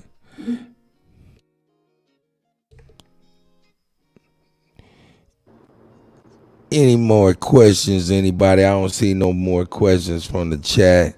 I'm about to get ready to close this out, man. We've been close to 4 hours, man. I appreciate Rico, Eagle Eye, Co-Figure, Libra, you know what I'm saying? Supreme Chief Holiday, you know what I'm saying? Move in Silence, you know, and everybody in the chat, Mississippi, Sagittarius Jones, I see y'all, Kenneth Proud, you know what I'm saying, Shy Apples, I appreciate everybody that's here, man. I appreciate y'all, man. Free Pow TV, you know what I'm saying, I appreciate you too as well, you know what I'm saying. I ain't grateful, I seen Grateful out there, Leonard Peel, I see y'all, man. Hey man, y'all go ahead, man. If y'all, y'all go ahead and speak, man, just in case y'all got any questions or y'all want to go ahead and wrap up or whatnot. You want to say something? I put my information in the back, my Gmail and my cell phone number for anybody, man. Anybody want to chop it up with me, because I be talking to the brothers, man, on the line and stuff, man. We be talking about like this mental health and shit like that, man. Just general conversation, man. You know what I'm saying? Niggas might be going through relationship shit, and we just chop it up, man, as brothers and shit. So, tap in, man. We're trying to bring out a very diverse show that's going to be coming up. The Mental Defense guy, Keith Eagle Eye, he's working on that in process right now. We're trying to give y'all a show with pretty much all of us you see on the panel now on the Finetta show. And we're going to give it to them raw and uncut. The reason why we run, the reason things. It's going to be a very diverse show. We're going to try to have it to where it ain't all allowed. So it's going to be very professional and very political, like this show is today. So we're going to try to bring y'all that show and hope y'all tune into that show. That's right. That's right. That's Rico Dukes, the son of Huey P. Newton, and also the 2024 presidential candidate that we're backing. You know? That's right. That's right. You know what I'm saying? Hey, Kofi, you want to say something before we get up out of here, my brother? I know you probably multitasking. Revolution start at home. Revolution start at home. Be the revolutionary that y'all seeking, man. Be ready to pick the brother up where he needing to be picked up at, But understand that these type of meetings need to be substantive. Take something from it. Apply pressure in your community. Remember what I told you. You need to be knowing who the mayor is, the Chamber of Commerce, the police chief, the city council members. You need to know this. If you don't know these things, then you really not doing what you're supposed to be doing in your neck of the woods. Salute. That's right. Hey, I know we gotta be doing something good, credit. So, how you pronounce it? Free Papa. Free Papa say whoever it is, if it's a dude or a girl, somebody they believe we can do it, and we take out the bullshit. So that's right. Free Papa in the comment line going crazy. we turning the corner. We definitely turning the corner with Free Pop Out TV, no doubt. Eagle Eye, you want to say something, my brother, before we get on up out of here, brother? Now, you got to understand, Eagle Eye is Uncle Traveling Matt, Fraggle Rock style, you know what I'm saying?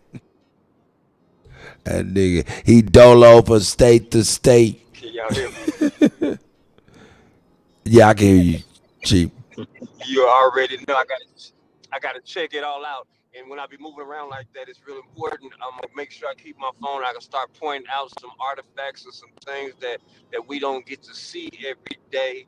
And 'cause I know Chief Holiday, I know he got things that he be seeing and artifacts. I be running up on mounds and everything, man. I want to show them live so that we can get more information out to our children, because some of these shows we could show them. After we finish cussing, we could show them some of this real stuff. Bring them pictures up, give them visual of what we should be seeing. And once again, y'all, I love you, brothers, and may the answers protect each and every one of y'all and give y'all warning if the enemy is coming in y'all distance within 1,000 miles. Peace and love. Hey, brother. man. Hey, you right. You absolutely right, man. Hey, I'm going to be real, man. I got my own motherfucking mountain. I'm trying to take in the domain over that motherfucker, man. You know what I'm saying? So don't. Hey, That's right. And once if I can get that motherfucker, man, we throwing a motherfucking real. We gonna have a smoke seance in that motherfucker. It's dope. But go ahead, Rico. I see you, brother. No, I was just saying, do y'all know the type of foundation and community we can build with 2, 3, 4, 5,000 acres of land? They don't consider with all the land that's in America. Somebody might say that ain't no land. That's enough to get our community started, so where people can visually see that, man, they got their own community and the grounds that we own is like foreign. You can't come on here. Our laws is our laws. Our rules are our rules. Our foundation is our foundation. Do y'all know the type of community that we can build as people if we do that? If we got 4,000, 5,000 acres of land, we can build houses, schools, hospitals, pharmacies, anything we want to build. When I say pharmacies, I'm speaking of herbal pharmacies. So I'm just saying pharmacy. I ain't speaking of this modern day. No. I'm speaking of straight herbal. We can build all these things. That's how we begin to build our own economic system. That's when they know they for real. They for real about what they doing. They want freedom and they building their own freedom. That's right. Rico, hey, you know what I'm saying? I'm gonna let you get the last word before we get on up out of here. Big dog, you want to say something before we get on up out of here, man? Nah, much respect to everybody on the panel, man. Power to the people. Thanks for letting me up. That's Big Dog Philly OG. And Rico, I'm gonna text him your phone number and your contact. That way he can get at you on his program and his situation, because he got a nice situation that we work together on. You know what I'm saying? We all kind of work together on each other, man, and support each other. So shout out to you, Big Dog. That's right. You know what I'm saying? Appreciate all y'all, No doubt. Hey, Move, you want to say something before we get up out of here, my brother? No, I'm just enjoying it, man. And just respect to the panel. It's all good, and we got a fight on our hands, and I'm ready to go, no matter what. That's right. That's Move in silence. If you did not know. Rico, man, I'm gonna let you go ahead and land it. Stick the landing like I'm Well, as I told y'all before, once the show ends, y'all will be able to find out information about our presidential campaign run on RicoDuke.com. Everybody be sure that's a part of the board advisory to make sure you send Cuddy your information so you can have your information on our presidential website, so we can go and start doing this official, so everybody had their own departments with brackets people be contacting. Other than that, man, Cuddy, I thank y'all for standing for me and standing with me and want to help me succeed this vision and this goal of freedom, man. I thank everybody on the panel, everybody that's putting forth the effort, all the people that's sharing, whether you're sharing positive or negative, I thank you. That's right. Man, I tell you, man. Hey, this was awesome. I appreciate everybody, man.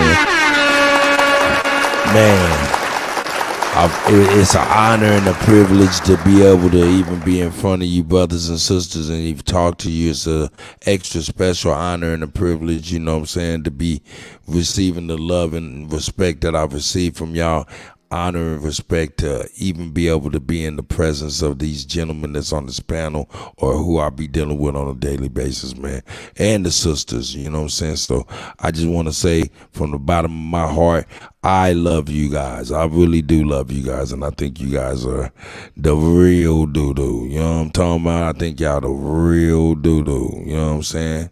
So with that, man, we're going to close on out, man. I love y'all, man. And like I said, man, we all some beautiful niggas, so we're going to end it with that, man. Hey, we're going to stay beautiful. Stay beautiful, niggas. Shout out to Texas, man, the great state of Texas and shit, you know what I'm saying? A lot of brothers and sisters out of there, Louisiana, everywhere in the United States, because what? We is Americans, y'all. That's right. I just not seen that comment of the. Okay, all right. What baby did to what? He didn't like me on that one.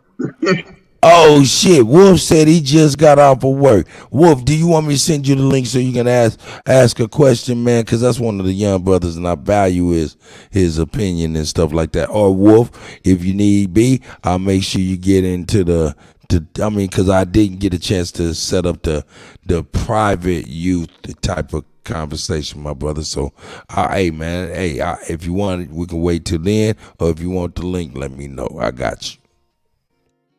But go ahead, brother. You was about to say something about a comment. No, I was just reading it up there across the top of the screen. I was saying like, cause man, I don't be knowing all. I've been knowing all everything that be going on in the hip hop world. We got it like. Oh no, man. How did you want me to show you what he talking about? Yeah. You want me to show you what he talking about? Hey, man, this shit funny as a motherfucker. Here we go. I'll show it to you, man. I'm glad, man. Shout out to that nigga. That nigga is ignorant. Leave it Leonard Bill, man, to get us on the ignorance. Here we go. Nigga shit, nigga. Pay attention, folks. Let me get this out the way real quick. This is nigga shit at its motherfucking finest. Yeah, let's get us out of the way. Here we go. Bam. I'm getting quick with this shit. Bam. Here we go. This is what this nigga talking about. You got to treat. He got to say you got to do like Birdman. Here we go. Oh shit. What's up, man? Hey, the context is this right here. This little nigga up at the top started a motherfucking label called Could Have Been Records and took the logo and everything. That's what this call is about. He took Birdman logo. You see it hanging up in back of him? It says Could Have Been Records. Here we go. Birdman calling him about it. What's up, man?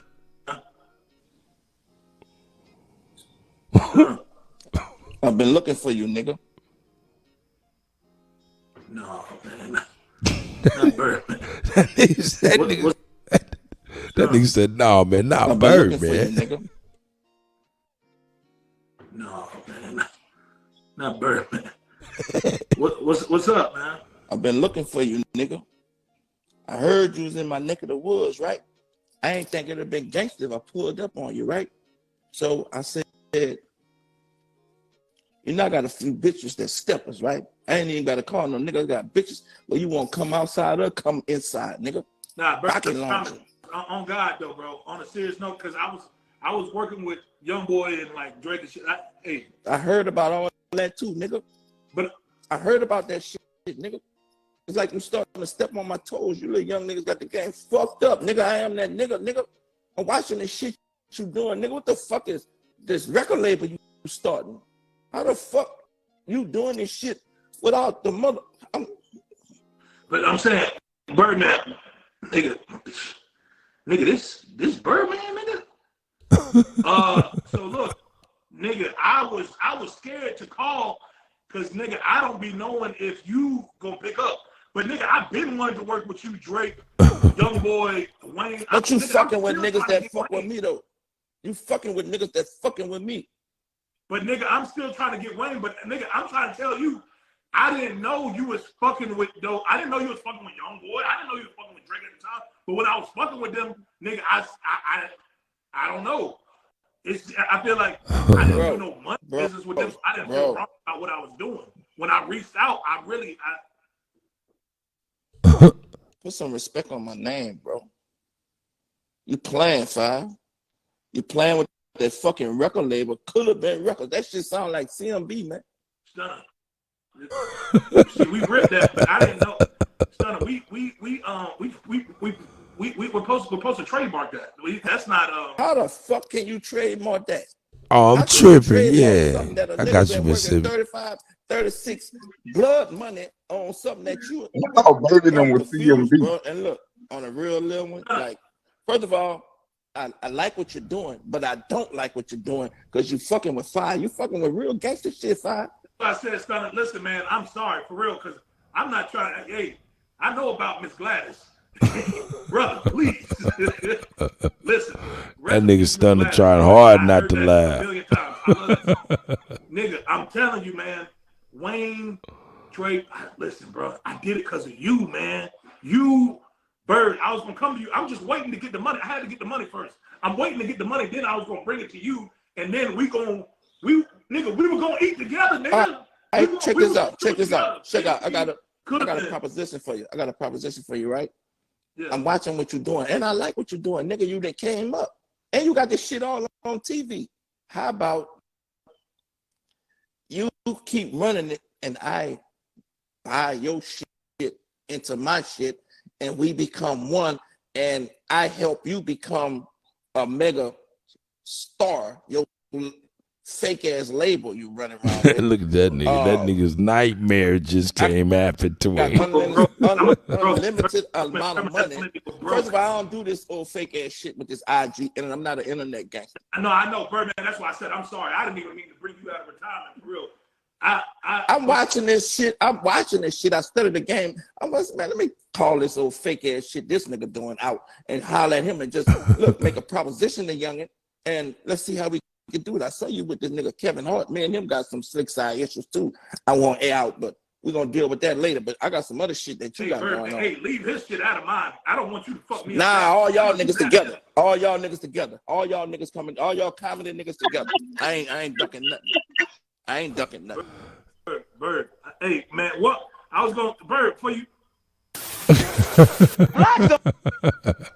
That's what he said. Hey man, you gotta start putting the press on them like Birdman putting the press on motherfucker. Indeed, man, indeed. Tell them we already did that. Tell them the first primary press we put was against the U.S. government. That's how they feel true federal government. So tell them he got to stand with us already because we already put the press game down. We just pressing harder, man. Comrade, all right, that nigga man. Kiss Boys. That nigga Kiss Boys, I slapped the shit out of Birdman. Birdman crazy as a motherfucker, man. All that shit, man. Them niggas. Anyway, hey, there's the link, Wolf, man. Hey, I'm trying to get on up out of here and eat my salad, dog. You know what I'm saying? So I'm gonna give you a couple minutes, man, couple seconds to get up in here, man, so we can get a young brother's perspective. You know what I'm saying? Real quick. I know he wanted to get on. I know he gonna get on the private bill with the young arrowheads. So I want to be able to ask us a couple questions. And what do the campaign advisors think we should start with the first grassroots movement of the 2024 presidential campaign round? We all out there getting it and paving it. And where y'all think we should start at in the first state? You say the first state? The first state that you think we should start the campaign run off in. No matter what state it is across the 50 state, what's the first state that y'all think we need to try to grab the attention of? Grab the people. Florida and California. Hey, we're Texas. We're gonna discuss that on the Zoom. Okay, yeah. Okay, hey, we're gonna refrain. We heard the MOD, the Minister of Defense. He say refrain to the presidential candidate. So we're gonna respect that most definitely. Say no more. I'm as strong as my team. I follow my advisory board. No doubt. I'm waiting on you, Wolf. I'm waiting on you, Wolf. Yeah. No, Wolf got that nice iPhone. It shouldn't even take long. Got the nice geolocation tracker.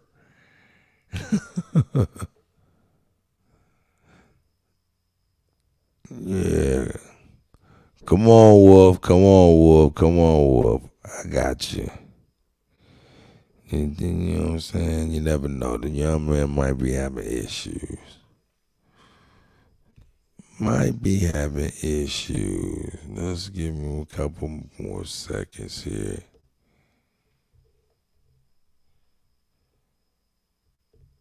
All right. Here we go. I'm gonna play this. Here we go. We out of here with that. We're gonna get on with that. Beautiful nigga. Give him a chance to get on up in here. Purple Panthers. Yup. Beautiful niggas, man. Hey, I associate with nothing but beautiful niggas. These niggas is great. Loving my life is so beautiful, look. All of this ice is so beautiful, look. All of my price is so beautiful. Everything is so nice and so beautiful, beautiful, beautiful, beautiful nigga. Bitch, I'm a beautiful nigga. Get 'em, nigga. Hey, look how I'm living so beautiful, look. Look how I spit it so beautiful, look. All of my kids are so beautiful. Look at my skin, it's so dark and so beautiful, beautiful nigga. Bitch, I'm a beautiful nigga. Hey. I spit that gaming with beautiful look. I whipped the cane with beautiful look. I hit the motor day when I was younger. They saw that thing, it was beautiful. Bitch, I'm so beautiful look. My bitch so beautiful look. I'm in the streets every day and we dealing nothing but them good pharmaceuticals look. White girl, irrefusable look. Reputation irrefutable. Lifestyle very suitable look. Street cred very provable. Beautiful army sergeant, I'm recruitable. OG Genie, you can Google them. Drop the top, it's so removable. Ain't no budget, ain't no moving them. It ain't nothing you can do with them. Beautiful bitch in a booty for. Watch how many tricks her booty pull. Titty nipples looking chewable. Heads turning looking screwable. Selling coochie in a can, counting catty corners in a cubicle. Ain't no telling what I do to you. Know that I do to do. Round and round like a hula hoop. DD, I banging out hits on the fruity loop. Look, my life is so beautiful. Look, all of this ice is so beautiful. Look, all of my price is so beautiful. Everything is so nice and so beautiful. Beautiful nigga. Bitch, I'm a beautiful nigga. Hey, look how I'm living so beautiful. Look how I spit it so beautiful. Look, all of my kids are so beautiful. Look at my skin, it's so dark and so beautiful. Beautiful nigga. Beautiful nigga. Yeah. Get on a beat and watch me catch a body like they throwing people. Look.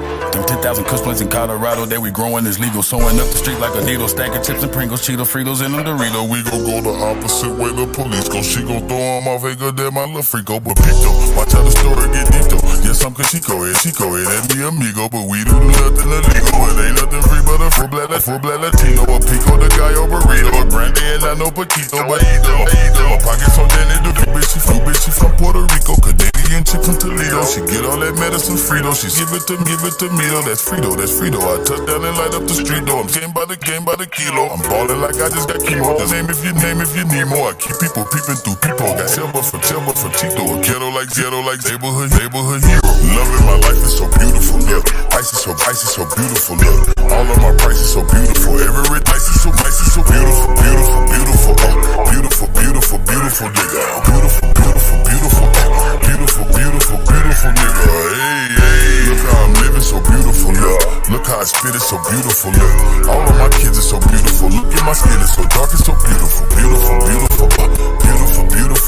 nigga. Bitch, I'm a beautiful nigga. Hey.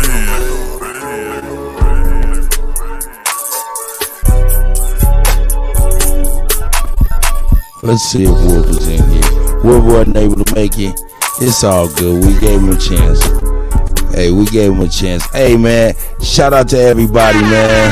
Shout out to Rico, the son of Huey P. Newton, man, our presidential candidate. Shout out to Co-Figure TV. Shout out to the Minister of Defense for they fear the truth and government and shit like that, man. Shout out to everybody, man. Man, I appreciate y'all for coming, man, and supporting the God. You know what I'm saying? Let's see. Yeah, no doubt. We out. Peace.